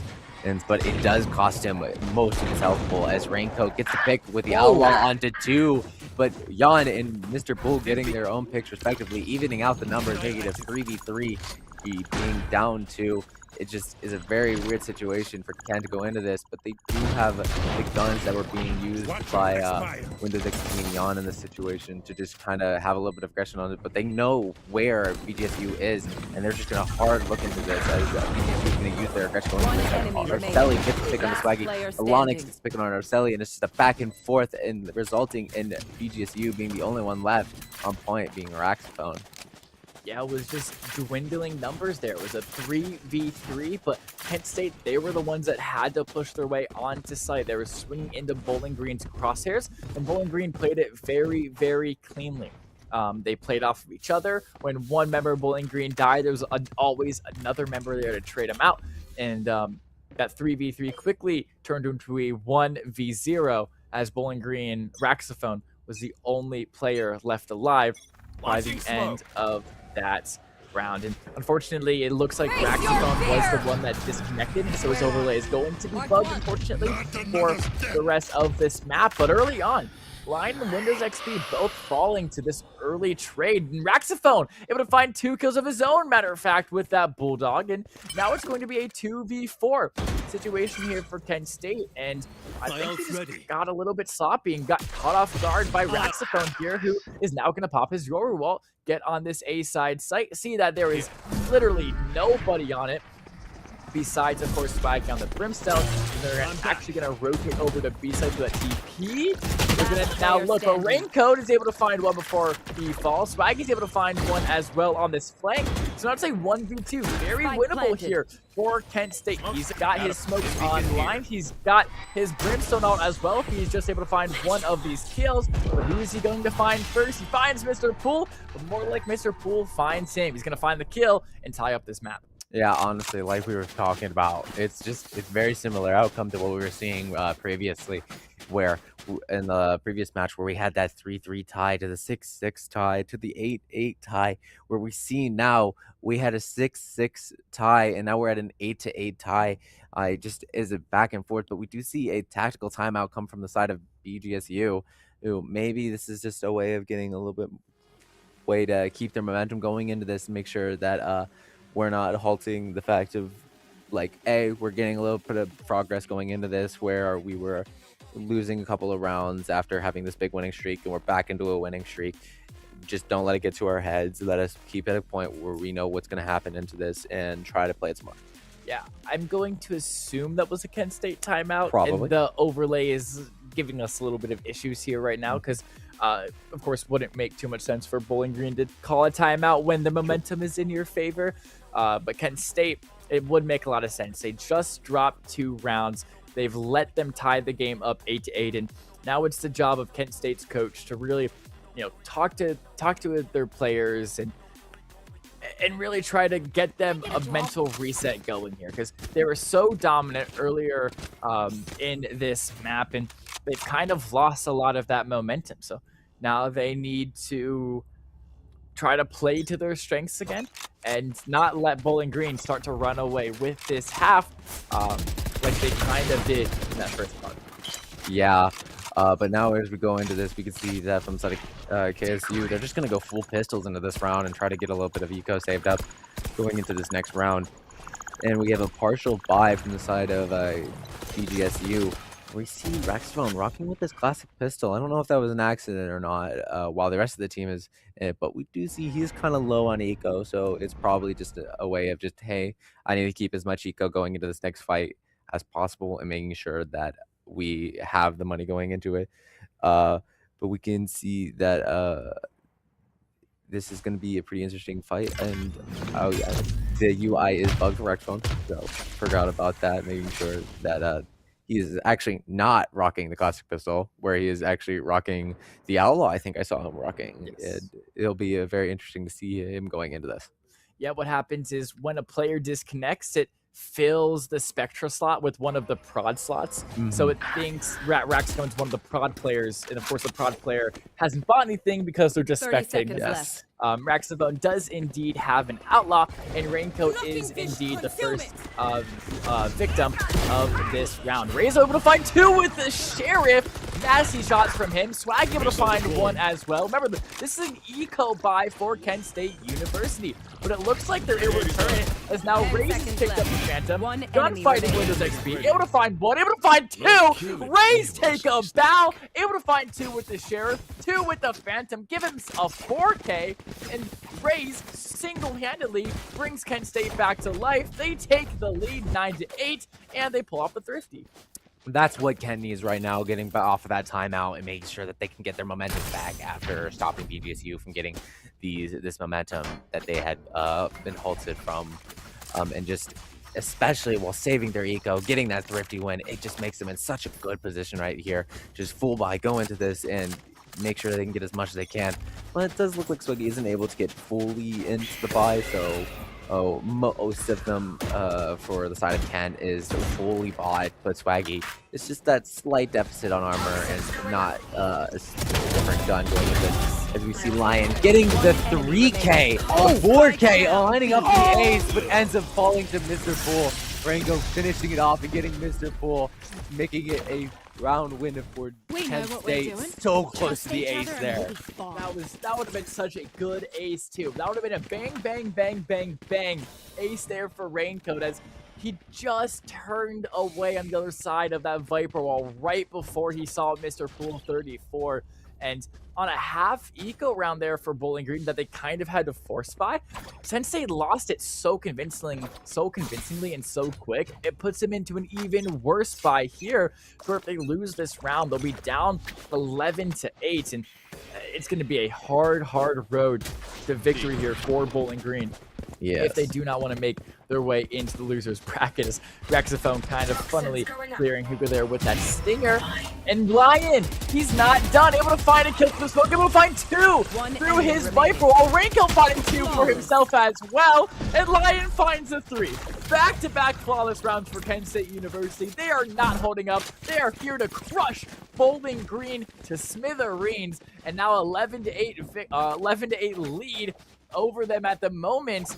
Bowling Green finally have a full buy here, but the momentum is so heavily favored in Kent State right now. It's going to be hard for Bowling Green to bring it back. That is what I'm loving to see from Kent State. It is actually terrifying with how quick they're doing this, and just getting through this as quick as possible, getting that momentum that they needed from being at that deficit of two losses. It's just going through it, getting as quick as possible, making sure that okay, there was a timeout issued. There was no overlay that went over, but we are going into a timeout, and I'm assuming from BGSU. Yes. It would just make the most sense after that demolishing 2 rounds of Kent State, and giving them the scenario of now flawlessly getting through both of them, having the eco saved up for they can afford to maybe to lose one, but try to get those picks into this and make sure to cut down the eco of BGSU, where they have to basically be winning all 3 of these he's in a very good standpoint to make each round easier for them to win the next.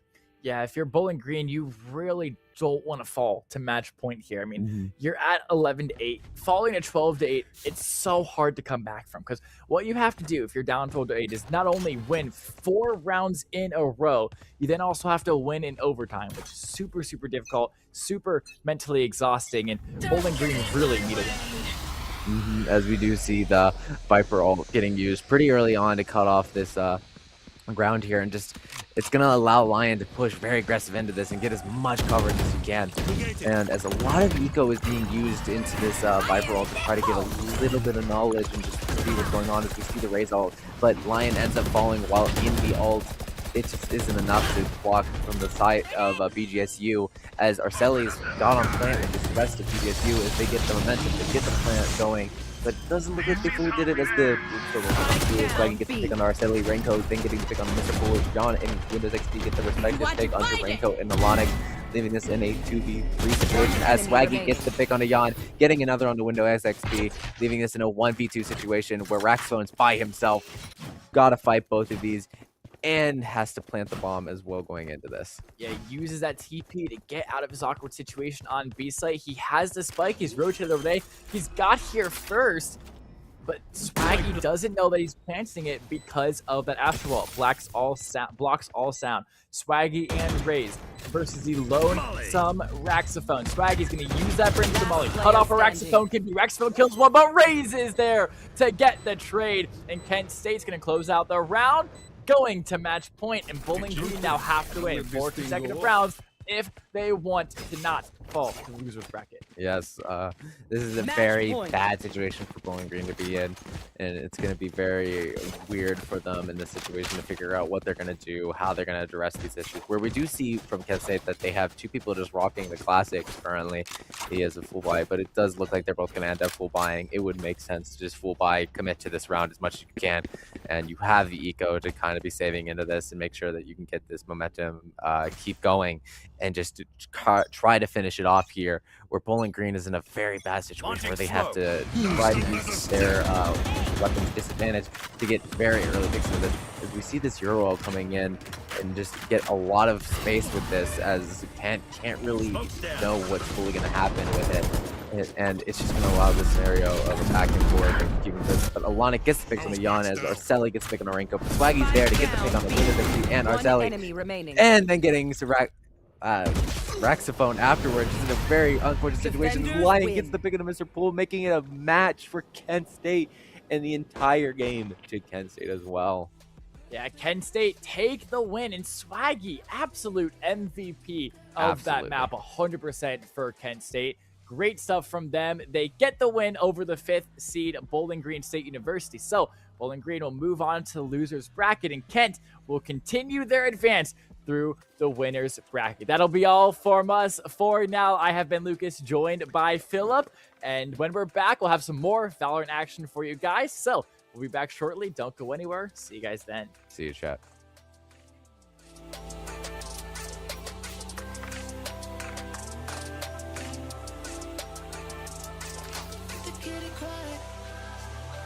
That's a pretty sky. Sing a lullaby. I need a steed, babe. Make the kitty cry. That's a pretty sky. Sing a lullaby. I need a steed.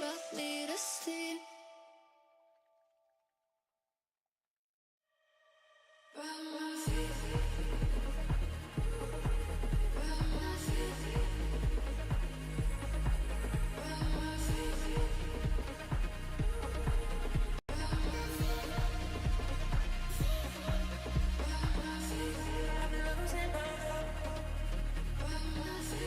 I've been losing my head.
Hello, everybody. Welcome back to another game and another match of Valorant. Today we have not just today.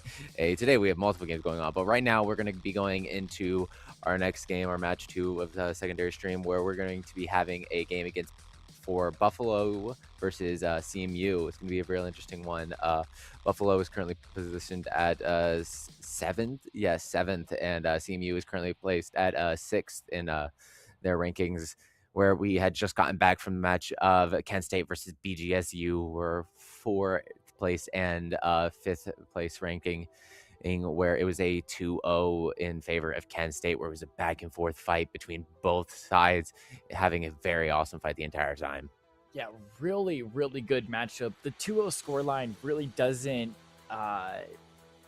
show the true story. I feel it was such a close match, and although it was a 2-0 sweep, both the maps were very, very close, with the score constantly being tied between Bowling Green and Kent State. And that was, of course, your 4th versus your 5th seed matchup, and I'm hoping we can see a very similar story for our 6th versus our 7th seed matchup here today. Yes, in both of those matches from the last game as well ended in a 12-10. Well, first was a 12-10, and then the second one was 12-8, 8 scoring. Where like the numbers say, it just doesn't give it justice of how close it actually was. But like you said, going into our Buffalo versus CMU game, where we have our map picks and bans, where we have this ban of Abyssal and Pearl from Buffalo and then CMU. But we have the pick of Breeze from the side of Buffalo, then leading on to Bind being picked by CMU, and then going on to our bans from Buffalo being Corrode, and then CMU banning Split, and then the decider match being Haven. Yeah, should definitely be a very, very interesting match here. Of course, Bind and Haven still in our map pool, just like they were for Bowling Green versus Kent. We might not get to see the Haven, of course, because it is that decider map, but the map that we do get to see, that we're starting with, is Breeze. Now, it recently went through a massive rework. Of course, that entire section of pipes being removed, mid being reworked very heavily, and that A site being reworked as well. Let's see how this rework of Breeze plays into here for the first championship weekend. The first time I've seen it being played this weekend. I've seen it a couple times in the regular season, and the changes definitely do affect a lot. But here we go. We get to see those changes for the first time here in the ESC championship weekend. And looking into the draft, to the agent select, I should say, we're not playing League of Legends anymore. Anything stand out to you? I'm not gonna lie, I forget their character name. Bumpkin. The Waylay. Waylay, yes, Waylay. I didn't see too much of Waylay just from other teams. I know Kent did do a little bit of Waylay in some of their matches, but it's just they had those other options that were just better duelists going into it, where that Jet got played, the Neon got played, and it's just you didn't really see too much of this Waylay, but they can be played very effectively and very well if they know how to play them. But like we said, with that, we have that Neon being then set on to the other side of Central Michigan, where they have Cloud on this Neon, and both sides running this Astra, Viper, Sova as the opposite as well, where that difference on both sides, where we have a double duelist, a double controller on Buffalo, where Central Michigan just has this double controller going into it. Yeah, Bannable gonna opt to be playing that Cypher, which is, of course, it's so, the meta in Valorant right now is so weird. We kind of talked a little bit about it in that first map, but you're looking at Buffalo and you're like, well, they don't have a Sentinel. Why aren't they playing a Sentinel with their comp? And you have to realize Viper is a pseudo Sentinel in the current meta. You play it very Sentinel-wise. You're going to be lurking. You're going to be using your smokes, your wall, your mollies to hold down sites rather than to enter sites like you would use the Astra smokes to. So looking at Buffalo's comp, Fukuro is going to be playing that Sentinel role. Then over to CMU, double duelist is very, very meta right now. And looking at CMU's roster, they only have one traditional duelist, but you have to remember Chamber is essentially a duelist hero. I mean, sure, he says Sentinel, but you're playing him like a duelist with those aggressive TPs, with the operator, with the pocket pistol that you get for free for your ult, and at the start of every round with your abilities.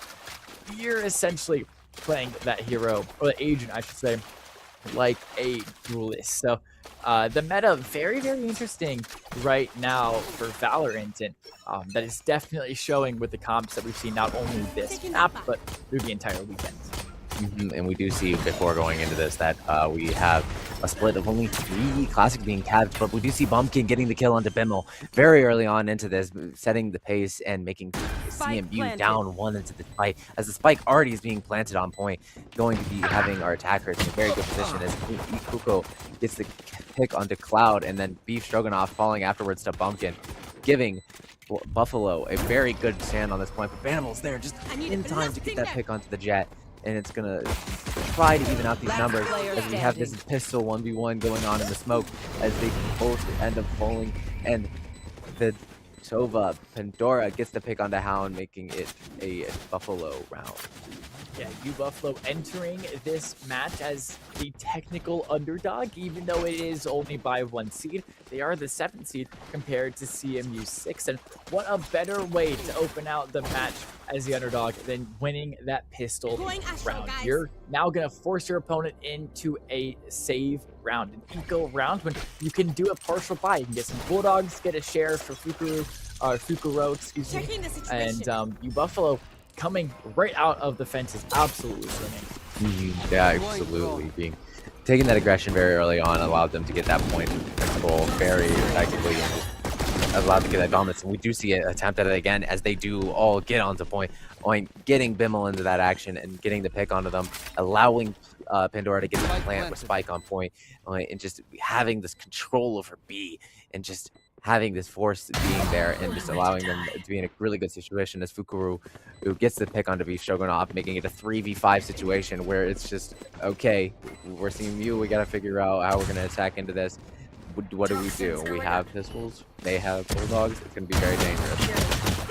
Here we go. Fukuro is able to get Cloud before being traded out. Hound, though, is able to find at least that trade. Fukuro was trying to play off of his wall, play off running through it and being decayed. Bumpkin used that Bulldog to find a kill on the Bannable. Hound, though, is not done. He found the kill on Fukuro, able to find the trade on the Bumpkin as well. And even though that spike is down for you, Buffalo, Hound was still fighting. Finally, Avexed able to finish off the round. It's going to be 3 Bulldogs left for you, Buffalo, and Fukuro is going to buy a Vandal, or Phantom, actually. This is a round that usually you see a very split buy for the winner of the previous 2 rounds. Central Michigan, of course, will be on a full buy now, as they lost the previous 2 rounds and saved that last round.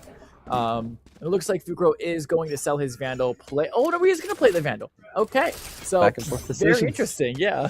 Trying to figure out how they're going to go through this, but it does look like he ends up selling it again, or potentially swatching out with Vex, yes. Yeah. And just going back and forth. But we do see that Fukuro is going to get into this very early and get the pick onto Bannable, as Buffalo is just at this B side, getting very, very aggressive with it, but Beef Stroganoff's there to stop that momentum just a little bit. This Fukuro gets picked as Bimmel getting the pick on the Bumpkin as well, just going and making this a very harder fight for the side of Buffalo, where they're now in a 3v4 situation. Yes, Spike has been planted, but like they're down on guns, guys. They do not have numbers in guns.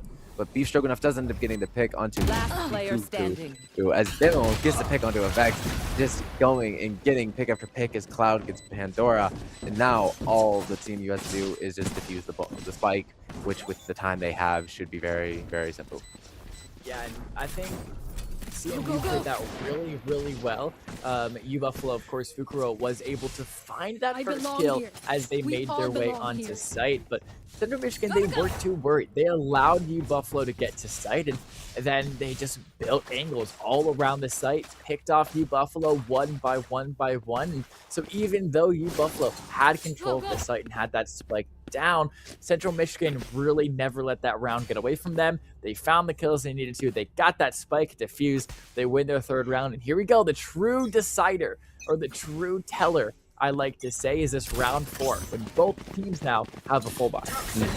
Yeah, right now it's just playing it smart and using your 2 well, as we see a rush kind of going in as Bimmel gets to pick on the bumpkin. That Waylay trying to get in there as quick as possible as Vex gets to pick in response onto Bimmel, just leaving it in a back and forth situation where it's a 4v4.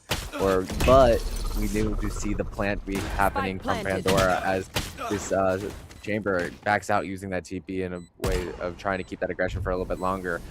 But CMU knows where Buffalo is on this point. They know, hey, we gotta get into this. They're all, for the most part, all of them are there. Yes, they don't know about Ikuku that's in that backline. It does work out in that favor as Ikuku gets the pick onto 2. As Pandora gets in a fight, as then falls to Hound, getting in a very bad situation where it's a 1v3 situation, leaving CMU in a very uncomfortable situation as Fukuro gets the pick on the Beef Stroganoff, making that a round for Buffalo.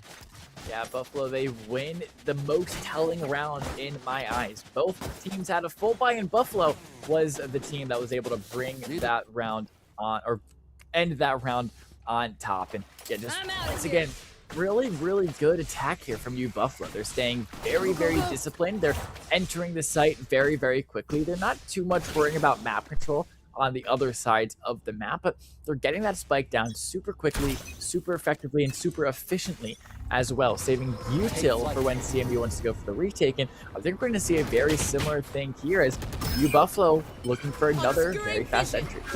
Yeah, this is a very different match from what we had noticed previously with this that Kent State versus BGSU game where we have Vex getting a pick on the Hound very early on, where we see Buffalo taking very heavy aggression as Bumpkin ends up falling to Cloud, making it a 3v situation against 5. But Fukuro gets a pick on the Speed Stroganoff, Bannable gets a pick back on the Bumpkin, and Fukuro gets Bannable after the pick, just making it a 1v4 situation, leaving Bimmel by himself, kind of showing a little bit of nervous wreck there. But you got to say calm and under control, ends up falling to Fukuro, giving the round to Buffalo again. But this is a very, very winnable stand for CMU to be in still. It's okay that they're down 3. We saw in previous times where they can get back from the situation. They can win a couple of fights and go back into this with a new headspace and start winning about some of these fights. Yeah, and Buffalo, they're doing what I was saying. They're continuing this momentum. They're absolutely steamrolling their way onto site, round after round after round. Central Michigan haven't found a good response to Buffalo just bum rushing their way onto site almost every round. Once again, it looks like they're going to be running up this B site. They're able to go 1-4-1. The Bumpkin peeking through that Viper Wall is able to take out Bimmel. That Viper Wall is going to drop. Bumpkin going to be using his Waylay abilities to get on site, and that spike can be a very easy plant for Pandora now. Yeah, that's really good for Buffalo to be as Dunku and Fukuro are there, just noticing Bannable and Hound through the smoke and just getting the picks onto both of them respectively. It's just going to leave them in a very good situation where Cloud is by themselves in this situation, going up against 4 where the spike has already been planted. But it does look like he gets the pick onto Fuku very early on to this, as he gets the pick onto Fukuru as well through the Viper ult there. That was displayed on point, and just trying to get as much aggression into this, into a 1v2 situation where it was a little harder originally, but we do see this squeeze onto it, not in time though to get the pick, and Pandora does end up falling and getting the pick onto Cloud, making Cloud fall. Yeah, and Buffalo still just staying super, super disciplined. If you're Central Michigan, the way to play around this is, well, first off, call a timeout. Really, really agree with that decision. But now what you have to do is, okay, what are Buffalo doing to us every round, and how do we counteract that? What they're doing is they're sending 4 or 5 to one site, running them down either a short, a long, B short, B long, whatever it be, just running 4 or 5 of their agents down one site and just steamrolling their way on to the point. So what Central Michigan, what they have to do is they then have to play for map space, either play really far back off site and play for a really good retake that you can play for a pinch. Because here's the thing. If you're Buffalo and you're sending all of your resources to one site, that means you're leaving the opposite side of the map completely open. So what you want to do on Central Michigan is take advantage of that. When you see Buffalo go to a site, have your resources start making their way around the other site, go for a pinch, and then you can put you Buffalo in a really awkward hold situation and set yourself up for a really clean and nice retake. But unfortunately, Central Michigan, they're getting caught lacking on site. They're falling early, and they're not able to find that rotate around the map to get that pinch. I think that is a change that Central Michigan have to make to counteract the style that U Buffalo is playing. Yeah, and with help with that, we've seen U Buffalo leave.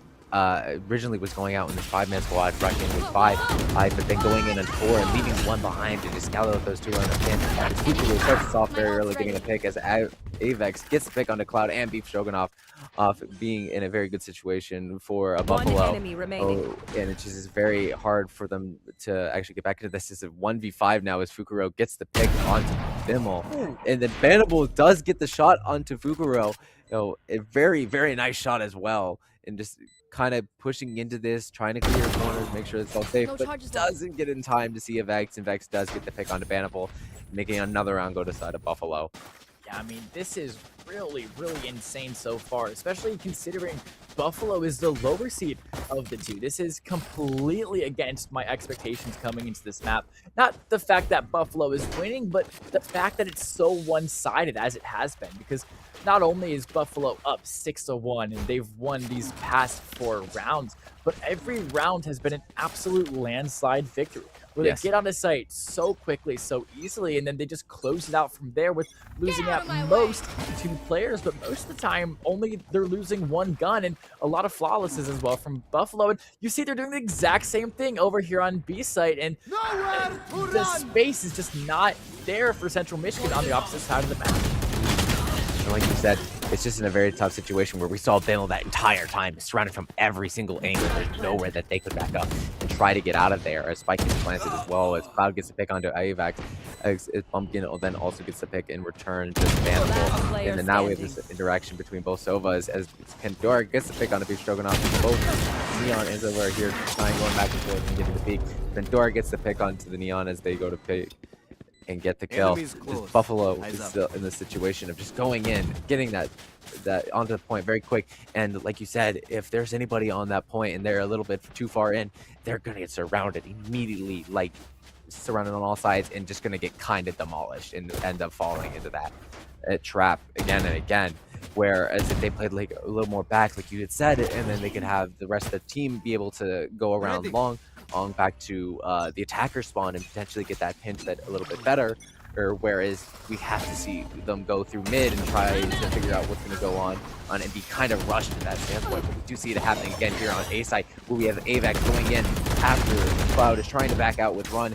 He's just not being able to get out there in time. And Hound is in the smoke, hidden, getting the pick onto Avax, and Pandora is just there on the other side of the smoke, getting the pick on the Hound, and the Sova ult's there to try to clear up a little bit of this A side, and it doesn't look like he got a hit onto anybody from what I had told, but Fukurow gets the pick on the Beef Stroganoff of their Sova, and then Bimmel getting the pick on the Fukurow, Bannable getting the pick on the Pumpkin, and then Bannable dying to Pandora, and just back and forth making a 1v2 situation.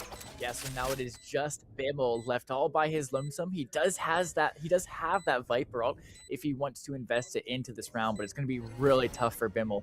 Playing into Pandora and playing into a Kaku, and he has to get that spike defused, and now that they've spotted Bimmel, it's just got 10 times harder for him. As a matter of fact, it's already over. Pandora able to find that final kill, getting himself a 3K, and Buffalo extend their advantage 8-1. In Central Michigan, they still have 3 ults online here, so they can still think of something to do. And honestly, what I would do is, I mean, it's so hard, but you have to play around this Viper and Astral ult that can really lock down a site easily for you, and especially with how Buffalo is playing, locking down a site will be super strong for them, and just trying to find the site they want to bum rush, using a Viper ult or using an Astral ult, and just keeping that site locked down and away from Buffalo. It looks like, here we go, to do the same thing over and over and over again. As they're already on site, they'll get that spike down soon, but this time, no one from CMU has died yet. Just as you say that, Beef Stroganoff does end up falling to Pandora, and as Buffalo gets the plan to almost, and Bimmel there is in response, gets the pick on the Fukurow. Oh, just making it a more even place as they're shooting through the smoke, trying to get any picks into that and try to clear out a little bit more, where both sides are in this state of not really fully knowing where each other are, but having a general idea and just being able to know how to address towards this. Being a lot of util getting spent. Bumpkin gets the pick on the Cloud, and Vandal getting the pick on the AVAC, getting a very weird situation of a 2-1 is then Bumpkin gets the 2-kill onto Bimmel and Bannable, but Bimmel, right before dying, ends up getting a pick of his own, trying to level out that eco just a little bit, which in this situation, you gotta take whatever you can get. Yeah, the entire team of U Buffalo is playing so clean and so precise right now. I mean, we just saw that the aiming from Bumpkin there, that was so precise, super smooth, and look, just really clean, able to find the 1-2 tap just like that. And that's not just Bumpkin who's been doing that for U Buffalo. Fukuro has been finding amazing opening kills for so many of these rounds, and Vex and Pandora both playing very well respectively as well. Of course, Akaku is the smoke, so he's actually fragging out like his teammates. But here we go. Once again, A-site being bum rushed by U Buffalo, and it does not look like CMU have responses. They still refuse to go for a wrap around the map. And it's going to be a 1-for-1 trade at least, but the spike being planted.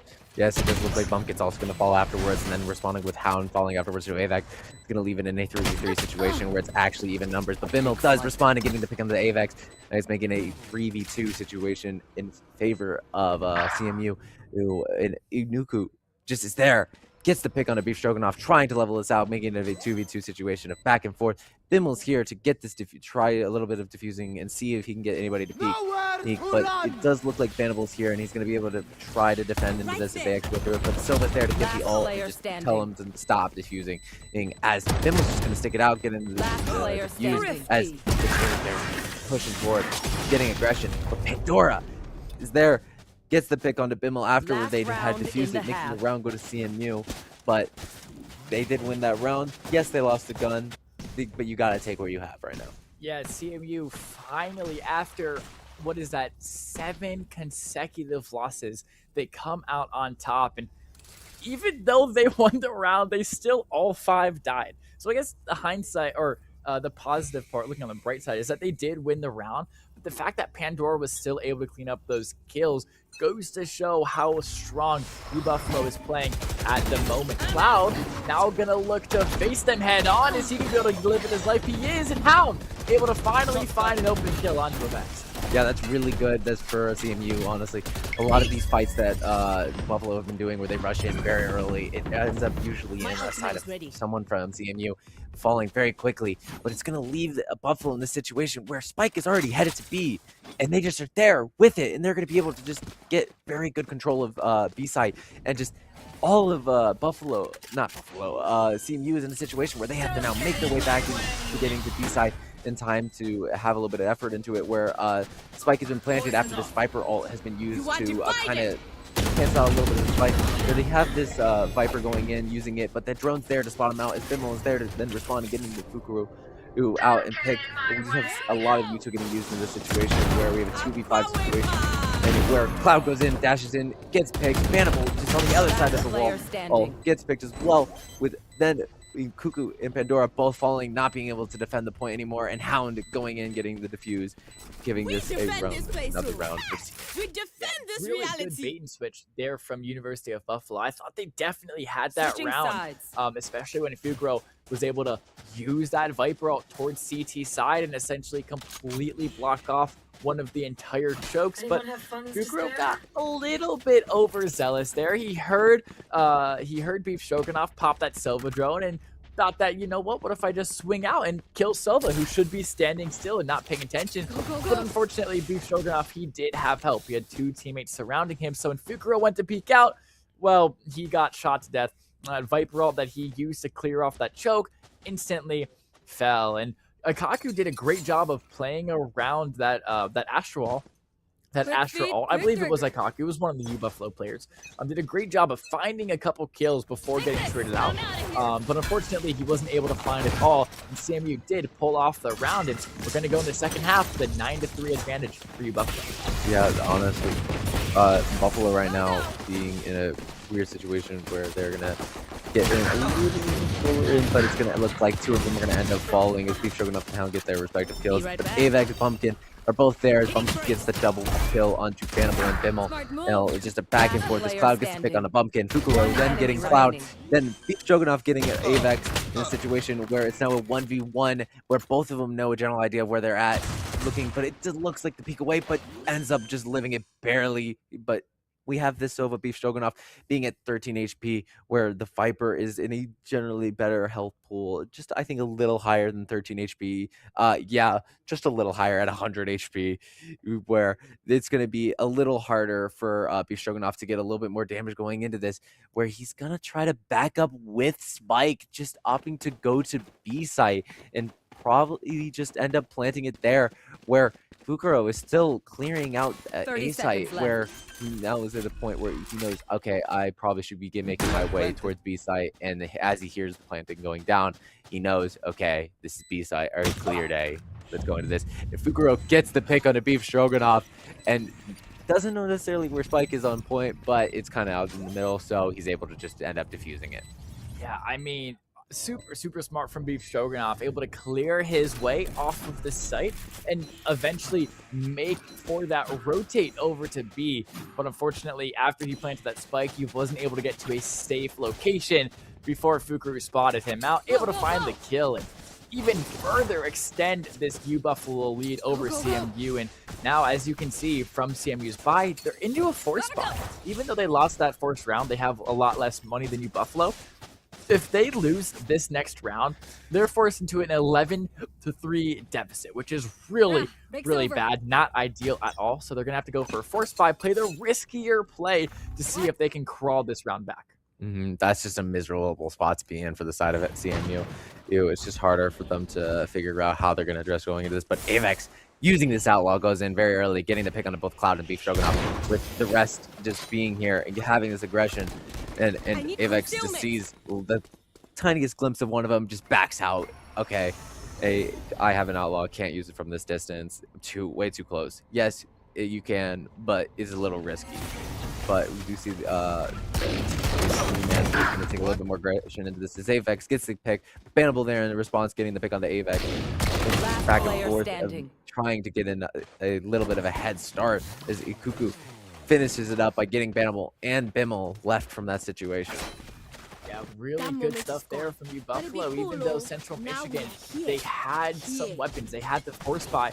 U Buffalo, they still played it very clean, and Avex just using that outlaw to absolute perfection. Able to start off the round with 2 kills is just really good stuff from him. Essentially digging Central Michigan's grave before the round was even over. And now what this does is it forces Central Michigan into such an awkward position because they have to save now. They're literally out of credits. They spent all of their money on that last round.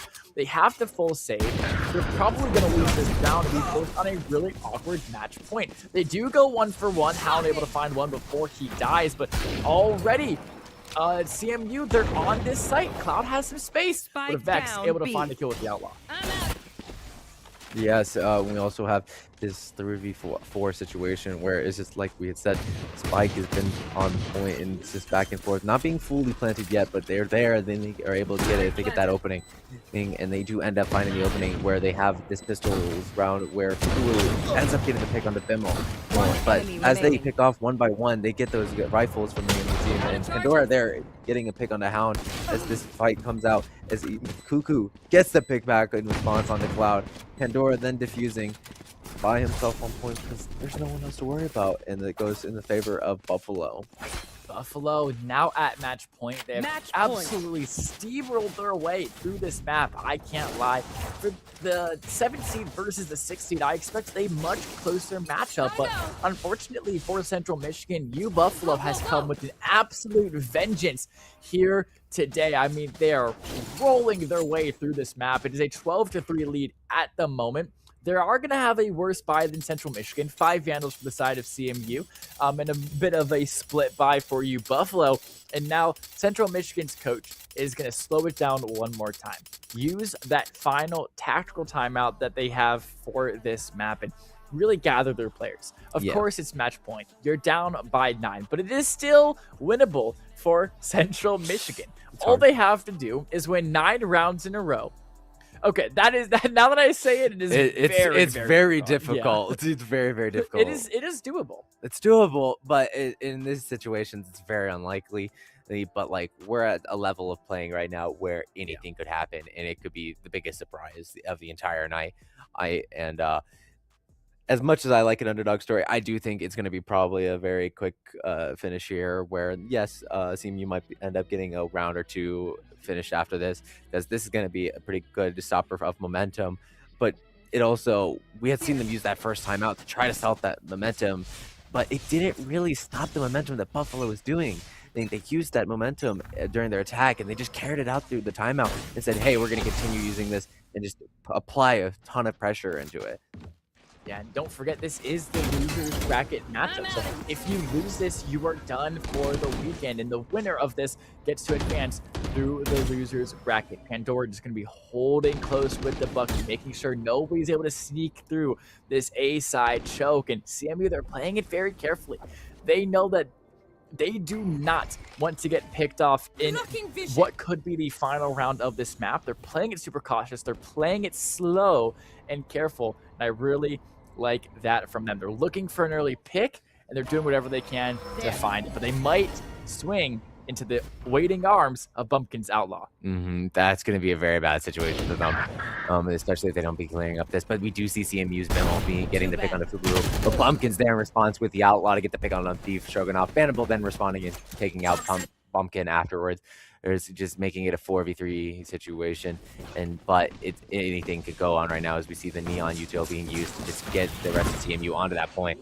Only just we have the effect going on too here as Vanderbilt gets the plan. Neon applying the pressure onto the Jet. Avex ends up falling, and it's now a 4v2 point where CMU has control of this point. They're in a very good position where Pandora and Cuckoo for Buffalo have to push into this, and we have that Neon doing the jump peek and getting the peek barely on to Pandora just over at a long mid and just trying to get this momentum and getting over here and trying to clear out where all of CMU is in a very safe situation where it's hard for them to get aggressive. But Pandora ends up getting the pick on the Bimmel.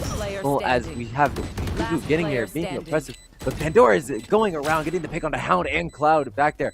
As we see this 1v1, but Vanderbilt ends up getting the pick on to Pandora, making it a round for CMU and going and carrying out a couple more rounds.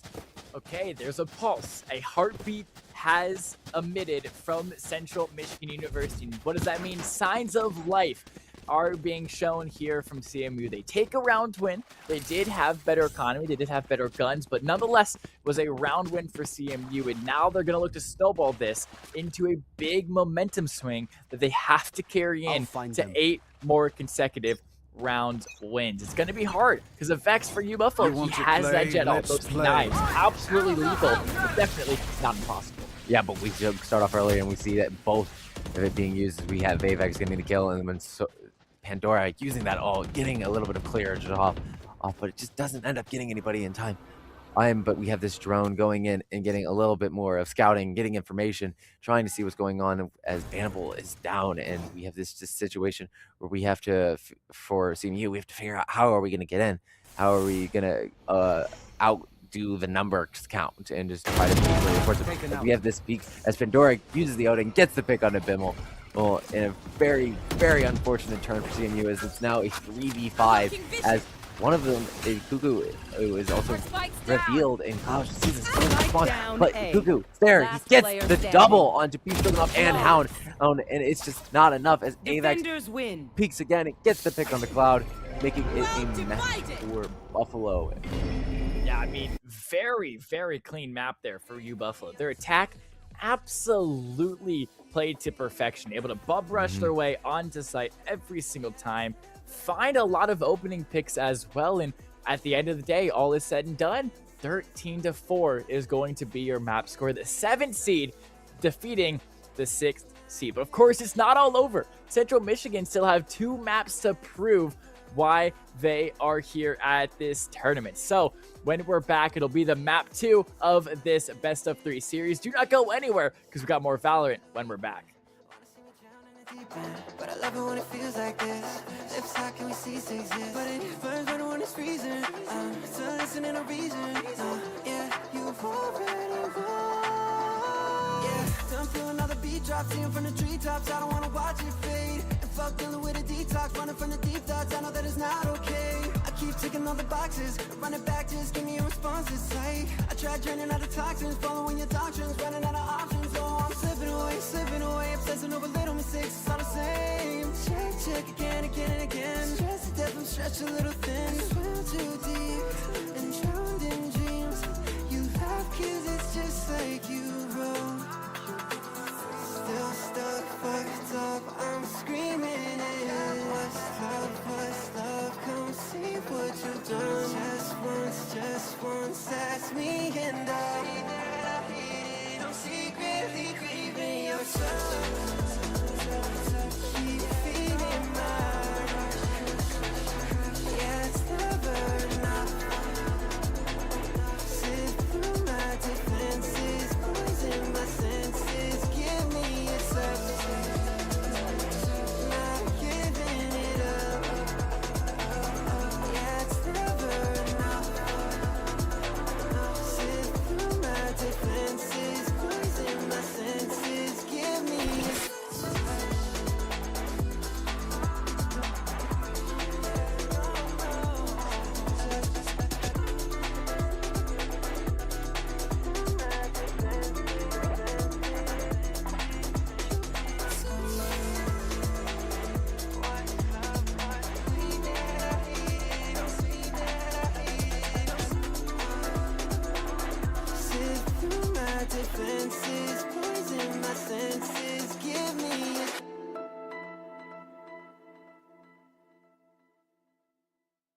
bottom, you know where we going. You know where we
started from the bottom, you know where we going. You know where we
Hello, everybody. Welcome back to another match of Valorant, where we have our currently match going on is Buffalo University versus CMU, Central Michigan University. It is going to be a very interesting one as we go into our second match of three, where we just came back from a match where it was 13-4 as our ending point in favor of Buffalo. A very, very, very quick match to be going through. Yeah, I mean, your 7th seed University of Buffalo came out absolutely swinging here against Central Michigan University in Breeze, not only winning this upset technically as they are the lower seed, but winning it in a landslide victory, 13-4 by the end of that map. And now we go over to Bind, a very defender-sided map that we saw Kent State and Bowling Green just play against each other on. And taking a look at these picks, you talk about it, Brimstone, such a viable pick in Bind because of that Molly lineup and just the way his smokes works really, really well for Bind's close range potential, and having 3 smokes being able to instantly be placed like that, super, super strong. And of course, Sky, another agent that's played a lot on Bind, and everything else looking very, very equal between the two teams. The only difference is, of course, Central Michigan is going to be playing that Chamber compared to you, Buffalo. They're going to be on that Jet. So that final duelist position is going to be the only difference between Buffalo and Central Michigan. Yeah, and like we already talked about, the Chamber can be run as a duelist, and you just the way you play and with this meta, it just works very well. And both sides, like we said, with running this Viper, can be played in that way that is just very different from actually being a controller and it's just a very good place of playing as a sentinel and just making sure that they can have a kind of even out roles without actually being even out roles kind of scenario. Oh, and it's very, like we had talked about, it's very similar to the setup we had saw in the Kent versus BGSU game, where I'm pretty sure most, except for like the Waylay, is the only difference that we're seeing between this game and the game previous, where we had been seeing Neon being played pretty consistently between both those teams, whereas we're seeing both teams playing this Waylay, which we saw Buffalo playing before on Breeze, and just doing a very, very aggressive job with that, having them go in almost first out of all of the times they went in and rushed and just absolutely got their hold onto that point most of the time, and just kind of steamrolled with a lot of those fights early on in attack. Yeah, another interesting change. Looking at Central Michigan's lineup, there's also been a little bit of a role swap. As you saw last map, Hound was on that Astra and that Smokes role, and Beef Stroganoff was on the Sova and that Info role. As you see, if they have swapped, as Hound is now on this Info Sky role, and Beef Stroganoff is now on this Smokes, aka Brimstone. So a little bit of a role swap here from Central Michigan. It just all depends on what players are comfortable on what different agents. So not too big of a swap between Info and Smokes, but definitely something to take note before this match. Yeah, honestly, this is going to be a very, very interesting match as we get started into our first round of doing pistols. There, we're going to have a very aggressive, where a lot of Ucho is already being spent to try to make a very, very fast rush into this B side, where almost all of Buffalo is just playing very aggressive, very similar to how they did last time, where they have that Waylay getting in and playing as far as Bimmel gets the pick on an AFX, but Cuckoo and Pumpkin are there getting their own respects on a Bimmel and Hound, respectively, as the spike gets planted. A Cloud there to then get the pick onto Fukuro, leaving it in a 3v3 situation where they kind of know this situation where a flash kind of happened on Pandora, and they just were able to turn around and Vandal getting the pick. Cuckoo then getting the pick on the Vandal, and then Beef Stroganoff getting the pick on the Bumpkin, just a back and forth of getting pick after pick. But Beef Stroganoff gets the pick on the Cuckoo, leaving it just the two side of CMU, allowing them to get the defuse that they needed and wanted last match. Yeah, Central Michigan coming out of this second map, absolutely swinging here. Now, this is, of course, their map pick, so it makes sense that they would take that first pistol round, which allows them to go into a very strong buy compared to you, Buffalo, who's going to have a bunch of pistols with maybe a sheriff coming out from Fukuro, a much weaker buy here for you, Buffalo. And of course, that is what you see happen all the time when you lose pistols. You always go to a save buy, but it might be a little bit different. As a Vex showing some confidence here, looking to buy the Outlaw in full shield. So a Vex not backing down at all. Ends up getting the shot onto Bannable very early on. That is very good for the side of Buffalo to be doing, and just it worked, as we could see, by getting that having a Vex be that only person on the Outlaw. It just allowed them to get that little bit of control onto this point by getting that early pick that just was a little bit off-putting for as they get the spike planted onto this point. That's what they kind of needed that first time, where they had that first attacker from being on the defense, where they were just up there, able to be very impressive and push back Buffalo a little bit easier.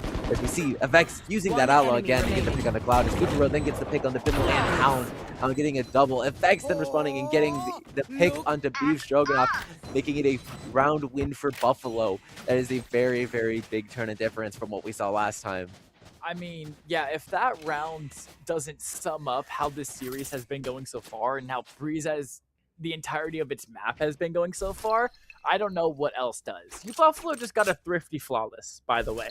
They were on a save round, 3 classics, 1 sheriff, and an outlaw, going into 5 rifles with maybe a couple sheriffs for Central Michigan. I mean, you Buffalo are just have so much steam behind them right now. It's going to be hard to see Central Michigan, nay, almost any team in the conference take them down right now if they're able to play this confidently and this consistently across the entire weekend. And now coming into this third round, you Buffalo are at the advantage, and they have the better buy to win this round.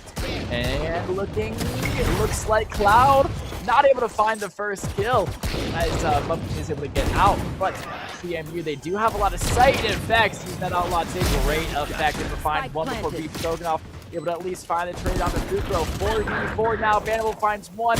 More trades coming out. It's a 2v2 situation. Pandora's going to make the 2v1. And Ikaku's going to finish out the round with the Outlaw. 2-1. Buffalo heading into round 4. Central Michigan still lacking an answer.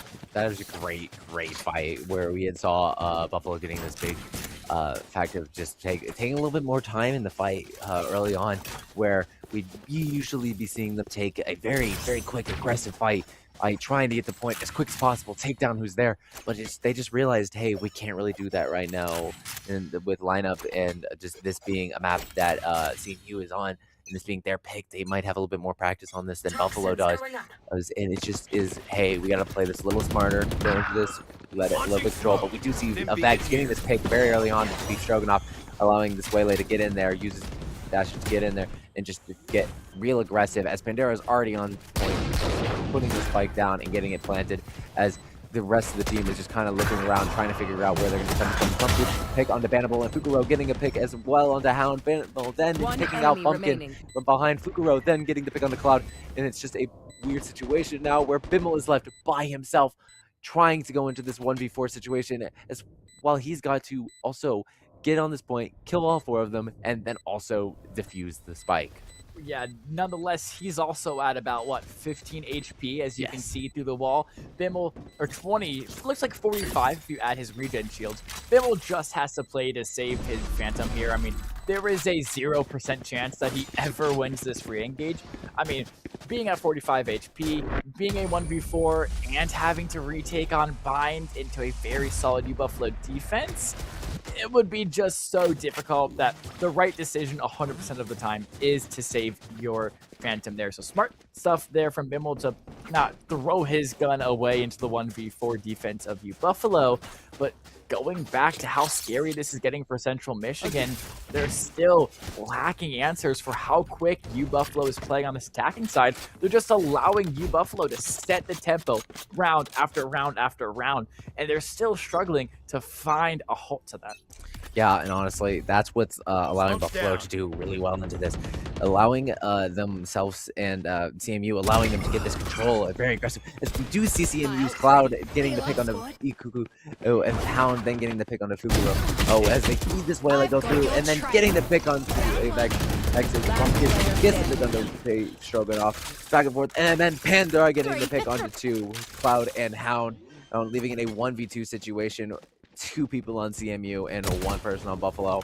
It's just a very hard place right now where Pandora kind of wants to plant, but he knows that he's surrounded on both sides. Have to worry about this chamber, have to worry about the Viper. But he does look like he ends up peeking around the corner and getting the pick onto the Viper or Bimmel. And now it is just Bannable on point, and realizing now that Pandora is kind of fleeing away and going to be, which is the smart plan, just going to be no one's there. You know it's a 1v1 situation. You're good, you're safe. You just gotta know where he's gonna come from, and they do end up seeing it. But Bannable does the nice shot onto Pandora, getting the pick, and then ends up getting the defuse. Yeah, I really thought Pandora had it there for a second. I mean, playing super aggro, even though they're at low HP, able to find that kill before rotating that spike over to B, getting the plant down. He knew where Bannable was. He didn't know, but he had an idea. And when Bannable ultimately swung into Pandora, Pandora did have his crosshair in the right spot. It's just Bannable was able to find that super clean shot on a Pandora's head and able to close the round off and give some more signs of life for this CMU defense. But now a Vex looking to maybe have the operator in hand. No, he's going to go back to the Vandal, but that operator will be super scary, especially considering how lethal he was with the Outlaw. Yeah, I think it'd be very fun and interesting to see him on it. Did you see a lot of Yuto being used here pretty early on into trying to get through this B side, try to potentially get a pick? Like, as all of Buffalo is kind of sticking together, going into this mid, trying to get a little bit of a push as they leave this Viper back on main to just kind of hold it and make sure that they can't rotate back into spawn. But there's still a ton of util being used here from both sides, trying to break through the B side and get a very good aggressive force onto it. But not much is happening from both sides. We see Buffalo kind of just backing out a little bit and regrouping, getting a little bit of stabilization, and not much really happening going into this. And CMU did a great job of halting U Buffalo's attack. They used that Sky Flash, they used that Viper Smoke to say, Buffalo, you can't be here. We're going to back you off. We're going to make your entry super, super hard. And they didn't allow U Buffalo to control the tempo this round. And that is why U Buffalo hasn't gone out of the site yet. And that is why CMU is up in this round, where they were up in front 5-4. Now it's even 4-4, but Bannable is unspotted. He misses for shot. Fuku was able to find it. Oh no, Bannable, don't put that one in your montage. Pandora is able to find a kill and two as well. Steve Stroganoff, though, is able to find one with his ultimate, so just a 1v1. The Brimstone matchup by Kaku versus Steve Stroganoff. Here comes the Brimstone ultimate, though, out from Akaku. 10 seconds It's going to put left. Steve Stroganoff down to 70 HP. Akaku looking for a plant. He's only got 6 seconds to get it Spike done. planted. He does get it, but Beef Stroganoff finds it with his gun out. Akaku able to hide. Akaku able to peek. Akaku able to find the shot. Great stuff from him. 2 HP in a dream, and U Buffalo win the round. Absolutely insane matchup there. That 1v1 between Brimstones. Very unfortunate for the side of CMU to be losing that right there. That win would have been a really good upset for getting them back in the momentum that they kind of need going on right now. Now after getting that first win, and now we can see that we have a partial bye from Buffalo, whereas Central Michigan, for the most part, are basically going to opt to stick with pistols, except for Cloud sticking with this rifle and just kind of going through and potentially using that rifle, going in a little bit more aggressive. But we do see this TP being used for Bannable, just opting to get the point, getting it for the ult. But we do see this jet ult being used very early on to get it very, very aggressive with it. And trying to push out Bannable, just pushing them back even further and further. They're just being super, super aggressive as Buffalo is just taking his most of this point. But Bimmel's there and gets the pick on a bumpkin. Pandora then responding, getting Bimmel, and Hound then getting Fukuro, leaving it a 3v4 situation where Buffalo is down in players, but they have point control right now.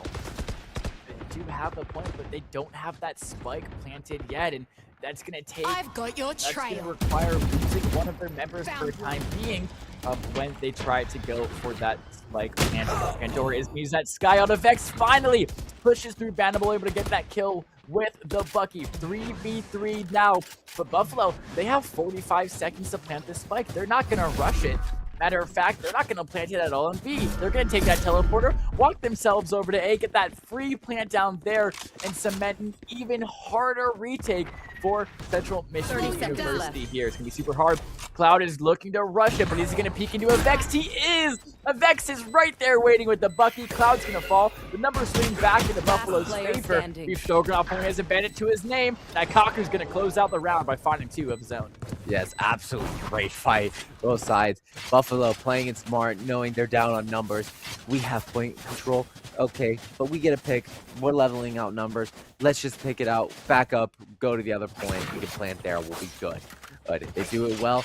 A side, they had that really good spike placement where they could just, it's very easy for them to defend that position, whereas on B side, there's just a little bit more bankable walls where it's harder to kind of defend it in situations where you're going to have to play a little bit more off of sight and let them have a little bit more space. And it just worked very well to just swap to A. We have numbers. This dog is going to go in very early on in this round as Bannable is peeking with this operator and just get a very good look and scope of everything going on right now. This Bumpkin is shooting through the smoke, getting the pick on the Bannable. Well, as we can see this Whale going in and then using the recall to get back out of there, but Fukuro's there to pick off Beef Stroganoff, making it a 3v5 situation. Buffalo being up in members in a very good place right now going into this. And once again, U Buffalo did a great job of controlling the fall tempo to back here. get onto site. Bumpy able to find the wall bang onto Cloud. Hound at least able to get that trade, but it's a 4v2 here for U Buffalo. It's gonna be a super player hard standing. retake for Central Michigan. A great shot from Hound. Able to find a trade before dying to a Vex, but it's just super clean, super consistent, round after round for U Buffalo, and the tempo is still in their favor. Bannable tried to use that operator to hold a Showers, but U Buffalo send out a Hound, or send out a Skydog, and they're able to just completely wipe Bannable off of the angle. Has to use that chamber TP out, and then by the time Bannable is, reset up in his next spot after that, they're able to find the kill onto him, able to find the entry onto site. And U Buffalo, I mean, the word of this series is definitely tempo. because they have just done such a good job of controlling the tempo so far that CMU doesn't have the time to respond, doesn't have the time to actually get it back into their hands. And CMU is going to be calling a tactical timeout here now, as they've lost a lot of the last round. I think it's 4 in a row now. Yes. Well, it was so 6-6, 6-2 right now is the combo, and it was they won 1, then Buffalo won 3, then they won 1, and then Buffalo won 3. So they have won the last 3 in a row. Yeah, and so that's going to be a smart time now for Central Michigan to call a timeout to try to halt that momentum of Buffalo, as that is what you're doing when you're calling a timeout. You're trying to halt the momentum and hit a mental reset on your own players. Yeah, it's going to be very helpful for them to be doing this because right now we can already tell that little break between matches worked very well for the fact of CMU, because they were able to think back on that last match, and especially with the fact of this being their map choice as well, just they know how to address some of these situations that are happening and get a little bit more rounds out of this and just try to live for as long as possible. But Buffalo is going to be just as aggressive as they normally were, or getting very, very head started on this point, as Effects gets 2 on the then Hound and Vanable, then Pandora getting his own onto Bimmel, and then Bandera just planting the spike on point. On point, this is a very good situation. 5 as Bumpkin's gonna go up, getting Cloud, leaving just Beef Stroganoff by himself with his pistol, not really able to do much here, and this in a very bad situation, also being very, very low, and just not really having the resources to just go into this point and peek or try to get anyone. I mean, yeah, what do you do if you're Beef Stroganoff? You're stuck literally in between a rock and a hard place, and Fukro is able to clean that up, and it's going to be a flawless round after the CMU timeout. I do believe that was a save round for Central Michigan, so now they have the economy to buy 4 Vandals and an operator for Bannable. So this is the round that Central Michigan have to turn it around. If they want to put a halt to Buffalo's momentum, it has to be right here, right now, before it catapults into this second half, because we're already at round 10. Only 3 more rounds left in this half, including this one. This is Central Michigan's time right now. They have to win this round, or the possibility of them winning this map and, not going home for the weekend, it's very, very slim. Yeah, honestly, if they get their momentum that they need to have here, they're getting into a situation where it's a 7-5 change into the second half. It's going to be very good for them, but Bimmel, as they get very aggressive into this, gets the pick onto Avex, but Pandora knows where Bimmel is, and just swings the corner, getting the pick onto Bimmel, well, getting them, and then now Buffalo's in a very good state right now to just get a lot of control over this point, and just being very, very aggressive. Not ending up with confirming and getting the plant there, just opting, hey, let's go to A, like they have done previously. They plan on A, play it really safe, defensive there, and it is just going to be a pretty good outcome for them. Yeah, and also very, very smart. They're going to use that Viper's Pit from Fukro, just completely lock down this entirety of A site, and to add insult to injury, Ikaku is going to be able to find that kill onto Cloud, I believe that was as well. So it's going to be a super hard retake here for CMU into the Viper's Pit, and you're down an entire player. Hound, though, able to even out the numbers, finding the kill onto Bumpkin. Beef Stroganoff as well, able to get a trade out, so it's going to even down to a 2v2 situation, but Bannable, he's still stuck with an operator. It's going to be really hard. Beef Stroganoff able to pull out that Bannable, find what a Bannable does! Able to manage to find a kill with an operator. So CMU, the must-win round. Guess what they do, Philip? They win it. That is absolutely insane to see. In a very tough situation for both sides, where they fully don't have a head start on either one. They're at level field, and they can't really get that head start that they need. And Beef Stroganoff being stuck with this, not Beef Stroganoff, Bannable being stuck with this operator as well. Well, not being able to use this rifle to go around and get a very aggressive into this, it just allows him to be a little bit more back, as Bannable, who I believe was the one that was alive there at the end as well. No, Beef Stroganoff was alive with Bannable. If Beef Stroganoff was able to just go in and be a little bit more aggressive, as Bannable was there to just pick off and make sure to clear out a little bit more of the thing with form-wise. See some util being used into this B point to just get very aggressive, like they've done previously. Get aggressive, use some util, get a little bit of a foothold, potentially get some picks. The reg. active. Bimmel gets the pick on the Spike AVX. Pandora getting the pick on the Bimmel. Hound getting Pandora, and then Stroganoff getting Cuckoo getting Hound. Just a back and forth of, okay, I get a kill. Oh, then I die. Okay, I get a kill. Then I die. Back and forth and making a level field where we have now this 3v3 situation where Buffalo has really good point control and just this back and forth on B, but then not fully planting or committing to planting spike here yet, and just waiting out this time bank that they have to see if they can keep the CMU just back a little bit. But it's going to be a very interesting way to see it as Pumpkin ends up getting a pick on the Cloud out, and Banimal getting a pick on the Cuckoo, making it still a level field where Cuckoo gets the pick on the Banimal, then Pumpkin getting the pick on the Beef Stroganoff, making it a round for Buffalo. Last round before the switch. There, once again, If you're not Buffalo, spending your I mean, cash, they're able to least buy enter you onto something that site fancy. so quickly, so efficiently, that they have so much time to sit there on site, stall it out. Wait, you know, do we want to plant here? Do we want to take the TP over to A site? They're able to wait, think, plan, and eventually they're able to just find a kill and get that time to take that get that spike planted on this B site. And by the time Central Michigan really wanted to look for a retake, they were already down in numbers. New Buffalo already had that spike planted. So just this efficiency of New Buffalo getting on his site gives them so much time to decide what to do. And Fukuro already finding the first pick on a Cloud, who's trying to get a little anxious on that A site.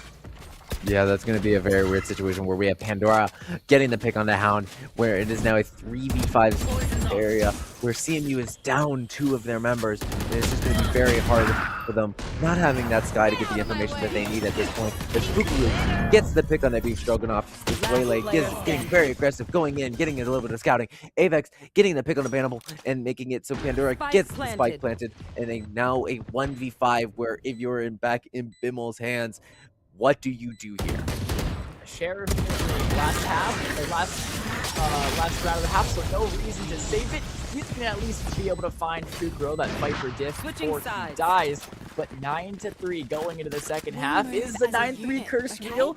If you're a Central Michigan fan, you're gonna have to hope that it is. But this is a defender-sided map, don't forget. And U Buffalo are going into their defense up 9-3, and it's gonna be super, super hard for Central Michigan to break into this lead.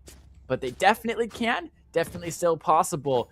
It's going to require a big mental reset and a lot of consecutive round wins for them. Let's see what they can pull out for this attacker side.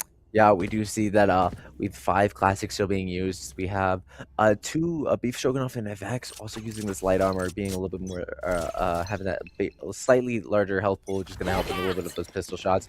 It's going to be very helpful in this pistol round to just rock this light armor, be a little bit more aggressive with it, and just have it for these the last fights as well. But we do see Util being used very early on to try to get a little bit of control and push into this A side. As Fukuro gets the pick on the Banimal, leaving CMU down a member of their team, and it's going to be very unfortunate for it, as there's 5 members of Buffalo, and they're still defending. How are we going to go through this? The Beef Stroganoff is there, getting the pick on the Cuckoo and Pandora. Bumpkin then getting the pick on the Bibble, AFX getting the pick on the Hound, and Beef Stroganoff getting another one as well, leaving it a 2v2, where we have now 2 on the side of both sides, and like, CMU has very good control right now with B-site, and both of the members of Buffalo are kind of separated, which does allow them to do this pinch maneuver of peeking at both at the same time, but they got to have the coordination to do that, and they got to know when that's going to happen. As we see kind of happening here a little bit with Beef Stroganoff, where he has to worry about this, both sides just being pressured as they're in this hall. With Cloud getting the pick on the Fukuro, now in a 1v1 situation after Avex gets the pick, then getting Cloud afterwards, making it the round go in his favor. Now defusing the bomb, making it a 10-3 in a round go to Buffalo. Beautiful clutch from Avex. They're able to find the kill on the Beef Stroganoff, and then as soon as he got that kill, Cloud used that Waylay stun to try and lock Avex down and stun Avex and get the easy kill, but Avex just dashes right past it, catches Cloud off guard, and finds the one shot he needs to take out Cloud, who is already on low HP. Super, super well played. Very mechanical from Avex, and just goes to show why he's 14-6, why he's the duelist for this U Buffalo team, and he's definitely been one of the leading charges of this insane steamroll we're watching here from the University of Buffalo. Honestly, yeah, I completely agree. Buffalo has been showing again and again they are just a force of nature, being very oppressive, even though they were down in the rankings. But Cuckoo gets the pick on the Cloud, as Bumpkin also gets the pick on Bannable, knocking down CMU's numbers again into this fight, leaving them in a very bad situation going into this, where Buffalo is being just as aggressive as they have been before, and just it's showing that we're not going to let it down this entire time. We're going to keep the pressure. We're going to keep getting even more aggressive and just push you back as much as we can. As Bimmel gets the pick on the Cuckoo, but Avex on the other side getting the pick onto Beef Stroganoff, and Bimmel getting Avex after getting his pick. And it's just a back and forth now, where it's not in favor of CMU, as Bimmel ends up falling to Pandora, leaving just Hound alone in the corridor to try to pick, as he ends up getting killed by Bumpkin with the Outlaw, giving another round to Buffalo.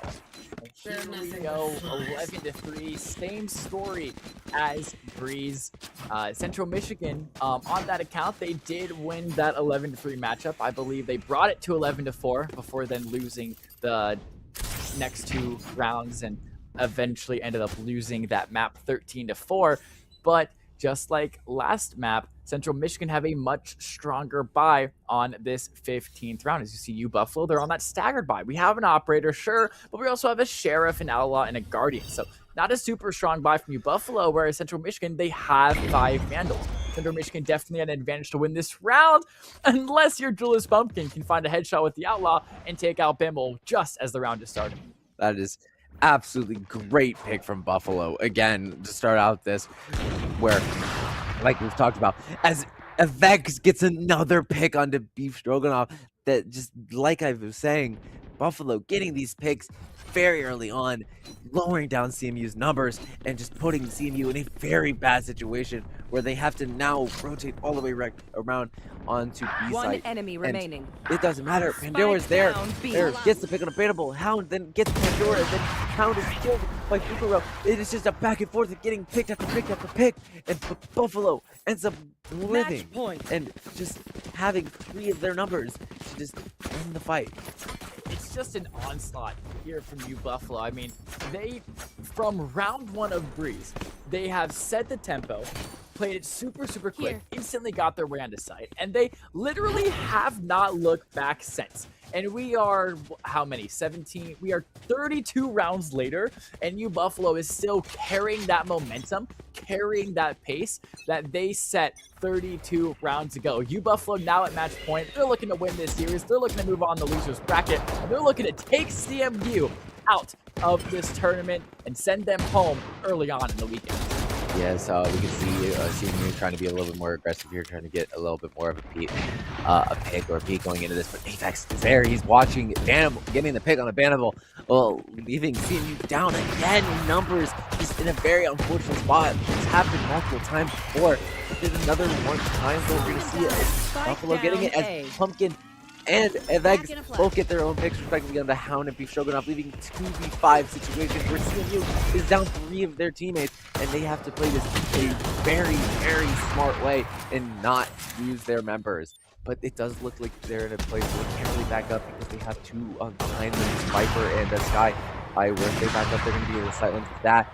But they also have 3 members of the team in front of them on A side holding it down, and you can't just go forward. You can't go backward. What do you got to do? You got to play defensive, wait for one of them to potentially beat you, and just try to do something. Yeah, this is so difficult for them. They're literally swinging it through it. Oh my gosh, Avex ends it with the collateral. That is how the series ends. Avex gets a 4K. The U Buffalo, the 7 seed, upsets your 6 seed Central Michigan University, and they are moving on in the losers bracket. Unfortunately for Central Michigan, they will be going home early. But I mean, Buffalo just so dominant as the 7 seed. I can't wait to see them further on in this losers bracket, taking on other teams like Kent State, like Bowling Green. I think those will be amazing matchups. Yes, it's going to be a very interesting time to see, but that is the end of our match that we have going on right now, where it was Buffalo's, and it's going to be very interesting to see how they go in the future. But I hope to see you all later in the next matches that we got going on. Yeah, we will see you guys later. Of course, we have some more Valorant coming up for you guys. It'll be the last match of the day over here on the B stream before we continue tomorrow, of course, the grand finals day. But we'll see you guys back here in just about 10 to 15 minutes. We'll see you guys then. Peace.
Oh no.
Maybe I should let it go. I walk it till the end of the road. But I'm a star, I shine from head to toe. Ain't no giving up, no losing hope. Got a lot on my mind while I'm moving slow. Stressing, decompressing while I'm puffing drum. Banana with the session and I pour my soul. Turn up with the squad when we make it home. I've been going steady up. Ain't finished till it's said and done. Yeah, believing when you see it. Lurkers in the shadow, that's why I keep my footprint sitting. Camouflage with blind waiters, that's why I keep a distance. That's why I practice different. I ain't sharing love like I ain't got no siblings. Trying to know this in my head. Suppress it deep, I'm hearing voices through my pen. I be praying, save me from this chapter. Gotta stack the paper till we move it to a private sector. Yeah, we aiming high, we shooting from the neck up. Same fakers, different makeup, y'all famous. I want maybe I should let it go. I walk it till the end of the road. But I'm a star, I shine from head to toe. Ain't no giving up, no losing hope. Got a lot on my mind while I'm moving slow. Yeah, stressing, decompressing while I'm puffing draw. Banana with the session and I pull myself. Turn up with the squad when we make it home. Every day I wake up, yeah. I'm still breathing, so I thank God. Yeah, I kinda down, it's time to take off. Yeah, pockets fatter, fuck away a loss. Yeah, I blow your mind, you blow my face off. Now she dancing, working with the cakes off. Dust the dirt from my shoulder, brush the fakes off. I paint my vision with a clean slate now. I made the move back to LA, I'm feeling great now. Silver oak saddle, down and with a model. Money talking, that's my language, if not me, no hablo. Me and G up on the way, we stick to the motto. All about the guac and avocado. Maybe I should let it go. I walk it till the end of the road. But I'm a star, I shine from head to toe. Ain't no giving up, no losing hope. Got a lot on my mind while I'm moving slow. Yeah, stressing, decompressing while I'm puffing draw. Banana with the session and I pull myself. Turn up with the squad when we make it home.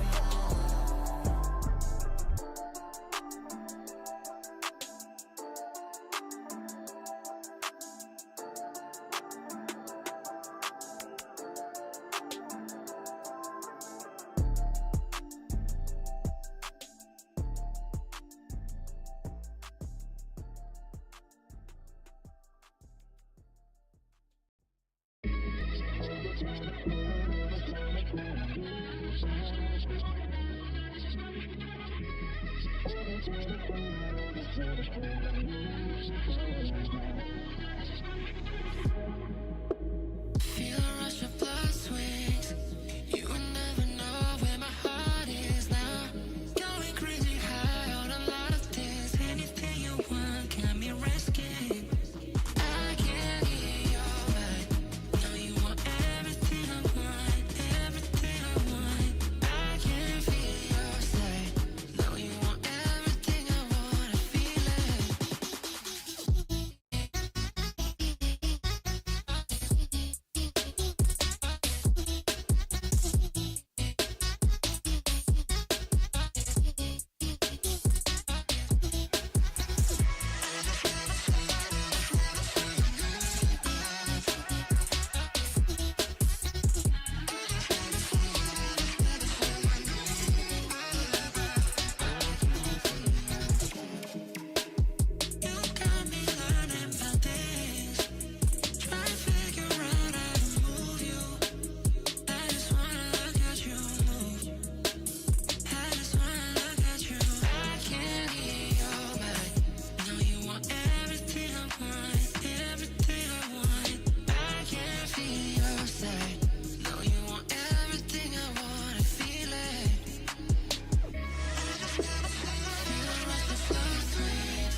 want way too much. Tell me I die without it. Try to leave you in the past again. I thought we talked about this. I've been talking in my sleep again, inviting you come tell me to sin. You're coming to me as an ego death. I'm trying to keep you under my skin. I'm secretly craving your touch. Keep feeding my heart. Yeah, it's never enough. Sit through my defenses, poison my senses. Give me a touch. Not giving it up. Yeah, it's never enough. Sit through my defenses, poison my senses. Give me a She's just here for the weekend.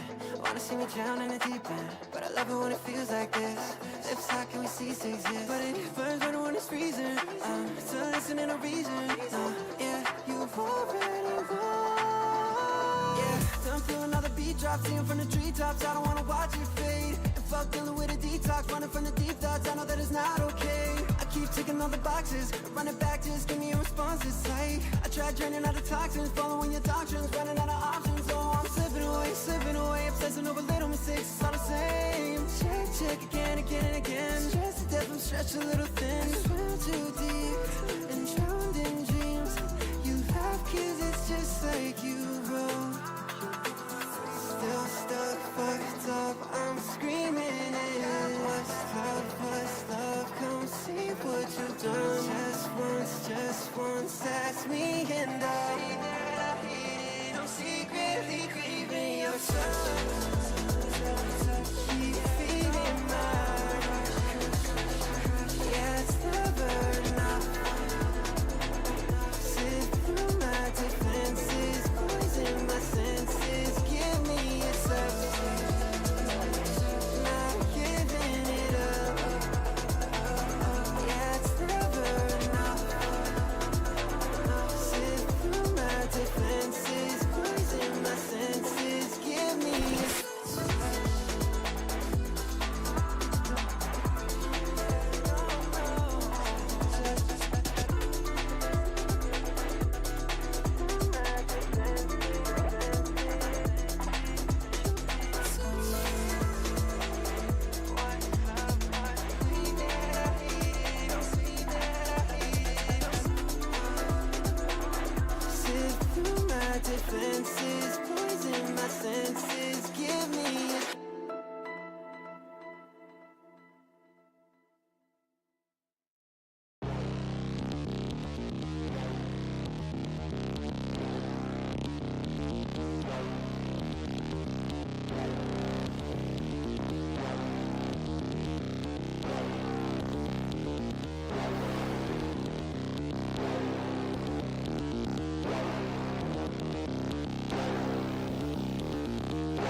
Started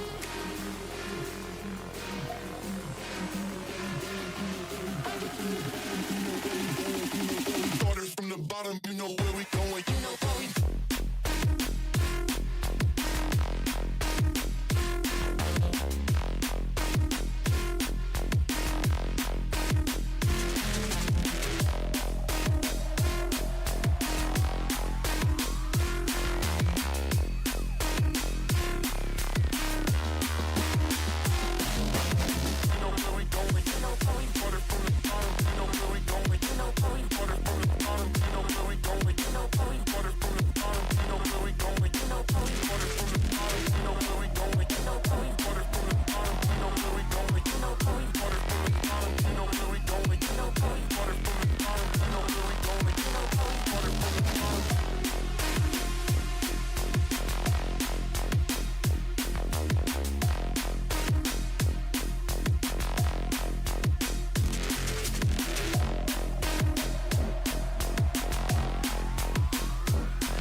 started from the bottom, you know where we going. You know where we started from the bottom, you know where we going.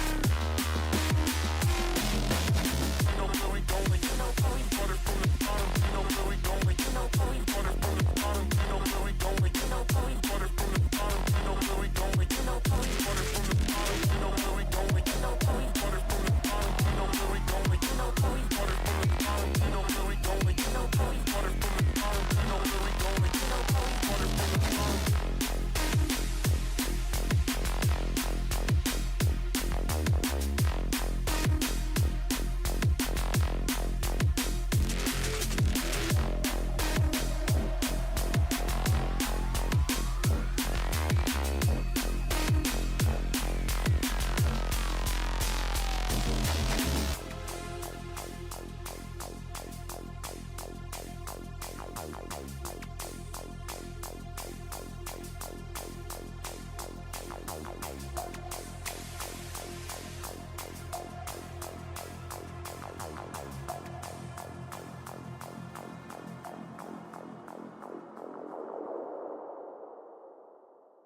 Make the kitty cry, that's a pretty sky. Sing a lullaby, rock me to sleep. We could do it all in the morning. Fall slowly, light the me to sleep. Things I think I know, watch them take control. Yeah, why I never can quite let go, 'cause I really want you to know. Make the kitty cry, that's a pretty sky. Sing a lullaby, rock me to sleep. We could do it all in the morning. Fall slowly, light the feet, babe. Things I think I know, watch them take control. Yeah, well, I never can quite let go, 'cause I really want you to know. Crush me, trust me, trust me, trust me, rush me, rush me, trust me, babe. Good, rush me, trust me, rush me, rush me, trust me, babe. Good, trust me, rush me, rush me, trust me, babe. Good, rush me, trust me, rush me, rush me, trust me, babe. Good. Sweet like a slushy, I'm a little rusty. 2-second eye contact, I'm blushing. In my daylight, know what I've meant. You're the best, I'm obsessed, I'm addressed, I'm adjusting. Do you trust me? Boy, no, of course I don't. 2-word sentence stuck in my throat. Try to say it and I choke, so I put it in a note. Just read what I wrote and I quote. The kitty cry, that's a pretty sky. Sing a lullaby, rock me to sleep. We could do it all in the morning. Fall slowly, light the feet, babe. Things I think I know, watch them take control. Yeah, well, I never can quite let go, 'cause I really want you to know. Crush me, trust me, rush me, rush me, trust me, babe. Good, rush me, trust me, rush me, rush me, trust me, babe. Good, trust me, rush me, rush me, trust me, babe. Good, rush me, trust me, rush me, rush me, trust me, babe. Good.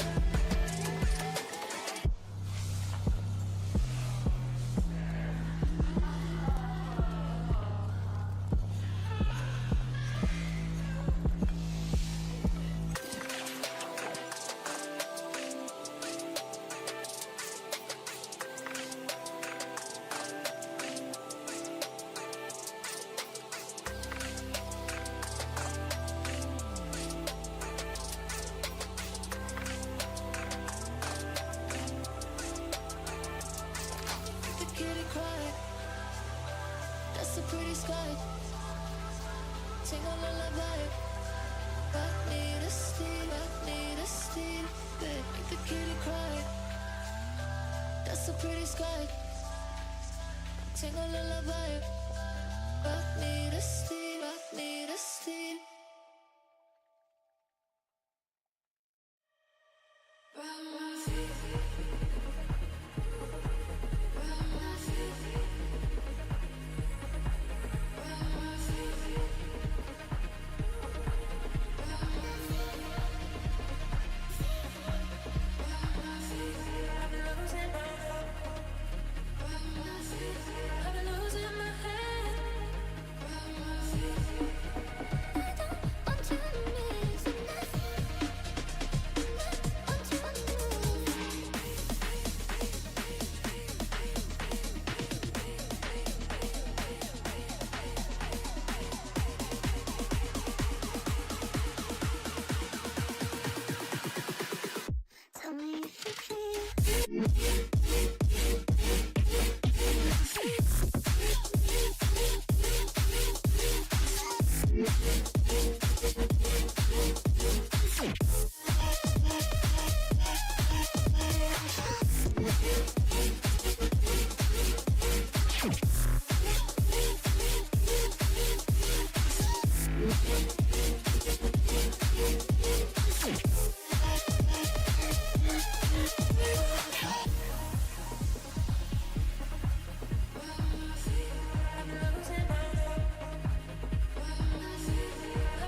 is missing. The color in your eyes is something I've been wishing. With a burden on my back, holding on to what we had. So now I'm dancing in an empty room. Dancing. Dancing.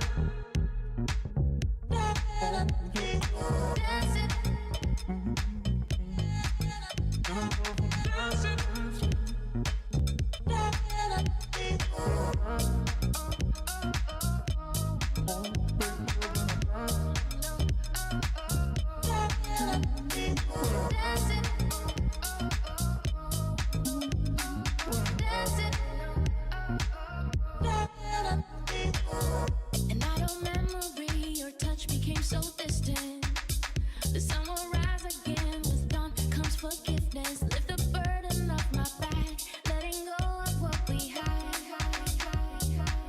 So now I'm dancing in an empty room.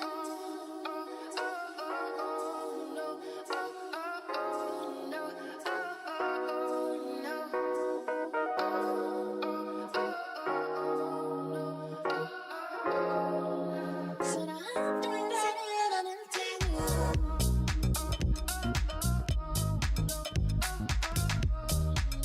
So I'm dancing in an empty room. Dancing.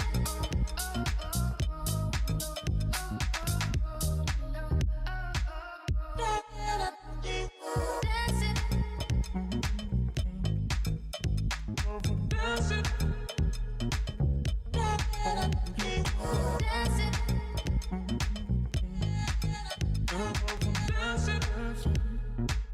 Dancing.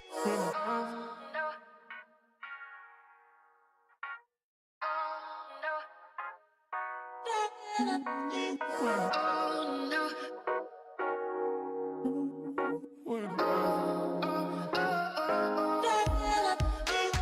Dancing. Dancing.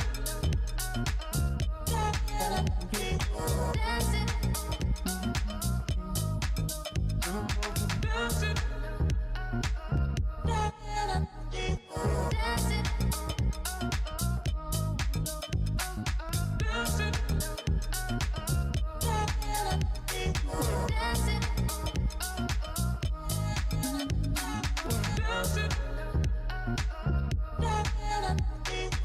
Dancing.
Maybe I should let it go.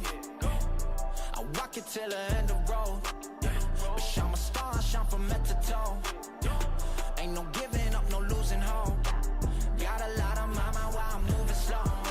Stressing, decompressing while I'm puffing draw. Banana with the session and I pour my soul. Turn up with the squad when we make it home. I've been going steady up. Ain't finished till it's said and done. Yeah. Believing when you see it. Lurkers in the shadow, that's why I keep my footprints sitting. Camouflage with blind waiters, that's why I keep a distance. That's why I brought the different. I ain't sharing love like I ain't got no siblings. Trying to know this in my head. Suppress it deep, I'm hearing voices through my pen. I be praying, save me from this chapter. Gotta stack the paper till we move it to a private sector. Yeah, we aiming how we shooting from the neck up. Same fakers, different makeup, y'all famous. I'm on maybe I should let it go. I walk it till the end of the road. But I'm a star, I shine from head to toe. Ain't no giving up, no losing hope. Got a lot on my mind while I'm moving slow. Stressing, decompressing while I'm puffing draw. Banana with the session and I pull my soul. Turn up with the squad when we make it home. Every day I wake up, I'm still breathing, so I thank God. I kinda down, it's time to take off. Pockets fat, I fuck away a loss. Yeah, I blow your mind, you blow my face off. Now she dancing, working with the cakes off. Dust the dirt from my shoulder, brush the fakes off. I paint my vision with a clean slate now. I made the move back to LA, I'm feeling great now. Silver Oak saddle, dining with a model. Money talking, that's my language, if not me, no hablo. Me and G up on the way, we stick to the motto. All about the guac and avocado. Maybe I should let it go. I walk it till the end of the road. But I'm a star, I shine from head to toe. Ain't no giving up, no losing hope. Got a lot on my mind while I'm moving slow. Stressing, decompressing while I'm puffing draw. Banana with the session and I pull my soul. Turn up with the squad when we make it home.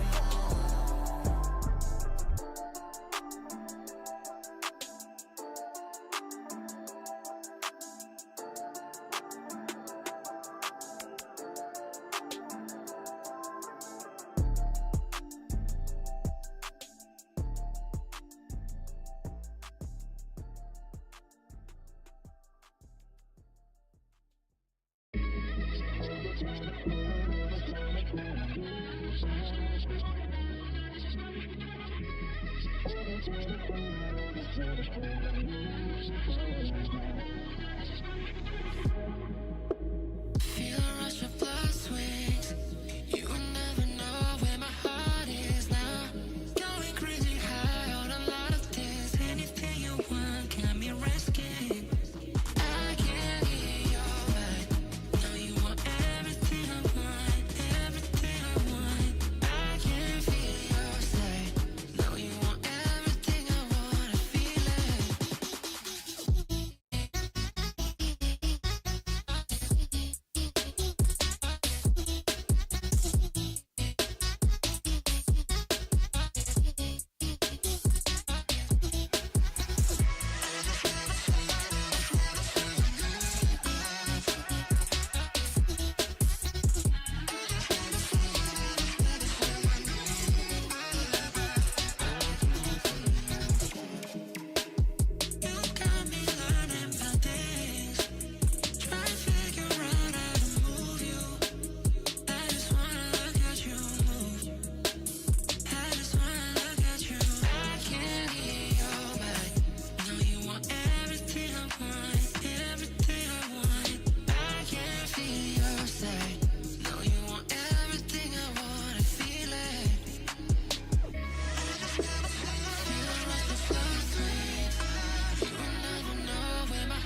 love way too much. Tell me I die without it. Try to leave you on a pass again. I thought we talked about this. I've been talking in my sleep again, inviting you come to me to sin, to sin. You're coming to me as an ego death. I'm trying to keep you under my skin. I'm secretly craving your touch. Keep feeding my heart. Yeah, it's never enough. Sit through my defenses, poison my senses. Give me a touch. Not giving it up. Yeah, it's never enough. Sit through my defenses, poison my senses. Give me a Seeing just here for the weekend. Wanna see me drown in the deep end, but I love it when it feels like this. Lips hot, can we cease to exist? But it burns right when it's freezing. I'm still listening to reason. Yeah, you've already won. Yeah, done feeling all the beat drops, seeing from the treetops. I don't wanna watch it fade. And fuck dealing with a detox, running from the deep thoughts. I know that it's not okay. I keep ticking all the boxes, running back, just give me a response. It's like I tried draining out the toxins, following your doctrines, running out of options. Oh, I'm slipping away, obsessing over little mistakes. It's all the same. Check again and again. Stressed to death, I'm stretched a little thin. Swim too deep and drowned in dreams. You laugh 'cause it's just like you wrote. Still stuck, fucked up, I'm screaming it. What's love, come see what you've done. Just once, ask me and I'm secretly craving your touch. Keep feeding my rush. Yeah, it's never enough. Sit through my defenses, poison my senses. Give me a touch. Not giving it up. Yeah, it's never enough. Sit through my defenses, poison my senses. Give me a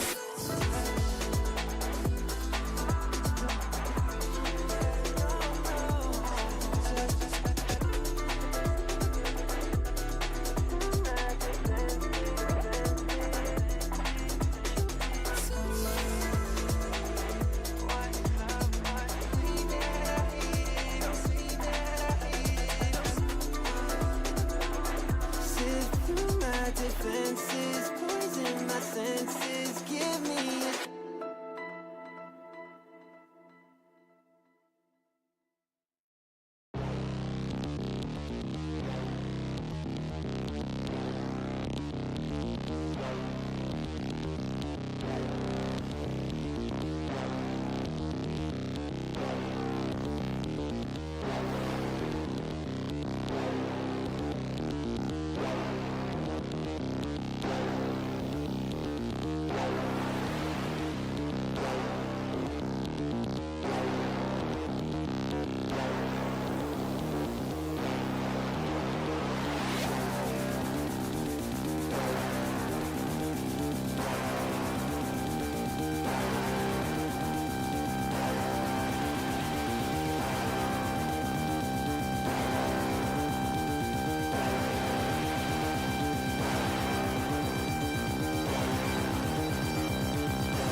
My name is Ian. I'm from Kent State. And we are here to bring you the Miami versus Kent salty run back. We saw this earlier today in the first round of the ESC playoffs. We are now here in the lower qualifier between these two teams. So the winner will move on and fight Ball State.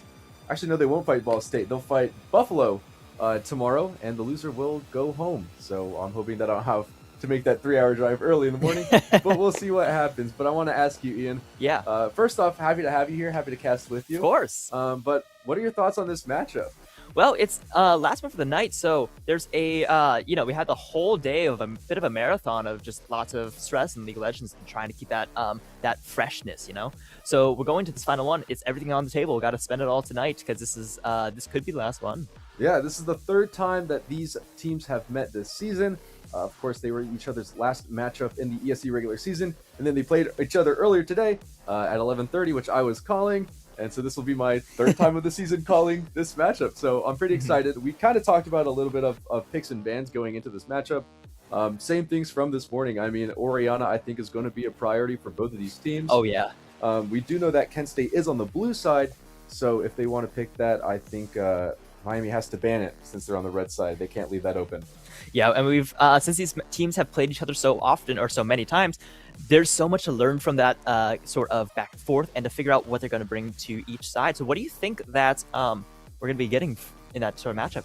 Yeah, I definitely think Orianna won't be on the table here. I definitely think Nocturne will probably be banned away, and we do see Nocturne being banned by the side of Kent State. Rise being Nocturne being banned by Miami, and Rise being banned by Kent State alongside the Gwen. These are all pretty standard things that we've seen in the previous matchups.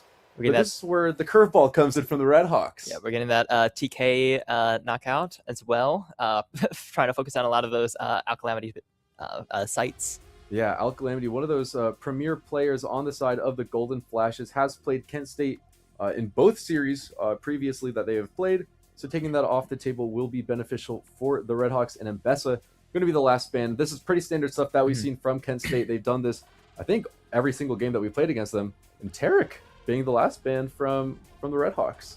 Yeah, we're going to be actually we're seeing some of these champions getting let through as well. We're getting that on the side of Miami, we're getting that Seraphine locked in right away. How do you feel about the Seraphine?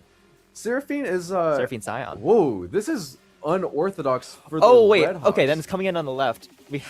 We have Orianna and Jinx on the side of Kent State. Those are very strong champions to let through for Kent. I wonder, this is very unorthodox from Miami. They're letting the Orianna go through, which is something we talked about. They're flexing the Scion, putting that into the jungle in the hands of Solozak, and then getting the Olaf to be played into this Ornn. But Jinx, one of those really strong hyper carry 80 carries, letting through. The first pick of the Seraphine for the Redhawks, I'm interested to see what they do with this.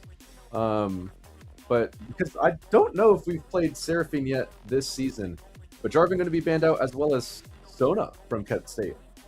Sona's a good ban. She is just all around strong. And J4 being able to knock out that very mobile and effective jungler. I wouldn't be surprised if we see a Xin Zhao. But and having the karma go through. There's a Xin Zhao. And getting the Jinx let through on Kent State is going to be very dangerous. Tycoon is very comfortable and familiar on that champion and very deadly when he's able to get going. Yeah, man, get me a blanket, get me some warm milk. This is going to be a Seraphine Karma bot lane. So put me to sleep. But Thresh being hovered here by Alcalamity might be locked in here. I mean, Thresh is engaged champions do pretty well into these more supportive enchantresses that we see. But I'm wondering what this last pick will be, because we're looking at a Seraphine 80 carry, perhaps a Karma mid, perhaps support, and it is a Protect the Graves composition. What am I looking at here from the side of the Redhawks? Yeah, I'll say something about Kent really quick, because that's gonna be quick. If you think about Kent State as a team, this is the lineup that you imagine. Yeah, these are like true to form Kent State champions, and these are people that you've been seeing throughout the entire season from them. They've been showing very good performances, and they get lots of results. On the side of Miami. Yeah, I did just see Lucas from Ball State, iLucky, just walked over and laughed at the draft, wondering what he's seeing. But the golden flashes. I mean, this is a scaling composition. You have Jinx, you have the Ornn. You want to get that Jinx fed early with the Thresh. Orianna will be one of those champions that's just there, just a presence throughout the entire game. But I'm kind of scared for these Redhawks. They're looking really early game oriented with the Olaf, with the Graves. It will be Sion mid with the double Enchantress bot lane. So this is something new for the Redhawks. I hadn't seen Pank, the AD carry, bring this out for the side of the Redhawks. So I'm interested to see how this pans out. It's looking like Graves, maybe the Olaf. I think it's to protect the Olaf here. Because you had said that you have a pretty strong top lane, Yeah, and especially going into an Ornn who can kind of stay in lane, soak the damage, and try to stall out that climb while still being able to support the rest of the carries by just leveling up quick, getting those empowered items out there. yeah. I'm just interested. This is very different from what we've seen from the Redhawks so far. So I'm hoping. Yeah, I mean, Graves is a champion that we haven't seen for Solo Zach yet, but here we are on the Rift for Game 1 between Kent State and Miami University with everything left on the table to play. What champion and what lane are you going to be watching for the most on the side of Miami? Ooh, I know top lane. I know what Egos likes to do. He likes to get a kill early. He likes to control the lane with that Olaf. But I think I'm looking more towards the bot side with this double Enchantress pairing that they have. Seraphine and Karma, something that we haven't seen from the Redhawks just yet. So interested to see how this pans out for them. I'd be watching bot lane as well. I think Strikehoon on that Jinx and now Calamity playing Thresh are going to be two very, very dangerous champions. They're going to be actually they're getting that Karma really, really low. Yeah, Karma taken down to about 1 HP here in the bot lane. We kind of missed it on the spec. Probably got hooked by Alcalamity with the Ignite dropped as well. The heal gets popped as well. Yeah. Alcalamity is Ignite as well, but those are quick summon spells that will be coming back up. We can see just how lethal Striker and Alp are going to be in that bot lane. Yeah, pretty standard things here in the mid lane. I mean, WGFY is just so tanky. This is a pick that I haven't seen WGFY play before. So I wish I could be there in draft hearing what these guys are doing and saying. But I know that we did our best C9 impression earlier today. We got Hot Pot for lunch before this matchup. So I know that they were talking, but wow, Strikehoon getting first blood early on in this game, 2 minutes, and that's a kill going over to the Golden Flashes. Oh, we see Strikehoon going Flash Ghost, just high mobility, high lethal, just being a huge problem on that map. And now that he's getting going, it's going to be very imperative that Miami holds him down so he can't keep going. Because if he does get going, that's going to be really tough. I know that in a lot of these games, Kent likes to favor Drake stacking. Yeah, I mean, they've done a very good job of Drake stacking in the previous matches that we've seen. But a 1-kill Jinx early on gets a double longsword back. So I don't know if Pank and Beans on this bot lane duo can really do anything to stand to this Jinx, I think. It'll be a very volatile lane for them. I think they just have to sit back, scale up a little bit. But I mean, you have to get some Solo Zach in there with the Graves. We do see Sparkythos in here. Uses Sparky the goes lantern right in from Alcalamity. Gets the lantern with the Flay. Pank is in a bad position. Doesn't have the Flash Summoner spell. So Sparkythos will pick up a kill onto Pank. As Beans also gets pushed by Alcalamity. That is a kill for Strikehoon as well. 3 early kills for Kent State. Absolutely brutal on the side of Kent State, being able to have that high mobility. This is why Thresh can stand out a whole lot, defending Alcalamity being able to get these plays, or all those lantern plays. There is so many situations where Kent is utilizing that map knowledge and that jungle rotation to stay in a positive space. We see Ego is going in on jungle 101, getting a lot of that poke damage and a lot of that pressure off stuff, knowing that jungle 101 has very, very low mana in that situation, able to get a very strong trade, forcing the back. I mean, this is what we see Egoist do time and time again, using the undertows to get the slows onto his lane opponent and just run him down, trying to get them to use their summoners, but Jungle 101 holds on to that. Ian, I do want to say, I think this might be a strategic draft from the Redhawks. I thought the same thing. I'm looking at this now and realizing that this is a lot of power picks for Kent State. Yep. The Orianna, the Thresh, the Jinx, and Miami has pseudo-banned them for the rest of the series with the Karma and the Seraphine and the Sion being taken away from Jungle 101. I was thinking the same thing, where I'm like, if you are not feeling confident in these Miami picks and Kent is looking the strongest that they can coming out the gate. This might be one of those situations where, like, hey, let's let them burn right and then burn out. I don't know if this is hope from my side because I want Miami to win, but I truly do think that this is a 5-head strategy using the fearless bans to their advantage. Because I'm trying to think too, because fearless draft makes it like an extra bit of mental gymnastics, and I think that is. I mean, okay, we're getting the Olaf out, and that might be an idea to make it so that the game isn't too free, but Kent is going to have to pull out a lot of those pocket picks in the next game. I'd imagine that we're going to see a Smolder, so I would be surprised if we could see the Smolder ban immediately. Lock down Strikehoon, get him out of a lot of the champions that he can do. No more Jinx, no more Smolder. We might see the Sivir in the next game, but in terms of this one, they're doing very, very strong. Well, Pank and Strikehoon do have a shared champion pool. I do know that Pank plays the Sivir and the Smolder as well. Yeah. 280 carries that Pank played earlier today.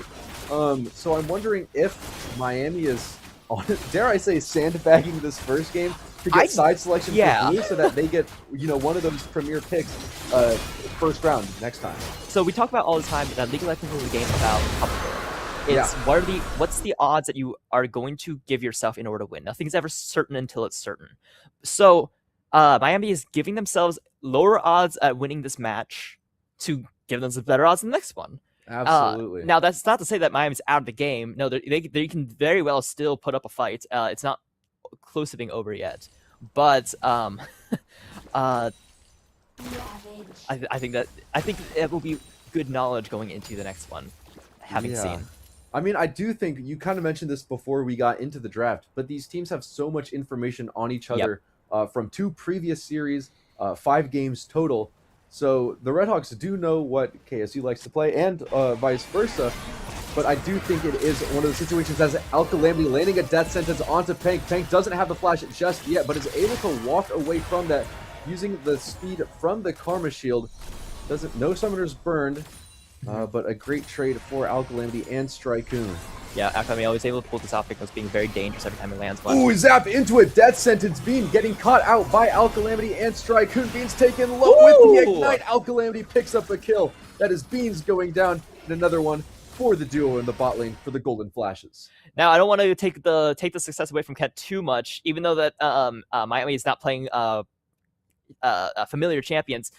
Kent's still playing very, very good and being able to pull off those angles when they see them pop up as opportunities for them. So not to take away from Kent State, because they are also playing very, very well in that bot lane.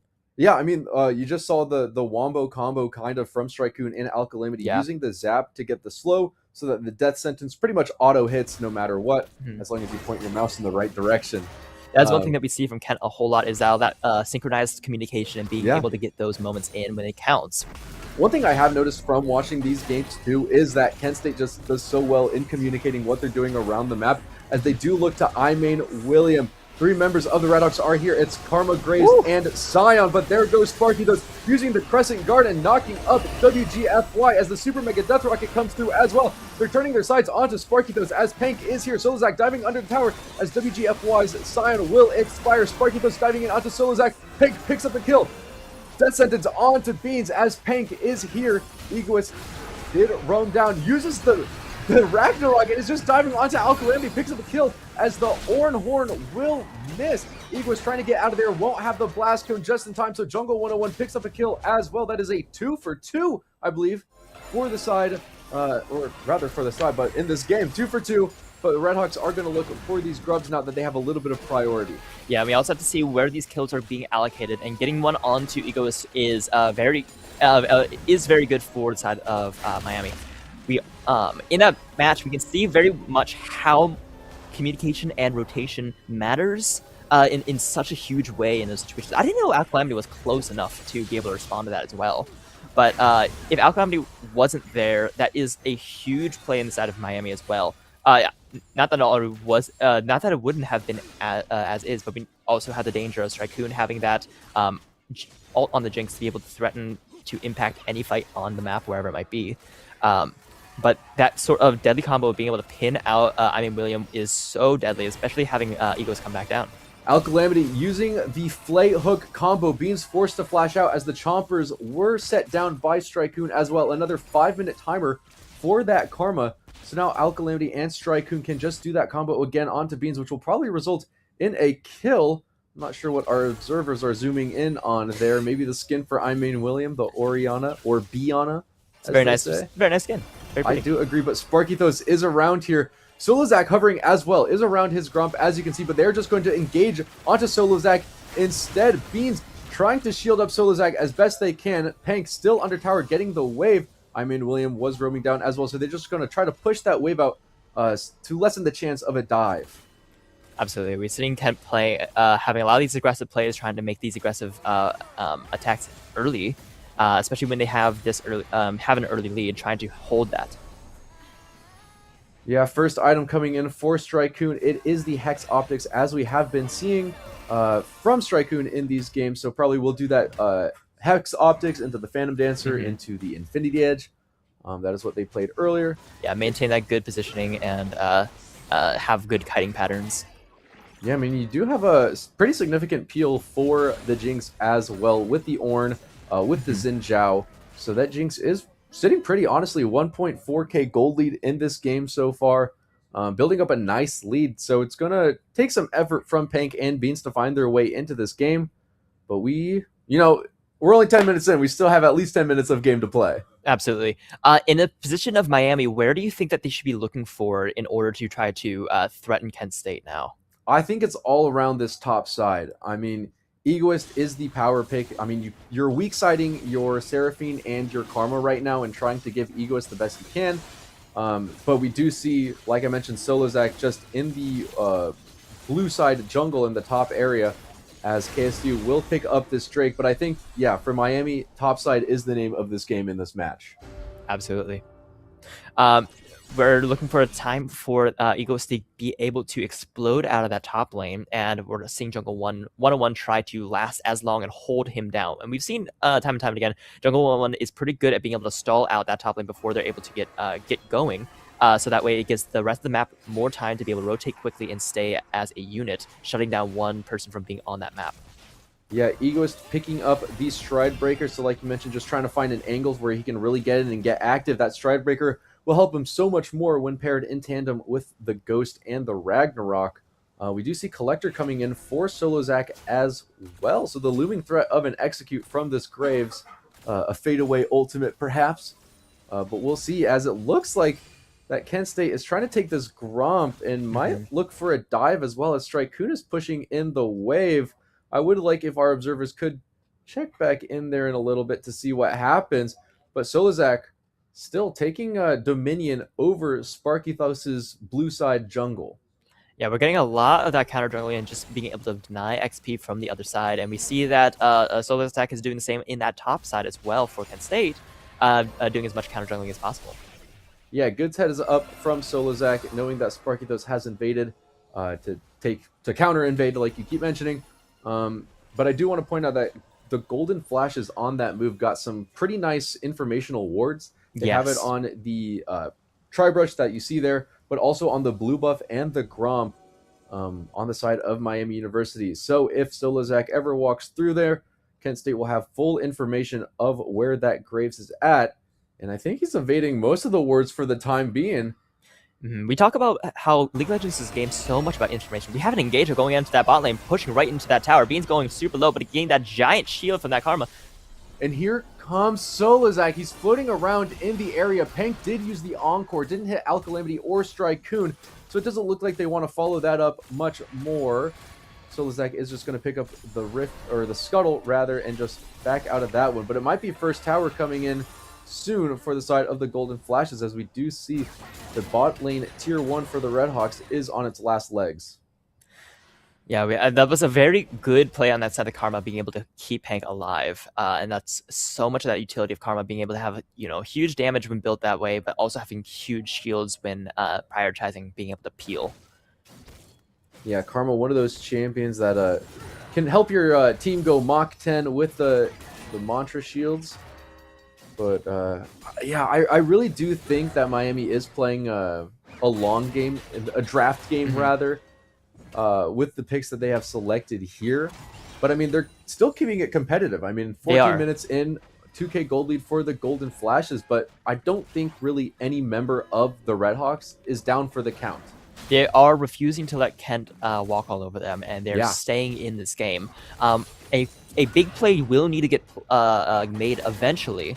And where do you think that is best played? Because Topside is playing very safe and cautious. I think it'll be around this next Drake because it is a Cloud Drake, Cloud Soul being one of those, probably being the best soul in the game. Actually, I would go as far to say as it is the best soul in the game.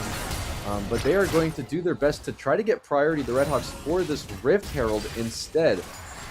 They will probably trade the bot tower for this, as we do see Orianna split pushing William down in the bot lane. We're getting the TP from the Orianna back up to, into this lane, trying to pressure onto the Rift Herald. We have the Ornal coming in. Yeah, Ornhorn goes out, knocks up only one member. It is the sign, as Pank and Beans are sectioned off by the Chompers. We do see in the middle of the fight, Israel trying to do some damage, but it's just the members of the Redhawks getting deleted by the Golden Flashes. Beans and Pank were nowhere in the fight to be seen, and it's a double kill for the Jinx. They're going to keep chasing down with William and Alcalamity. It's a double kill for the Thresh and a triple kill for the Jinx, and the Golden Flashes will pick up Rift Herald on the back end of that. Absolutely brutal, being able to have that get into that backline, split up the front and back on side of Miami, and then have Strikecoon just kite and hold down damage on Egoist, trying to take that Olaf out of the game.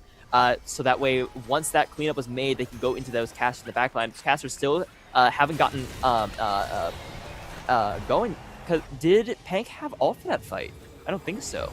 I don't know if Pank did. If they did, they used it early, but I don't think it really mattered because Pank and Beans were so sectioned off. I think Strikecoon did a great job by placing the Chompers in the one entrance into the river that Beans and Pank had. And half of this comp is the shielding from Pank and Beans to keep Egoist and Solo Zac alive. You're right, yeah. And when they're not there, I mean, you saw what happened. Egoist dove in and immediately got popped. And then that Orianna ult coming in, just holding them down, that was so much damage. Yeah, Kent State, like I mentioned, playing these team fights really, really well so far. In all the series that I've seen from them, the Golden Flashes will turn their sights onto this Cloud Soul. Pretty big heads up play, and a good heads up play from the Golden Flashes. Yeah, I mean, this is going to be a tough game to fight, but it's not one and done. We still have the next ones coming up, and they will not be as kind of lopsided. I mean, this might be cope, but I mean, there's still an avenue for the Redhawks to win this game. It's a 5k gold lead for the Golden Flashes. However, most of it is just on that Jinx. So in a team fight, if they are able to get onto the Jinx, I mean, it could spell disaster from the Golden Flashes. As we do see Ego starting to split push, trying to get some gold in his own pockets. But it'll be so hard to kill this Jinx, as we do see another death sentence land onto Pank, using the Encore as well. Another kill for Alcalamity and Strikecoon. More gold into the pocket of these bot laners. Very deadly, those two, being able to just move around together. But there is a world, because they're generating pretty big shutdowns on the side of Kent State, and if those shutdowns get popped, that's going to be a lot of gold going to the side of Miami, and we want those to be going on Olaf, correct? Yeah, you absolutely want those on Egos, who's kind of the spearhead for Miami in this game. I mean, he doesn't really have a lead himself against this Ornn, because the Ornn has just, 6 KP, 1 kill, 5 assists. So has been building up gold from that. But if Egos can get a shutdown onto Strikecoon, that's 700 gold in his pocket. That's a quarter of an item. So that could go a long way in this game. So they might be looking onto William here. Egos does have all the summoners, all the cooldowns that he could need to run someone down. But he's just choosing to clear the wave. There might be that situation if they can get a perhaps like a sneaky bush camp, or like a very good dive onto the back line. Maybe like having a Scion in the bush sort of thing, hitting a giant Q into the chain CC from the Pank and Beans. I mean, it is hard to do one of those Scion bush tricks though, because Kent State is just so good at getting vision and controlling vision around the map. And Alcalamity is just going wherever Strikecoon goes. So it's you got a pocket Thresh for that Jinx, so I don't think she's in any danger. Yeah, it's very tough around watching Strikecoon. This might be one of those situations where we don't look for team fights, instead we look for picks on the side of Miami. Spread out your forces, or try to move as a pack and answer Kent being in all these different positions. Pings are coming out onto the bot side from the side of Kent State. It looks like WGFY Scion will be the target here as Alkalamity and Sparkythos are here. Scion using the Ghost, trying to get out, is now using the ultimate to try and escape. Good job waiting for that cooldown, but Sparkythos and Alkalamity are just able to chase, and Super Mega Death Rocket comes out as well from Strikeoon. I think that Scion is dead to rights, so I'm hoping that the Redhawks can make something else happen on this map. And there it is, Sparkythos picking up the kill onto WGFY. It was just a matter of time before it happened. And we do see Egos on the top side trying to get some vision control. It looks like could run iMain William down. And iMain William does smell something fishy, uses the teleport to just back on out. Yeah, all those pings, just having that knowledge to be able to get out of there quickly. Yeah, because I think if he stays there, Egos picks up that kill. I fully agree. Good heads up play from iMain William to teleport out. I mean, that is the teleport now on cooldown for the Golden Flashes, so they will be down that as the Clouddrake comes up here in 120, but I assume that they're going to throw the Ornn top here on the reset and throw the Orianna bot lane so that the cross-map TP is there and your mid laner can still participate in the fight. Now, if I'm going to make a prediction based on what I know about Kent State, they might want to go run the Drake, confirm the soul, get a reset, get a pick, and after they get a pick, force the Baron, and then try to run that as deep into the base as possible. That's what I predict will probably be the play that Kent is wanting to make. I think that's a good shout. I mean, we've seen them do it time and time again. They're dropping the Herald, trying to get some mid pressure here. We do see Ornn pushing in, or already pushed in that bot lane, but it looks like they're just going to look for a 5v5 here in the mid lane with the Herald.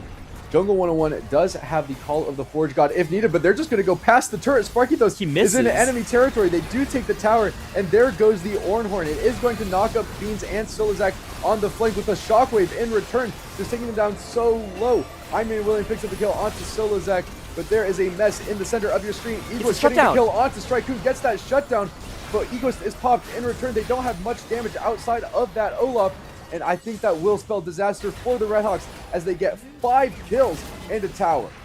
Huge coming out from Kent State, and this might be one of those positions too where we're pivoting. We have all of this pressure and built onto Strikeoon, which means when he goes down, what do you have left? But now that these kills are going on to Sparking, going on to iMain William, and those two champions of Xin Zhao and Orianna are nothing to scoff at either. They're very dangerous when they're getting built. And we see Sparky already on that Drake trying to get that confirmation of that soul right now. Yeah, this Ornn also as well upgrading some of the items for the team. The Infinity Edge getting upgraded by Strikeoon, or for Strikeoon rather, so that Jinx just hits that much harder.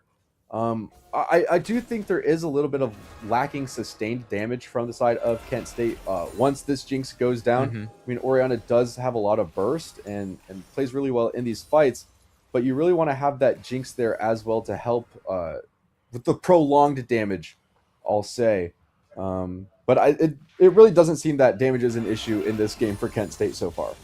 Actually, Cloud Soul is really, really good for Kent State, it looks like. Yeah.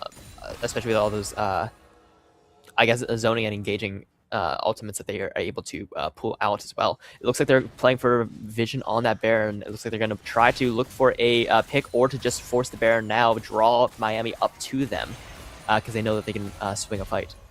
And Cloud Soul just so broken, so much out of combat movement speed for these teams that lets them, it enables their macro that much more, and that is something that Kent State does beautifully. Their macro game is so good. They are so strong at communicating where they want to be and where they need to be on this map. But the Golden Flashes are just going to take this Baron. I don't know if the Redhawks have information on this, and if they do, they're probably just letting this go through because they can't really contest. Solozak using the ultimate to try to pick that up, but that was the Golden Flashes from the start. Yeah, being able to pull that out. Yeah, and you know what? This is also a very strong information game for the side of Miami because this is Kent State doing exactly what they want to be doing in these games. Now you know what they're going to be prioritizing. They want these early game kills so that they can translate those into Drake stacks and translate that into getting kills into the Baron. Right? That's what they want to be doing each game, and we know this. And we get to see it being done specifically here through as well. Ian, I can't help but just think towards that game 2 right now. I mean, we kind of mentioned this. It kind of seems like this entire draft from the Redhawks was pseudo-banning Kent State for the rest of the series, but I'm really itching to see what happens I am and too. where the draft goes. But we're still in this game one. There still is a league to be played. There still is a possibility of a comeback, although slim. Your chances of winning are never zero in League of Legends until that Nexus explodes. Never over till it's over. Always looking for a mistake to be made and a chance to be punished. That's why I never FF my solo queue games. No matter how far behind they are. But yeah, I mean, always stay in it. You're never out till you're out, and got to keep the mental strong as well. Yeah, WGFY the target of another dive, but they're just going to take the tower. Instead, Sparkythos just driving by, saying hi, waving to WGFY. Not really sure what Sparkythos was doing there, but he can kind of do whatever he wants at this point in the game. We're probably at that point as well where it's a gambit, right? It's the trade that you're going to be trying to make. Oh my gosh, WGFY just got killed under tower without really doing anything. It's just so dangerous how much damage they're able to put out from such distance on side of Kent State. Just watching them siege these turrets with the Baron buff, being able to get this poke damage in and just be able to siege those towers, get those plates off. And Miami has to either step up into the danger to push them off, or just sit and poke, which isn't going to be enough. Yeah, Kent State with these Baron-empowered minions is just sieging this tower, but we do see the Orncorn come through. Completely misses the R2, but it doesn't matter when I main William shockwaves the entirety of the Red Hawks team. It will be the Golden Flashes just diving in onto Solozak, and that will be 5 kills and ace because of WGFY's death earlier for the side of Kent State, and I think they're just going to end this game off of that. I mean, well, hey, look, like we knew going into it what it was. It's the gambit of if we're going to require ourselves to do a back-to-back win 2 in a row, and give ourselves better odds of doing so because of these soft bans on all these champions. Yeah. So that's what we're going to be seeing, because the real match is starting in our next game. I completely agree, but it is a strong showing from the Kent State Golden Flashes, who move up in this series 1-0. Like we mentioned earlier, the winner moves on to day 2 tomorrow, and the loser drives on home in the end of their season. We'll take a look at the bracket. The winner will fight Buffalo tomorrow in the Group B semifinals, as we do see that the EMU series versus WMU, it was a quick 2-0 for EMU, about what we expected there. So it will be Ball State EMU tomorrow in the morning, as Buffalo will play the winner of this match. But 1-0 for Kent State so far. Another game to play, Looking forward to potentially a it. third. Can't wait to see. Yeah, but we're going to go to a quick break as we let these players talk about these drafts, about what they want to do into Game 2. Don't go anywhere. It's a high-stakes game, and we'll be right back.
Hello, everyone, and welcome back to this high-stakes matchup between the Miami University Redhawks and the Kent State Golden Flashes. The stakes are the winner gets to go into tomorrow playing against Buffalo in the lower semifinals, while the loser gets to go home. I like the nomenclature of gets to go home. When we do really have like one of the best opportunities here, we get to play League of Legends and talk about it and have this big environment to meet a bunch of other fellow nerds. Yes, I mean, I love LAN. I've met the Western Michigan team. I talked to them a bunch today. I've been hanging out with the league team today from Miami. So it's been a good time, but we are getting into picks and bans here. We did talk about, Ian and I did earlier, about the kind of pseudo ban game that Miami played, taking off the Scion, Seraphine, and Karma away from Kent State. So we'll see how that influences the draft a little bit, but I do expect Miami to third ban Alkalamity again here, already taken off Tarek and Tom Kench, as Kent State has taken off Rise, Gwen, and probably will be Ambessa in this third slot, because that has been, the routine. I think Victor was also a good ban on the side of Miami, trying to hold down. I think that getting the Pantheon counterpick too. Picking up the Pantheon, they are going to take the Shen in return. I'm assume that's going to be Pantheon for Solozak, and there is the Shen Smolder. Smolder is a champion that both of these teams play, but I do think Miami may have had a plan for this with the Ashe Leona, a try and true combo in the bot lane. We do see Swain Hubbard for iMain William, and it will be locked in. Wow, not a champion that you see very often. Yeah, honestly, but Swain is a good swing pick too, because iMain William in the mid lane plays it, and Alkalamity in the support lane plays it. And it just depends on where that needs to get thrown. That's Swain is also dangerous. Curious to see how that goes into the Leona. I know that both of those want prolonged fights that go for a while, so it's going to be a very different bot lane.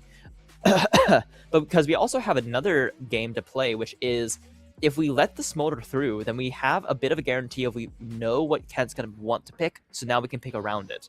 It's like a guarantee instead of banning it, using one of our ban slots to knock it out. Yeah, you're also not sure where that Shen is going. If it's going to go, support, jungle, or top. But we do see Kent State banning out WGFY. They're looking at their two priority players on the side of the Redhawks, seeing what they don't want. And Miami is thinking that it will be a jungle or top Shen, so they are banning out the Braum just in case Morgana being locked in. Oh my gosh, Azir Aatrox. Well, we have a game on our hands. But Ian, what can you tell me about this Morgana? Is this I something that have we've not seen seen Morgana. Oh my gosh. So this will be new to me. But what it looks like is a whole lot of get Smolder huge. Swain support? Yeah, Swain support, cast mid. Check this out, Lucas. This is crazy. Shen top, Morgana jungle? I think it might be Shen top, Morgana jungle, cast mid, Swain support with Smolder 80 carry, of course. I would have expected to see like maybe a Maokai in there. I'm very surprised to see a Morgana pick. I'm kind of nervous about this draft, actually, because for the side of the Golden Flashes, because we do see the Pantheon for Miami University, who can really just dive in and pop the Morgana or the Cassio. Does Cass's ground stop? It will stop Panth stun. It stops. Does it stop Leona's Q? Does it stop? It stops Leona Aatrox's It stops dash? Aatrox dash, and it stops Azir dash as well. So this Cassio pick, lot of value in it. Yeah, cast mid, more jungle. I don't know if Miami was expecting the Cassiopeia to come out. I mean, that's not a champion. That's a crazy that you pool. This is the first Azir game for WGFY as well. He was talking about it while we were eating hot pot earlier today. How was hot pot? Oh, dude, it was so good. I gave it a 2 out of 5. It was my first time having hot pot, but sometimes you just want to, when you're hungry, you just want to go to a restaurant and eat. But the fact that you have to like cook the food yourself, yeah, it's the patience. Dude, it takes out so much fun of the restaurant experience. But here we are on game 2 between the Miami University Redhawks and the Kent State Golden Flashes. The winner will play tomorrow, and the loser will be sent home. We are seeing some new champions, like we keep mentioning, this Azir and this Cassiopeia and the Morgana. So I'm pretty excited for this matchup here, Ian. Oh yeah, I am as well, because they're gonna have to be playing a very different game, and we're going to be seeing a very different game. Where do you think the attention should be played in here? Man, I think the name of the game is still get Egoist ahead. We do see Egoist and Jungle 101 trading here before the minions even come up to the top lane. Before they meet, Egoist already down at half health. I do think the name of the game will be top lane. I think WGFY will just try to hang out and farm up and scale. Same with Pank and Beans. But I do want some early action from Solo Zach onto the Smolder. I agree. I think that's Solozak has to prioritize pinning down Strikehoon, because I know that Alcalamity's going to want to get Strikehoon in a good position where he can hold down lane himself, so Alc can start roaming and trying to get this Cassiopeia in front. But if they can't if Alc can't get out of this bot lane, that's going to be very good for the rest of the map. Especially since Egoist is going to be able to kind of have just solo contest with Shen and not have Alcalamity floating around in that lane. Yeah, Beans and Paint getting that level 2 first, forcing Strikehoon off of this. He's still in EXP range, but will just lose a couple minions. However, I see 3 minions ripe for Smolder stacking. We do see early action on the top side. Jungle 101 has gone a little bit overextended, and Solo Zag is here early, making his present known, using the stun as Jungle 101, uses the dash out of there. I don't know if they have the CC to take that kill first. Great heads up play from Jungle 101 and a good look from Solo Zach. But now Strikehoon and Alcalamity do know that Solo Zach is on the top side of the map for the time being. Well, hey, I mean, look, if that stun from the Pantheon goes off before Jungle 101 and takes the dash out of there, that's very different. Oh, and we have a huge play going into Ego's early game, having Jungle 1 try to get that damage, but he lives it, takes his turret shots, and it ends up going down. Jungle 101 getting really aggressive, taking 2 turret shots, and Egoist picking up the first blood. The Ignite barely keeps Egoist alive. So Egoist getting that first kill in this game, 300 gold in the pocket. We do see that Sparky Dose is on Solozak's Raptors with Imane Williams helping to support that a little bit. WGFY taking low. Sparky Thos gets a kill onto Solozak in the jungle, so WGFY will walk away from that, but it is a 1-for-1 on the map. Ian, I am already so excited for this matchup based on what we just saw top lane. Yeah, we're seeing a whole lot going on. We're seeing Morgana already in that jungle, having a lot of that pressure, trying to use some counter jungling as well. But yeah, like we said, we're going to start seeing Egoist get his get going. Because that's you had said too. I'm excited to see it. I want to see Egoist become that monster player that we have to handle, especially if this game goes late and he's able to get that higher level buff. Yeah, Miami does have a history of really good carry top laners. I mean, last year I was rewatching the ESC playoffs from then, the 5-game series of Miami versus Northeastern, and Final Boss of Ohio, our top laner from last year, had a crazy Aatrox game where he got a Quadra kill, so I am hoping to see Egoist emulate that in this game here today. Yeah, we're going to be seeing a lot more balance in this match. And I'm wanting to see how this Morgana ends up playing. I would imagine that it's a lot less lane gank priority and more about collapse onto objective priority. Kent is looking like a bit of a dangerous team. This is kind of what I was mentioning, Ian. All the attention is going to be up for Egoist, trying to get him ahead, as we do see Solozak hovering again in the pixel brush, maybe wasting a little bit of time though. I mean, it's like getting as much of this poke and CS as much as possible. But we also remember his Shen, so a lot of that utility is in his ult to be able to answer anywhere on map as well. So if Shen is able to hold up that that pressure of being able to rotate quickly, then Egoist is going to have to either follow or have someone else switch off with him to handle Shen. I do believe this Aatrox pick does hinder the Shen a little bit, because I do believe the knockups from the sweet spots on the Q will cancel that ultimate. So I think Aatrox is the path to victory for Miami University. Let the Azir scale while Aatrox holds down the early game. Ashe will do Ashe things, and Leona will just provide the CC for the team. Absolutely. I can see that being that situation too, with Solozak having that kind of semi-global ult to be able to get around. Ooh, Jungle 101 forced to dash out of the chains from Egoist, so not too much happening up in the top lane. But I want to set our sights back to the bot lane. Smolder at 29 stacks so far. I think Beans is doing a nice job of sectioning off Strikehoon from these minions. I would like to see Solozak provide a little bit more reinforcement on that end as well. Kent looks like they're playing for the Drake already, trying to keep that early and make the Drake timers come up faster, so that way they can hold down that sort of early. Oh, nice Zenith Blade onto Strykun, who uses the cleanse already. Strykun forced to flash as the Ignite is laid down. Pank picking up the autos, and that is a kill for the Redhawks. Pank on the Ashe, picking up one onto the Smolder as Alkalamity and Sparkythos take the first Drake of this game. Both summoners used for Strykun, but Beans and Pank forced to retreat as they are going to engage onto Sparkythos. Does use the Black Shield to dissuade all of that CC, but we do see a teleport coming in from WGFY as Solozak is walking over as well. Beans waiting for the cooldown of the Zenith Blade, goes wide, and Beans might die here. In return, she does. Sparkythos picking up a kill. Man, a little bit of a TP waste from WGFY there, but I did see the vision. Yeah, I mean, it's all about pressure, right? Getting down there to force them off, because if they don't, then maybe they stay in a position that's advantageous for Penn State, and being able to push the rest of them off. This is one of those situations, too. We see that Alkalamity wants to roam. He wants to support the jungler on that Drake. That means Strykun has to be in a position where he can handle it on his own, and if they're not able to get him fed enough so that he can exist alone in lane, he's going to be in a lot of danger when Alkalamity needs to roam around that map, and that's going to be where we can see Pank picking up those kills.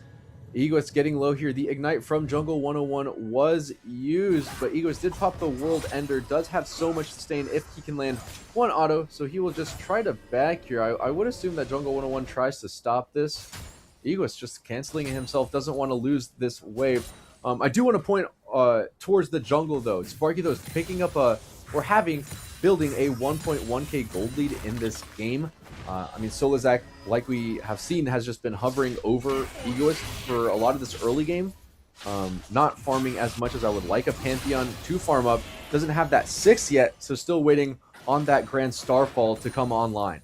Yeah, I mean, seeing how mobile Miami is going to be, having a lot of that hard CC, especially through that Morgana, Morgana into Alkalamity's Swain combos are going to be so hard, so much chain CC to deal with as well. They're looking toward the top side again. Solozak is here with Egoist, and they will find the stun onto Jungle 101. I do believe he has the dash, and there we see it. Sparkythos is here as well, and they're going to turn this fight around. Sparkythos popping the ultimate, doesn't find the chain. Solozak sidestepping the Morgana Q as Jungle 101 flashes forward to pick up a kill. I think Solozak, and I think he's getting a little too overzealous in the top lane. Yeah, trying to make those plays, and like we're looking for, we're trying to get Egoist ahead so that he can move that early game forward as well and be that presence. Sparky just being up in that position, and it's also tough too because we get that flash and those dashes from that Shen. I would think that it'd be good if Solozak tries to focus down onto the bot lane and pin them down because of how much CC they do have and how much damage Pank is able to pull out as well. Because Pank does have a bit of a gold lead, and does have that kill up on that Smolder. Yeah, Pank's gold lead, it's pretty much just that one kill that they picked up earlier, that 300 gold that they got from it. But Sparkythos picking up the grubs for the side of the golden flashes. They sit 1.6k gold in this game, and that lead is all on Sparkythos, all on this Morgana. Yeah, actually, I'm noticing it now that the CS on Solozak, yeah, is that due to the Sparky's invades? It's due to Sparky invades because Solozak has spent so much time in the top lane. Yeah, okay. Egoist and Jungle 1 going at it once again. Egoist chunked to about half health. Jungle 101 does not have the Ignite, so Egoist popping the World Ender. Jungle 101 doing a great job to avoid all the sweet spots except for the Q3, and Egoist might pick up the kill. He does onto Jungle 101. Egoist is taking over the game. Yeah, a whole lot of damage coming out, especially once that ult gets popped. I mean, to Jungle 101's credit, he's getting a lot done, but you got to play around that ult and know that that ult is up because that is going to be that game changer in that fight. Because effectively, Jungle 101 is playing without an ult. He can't, there's nothing for him to be able to go to, so that's one less ability that he has to play around. To that point too, I think if you're going to trade with this Aatrox right now in this game, you need heal cut, you need some form of it, and with the Ignite being down, I don't know if that's the engaged Jungle 101 wanted to play. I think he was maybe waiting on the cooldown. It was about to come up, but we do see a fight here breaking out on the bot side of the map. Pank and Beans forced to retreat. Beans using the Solar Flare defensively as Alkalamity is forced to flash out, but here comes the Grand Starfall, but they died instantly. Pank and Beans are taken down as Solozak is just another Another piece of fodder in the Kent State machine. A whole lot of rotation as well coming in through there. We had Jungle One hitting that TP get in. In the mid lane, WGFY forces iMain William back into his own tower, excuse me, but flash being used from flash being used from iMain William, pardon me. But I think Kent State is getting a bunch of small wins all over the map, and Miami is really only winning in this top lane. I'll say that Beans had that huge ult pinning down both those laners, and just having that Shen coming in as another body in that space, and then Sparky. That Morgana Q is so dangerous if you get hit by that you can predict and zone off locations, which holds those laners in a spot. It's like zoning them to where you want them to be. Yeah, Jungle 101 did use the Ignite in that last fight, so doesn't have it again if Egoist wants to get in and get active.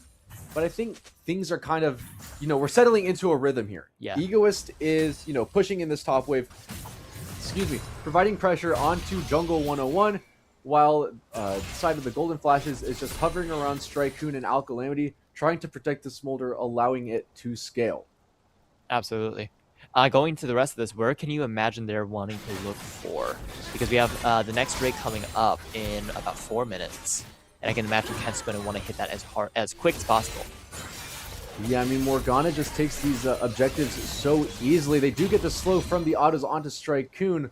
I do think the next thing they'll play for is this Rift Herald. It's coming up in about 2.5 minutes. Solazak is up on the top side. They won't place any wards just yet, because they will expire before them. But I do think that Egos will try to get some top priority closer to that timer to allow that to help them. WGFY, though, trying to bait iMain William, but he might take a little bit too much damage. Uses the Azir ultimate to pull iMain William under tower, but Solazak doesn't respect the ultimate from iMain William and gets stunned up. He gets petrified.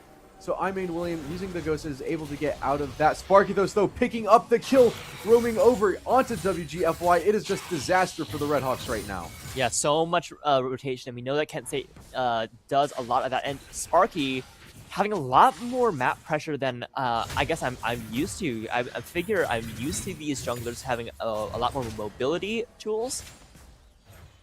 Yeah, I think the Morgana just clears so easily and can provide so much pressure, but we do see Pank and Beans getting maybe collapsed upon. Sparkythos and Alcalamity are there in the bot side now, trying to help the Smolder. I'm not sure if they'll dive this tower. They don't really have a dive composition, but they are just going to grab Beans and do a little bit of poke before they back off. It's all about holding them down in the spots so that Strikecoon can start getting those stacks up, right? The moment that Strikecoon can get those stacks completed, that is going to be a big shift in dynamic for Kent State. But Sparky is having so much map awareness, being able to be in all of those right positions at that right time to be able to cause issues and be able to clean up those kills when the rest of Kent State isn't able to pull it out. Yeah, Sparkythos is honestly playing a really good game today. Is just hanging around. It's wasted a lot of time in that pixel brush. Doesn't really get anything out of waiting for that long. Honestly, that's one of the situations where it might have been good if Strikecoon got hit by that Leona hook, because then that way you're pulling that Leona out of the position. I think if Beans did land that, I think she was just dead to rights with 3 members of Kent State there. But Ego's popping up the World Ender, doesn't have the ability to dive just yet, but there goes the flash stun. Flash taunt, from Jungle 101 as the Ignite is dropped. Egos, however, wants to fight this, uses the Qs, finds the sweet spot on 1 and 2, but gets the turret shot, and Jungle 101 picks up the kill. Egos getting a little too far forward as iMain William picking up 1 in the mid lane. Will he get 2? WGFY retreats under tower.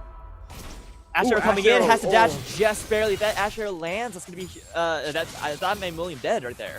Alcalamity being able to push in, having a lot of pressure, trying to get that kill. Oh, he gets a hook in, hold him down. Alcalamity is able to get the kill onto, I can't pronounce this. It was that quick. Yeah, Solar Flare going to hit onto Alcalamity, but WGFY just didn't have the health bar. Now Pank is here, but is getting his health siphoned by Alcalamity, and Pank just goes down as Shen ultimates in, and Toss Beans now going to be the next target as Alcalamity just healing up so much off of these members of the Redhawks. But there goes Solazak. This might be a little bit of an in. Uses the Flash Force, pick 1 up. He gets 1, he gets 2. Absolute bloodbath. so many kills going on to both sides. It's a 3 for 3, I believe. I think it was a 2 for 2 for 2, but with the trade in the top lane, I don't know what happens. It was a sustained fight. It was okay, a no. fight. It was a 3 for 3 because Jungle 1-1 comes down. Yes, because WGFY died, Pank died, and Beans died, and then Jungle, Alcalamity, and I Main William all died. 3 for 3. 3 for 3 in the mid lane. A very long, drawn-out fight. Absolutely. We do see Egoist just pushing into this top lane, does get the objective bounty on that turret. A little bit more gold in his pocket. Only has the Sunken Sky. Will probably back and buy something else here in just a little bit. And now that frees him up to be able to pressure the rest of the map as well. Oh, Solozak not in a good position. Has that blast cone. Strikecoon, Alcalamity, and I Main William are all here. Pank roaming up, trying to help. But a nice Azir wall will section off the members of the Golden Flashes, and that is when you want to retreat. But we do see Ego is just diving into the team, does get stunned up by the Cassiopeia ultimate as I Main William flashes over the wall. Sparky is picking up that kill as Beans is trying to engage onto I Main William and Strikecoon to pick up a kill onto Sparky as I Main William uses the Ghost and backs out of it. Solozak caught in a bad position with Jungle 101 and Alcalamity onto him. But Pank picks up the kill onto I Main William. Alcalamity and Jungle 101 still have the health bars with Strikecoon in the area, so Pank and Beans have to run away. But I do think that Jungle 101 and Alcalamity do have the pathing. They might want to dive under turret for this, but we are yet to see. They do spot out Jungle 101. They're waiting for these minions to come through. Beans trying to tank all these abilities before they hit Pank. But there we see Jungle 101 diving in, taunting up both members, and that will be 2 quick kills for the Golden Flashes on top of that fight in the jungle. Yeah, when you're in that position under tower, it's really hard to be able to get out of there, especially when Strikecoon's able to get in, pop those abilities, get the damage. In that fight, if that fight in the river, a 3-2 in favor of Kent State, Sparky not able to get that ult off early enough, and then dying before it's able to land all of those stuns, having him go down, and then creating that divide where they can keep running down I Main William. But because of that split, Kent was able to go onto that backline and be able to hold down there as well, making a bit of an even trade. But that puts Kent in a very good spot for this Drake, having that priority to be able to get a lot of damage. They're able to get that smite off, take that kill, and hold down Egoist as he goes in trying to cause some issues. Ego is trying to use the Aatrox dash over the wall to pick up the kill, but will just trade his life for it. They tried to help him out, WGFY did, and they will just hit 2 more times. That is 2 more kills that the Redhawks donated over to the Golden Flashes. I don't think any of that was necessary. It's one of those things, like, you have to make a calculated risk, right? And it's going to be a high risk to go in to try to contest that Drake. Now, I think the probability of you going in and being able to cause an issue, especially Egoist without Smite, I don't know if you can contest the jungle on Kent's side if you go in there. It might have been better to just say, let's not give up any more gold than we have right now. Let's try to play safe because we know what they're going to be doing. Let's try to play around and figure out what we can do. Maybe we can buy more time to push out a side lane or be able to get more prio or try to push and counter jungle. Now, if they, because it was a low probability play, but if they do succeed on that, that suddenly gets Miami into a good spot in terms of Drakes, because we know that Kent wants to rush all of these drags as fast as possible. Yeah, I see the vision from Miami trying to stop the soul stacking by sending 1 member over. I think the problem lies, and you see Egoist caught out, you see 5 members of Kent State in that Dragon Pit, why you're sending 2 more members to their death. I mean, we saw WGFY get in there trying to ult the team. We saw Solozak dive in there as well. You don't have Pank or Beans for the damage and CC that they provide. So you kind of just, Egoist, I saw the vision, trying to steal the Drake, but then you donate 2 more kills on top of that already. Kent's in a good spot to be able to catch Egoist out again. Looks like they have the priority set on who they want to shut down the most on that side. It might be a bit of a flank angle here as Egoist is on the top side of your screen. Is low though. Already popped the World Ender as Strikecoon picks up a kill. Jungle 101 flashing onto Pank but doesn't get the taunt. Solozak onto Strikecoon, but that will be another kill for the Smolder, who's at 172 stacks. And they'll turn their sights toward this Baron that's just now spawning right at 20 minutes. Yeah, that's so strong inside of Kent State, trying to maximize the most out of all of his objectives, knowing that they have a pretty strong lead so that they can try to force a fight or force the Baron, whichever one comes first. Kent being able to split out a lot of Miami's team to be able to take picks one at a time instead of going into the all-in team fight. I think separating Egoist out first was super dangerous for the side of Miami, being able to challenge that Aatrox and hold him out of the rest of the team so he has no more support, and so that Ken can focus him down. Beans, Pink, WGFY are here, but Alcalamity, Imain, William, and Strike just do so much damage as a traveling unit. It is so hard for Miami to come back into this game. 8.5k gold down. And Solozak caught out by Sparkydos and Alcalamity as well. That is going to be the 8th death for the Pantheon in this game, as Kent State is looking to honestly end this game off of this Baron timing. Yeah, I mean, maximize as much as you can possibly do. Close out a game early. The faster that the game ends, the less opportunities there are to make a mistake and perhaps throw the rest of the match. So yeah, getting down, boring through as much of this mid lane as possible. Get into that Nexus, cause issues, have a great setup to get that soul, so that way you can win these fights and try to guarantee a quick closeout. Yeah, WGFY just dying under tower there, expending the ultimate as well. I mean, these Kent State members are just so strong, and now they look to get all 3 inhibitors in this, or excuse me, just 2 inhibitors now. The bot lane hasn't been taken just yet. The jungle 1-1 pushing these Baron empowered minions into that top lane tier 3. Yeah, we have a minute until the Drake is up. It looks like pretty standard for Kent's side. Get a quick reset, regroup, and then go and set up vision. So that way you're in a great position for when it spawns in. Once you can, and I can imagine that Miami's either has to answer these waves or answer the Drake. What do you imagine that they need to do? I mean, I think right now you have to clear the waves. I think you send one, maybe solo Zac to try and get this Mountain Drake to take away the soul from Kent State. But I think the inevitable, it's just a matter of time at this point. Smolder's not even at that 225 yet. It is already starting to take over this game. Sparkythos, excuse me, has 9 kills in WGFY. Caught out again. Alcalamity with a nice slow. Is going to throw out the E here soon, trying to slow it down, but wow! Sparkythos using the mom, doesn't need it. Sparkythos picking up the kill on to WGFY. I'll say it, the Azir's not really impressing me here, as the Enchanted Crystal Arrow and the Solar Flare onto Alcalamity, but that's not the member that you want to use these cooldowns on. Imain William just using the twin poisons to take down Beans, as Pank and Solozak are sectioned off from Egoist. They're under these towers, and Kent State can just chase them down if they want. Solozak and Pank just getting absolutely obliterated from the AP damage that we see from the side of the Golden Flashes. And man, this is just disastrous for the Red Hawks. Yeah, I mean, it's the right idea. You need to get onto Strike and try to pin him down while you can, but he's so slippery and he's so ahead that he's able to get that maneuverability to stay out of there. Now, the kills aren't going on to Strike right now. So many of them are going to Sparky. I don't think it matters where the kills are going right now, if I'm being honest. I think it's right. You need to hold down Sparky because of how much pressure he has across that map, especially being able to just control the game as his Morgana. I will never doubt a Morgana pick that I see Kent State do ever again. Yeah, this is crazy. I was not expecting Morgana.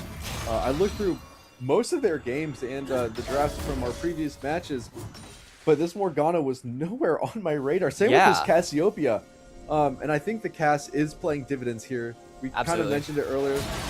Oh, they have full vision of this. Bees is just going to walk into this trap set up using the Solar Flare, and will just die in return. Ego is trying to escape from this. The Enchanted Crystal Arrow will buy a little bit of time, but it won't be enough for the members of the Red Hawks. Strikecoon will pick up 2 kills onto Egoist and Solozak respectively, and the members of the Golden Flashes will just run this game and end it. Absolutely brutal. Double flash from Starkey and Ivan William onto that champion, and also, you know, Kent playing that information game. Miami's going to make that prediction that Kent's wanting that soul, so that Kent is able to sit in that bush, get those quick kills, and be able to close up the game with that high priority or high probability play. Yeah, Kent State just padding the stats a little bit, but that will be another swift 2-0 series against Miami on the day, and Kent State will move on into day 2 of the ESC playoffs. We'll take a look at the bracket here in just a second, but man, I think the Cassiopeia and the Morgana really pay dividends for the Golden Flashes. Absolutely. You know, congratulations to both teams, you know, for making it here as far as they have. And we do know that only one can continue moving forward. But excellent showings, and those are types of games that are only be able to be seen here because of how much both of these teams care about this game. You know. Yeah. I mean, GG's to both teams. I know that it's been fun for me, at least following alongside the Miami journey. So Tomorrow at 9 a.m., Buffalo versus EMU will be here. I actually think that both of us are on this cast. I believe so. I believe Yeah. so. So we'll be back here at 9 in the morning. You can see us again for that game. But of course, great season for the Redhawks. Heartbreaking for me to see it end that way. But congratulations to you and your Golden Flashes moving on. Looking very forward to them, and very proud to see all that work paying off. Yeah, I mean, these players spend so much time throughout the season balancing schoolwork and practice for these matchups. So it's really fun to get them to have this opportunity to show what they do best. But that's going to be it for us here today. Thank you for joining us here for League of Legends and Valorant all day long. And I think we have more League of Legends and Valorant tomorrow. So check back in here. We'll be here at 9 a.m. So thanks for coming out so late, and we hope to see you early in the morning. Yeah, we hope you all have a good night.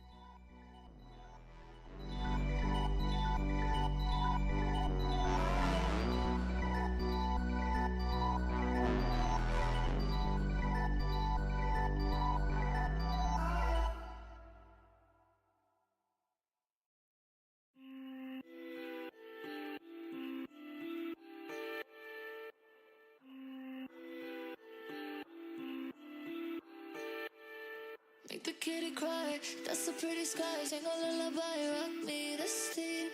We could do it all in the morning, falling slowly, light me to sleep. Things I think I know, watch them take control, yeah. Why I never can quite let go, 'cause I really want you to know. Make the kitty cry, that's a pretty sky. Sing a lullaby, rock me to sleep. We could do it all in the morning, falling slowly, light the feet, babe. Things I think I know, watch them take control, yeah. We never can quite let go, 'cause I really want you to know. Crush me, trust me, rush me, rush me, trust me, babe. Good, rush me, trust me. Rush me, trust me, babe. Good. Trust me, rush me, trust me, babe. Good. Rush me, trust me, rush me, trust me, babe. Good. Sweet like a slushy, I'm a little rusty. 2-second eye contact, I'm blushing. In my daylight, no one I've met. You're the best, I'm obsessed, I'm addressed, I'm adjusting. Do you trust me? Boy, no, of course I don't. 2-word sentence stuck in my throat. Try to say it and I choke, so I put it in a note. Just read what I wrote and I quote. Keep the kitty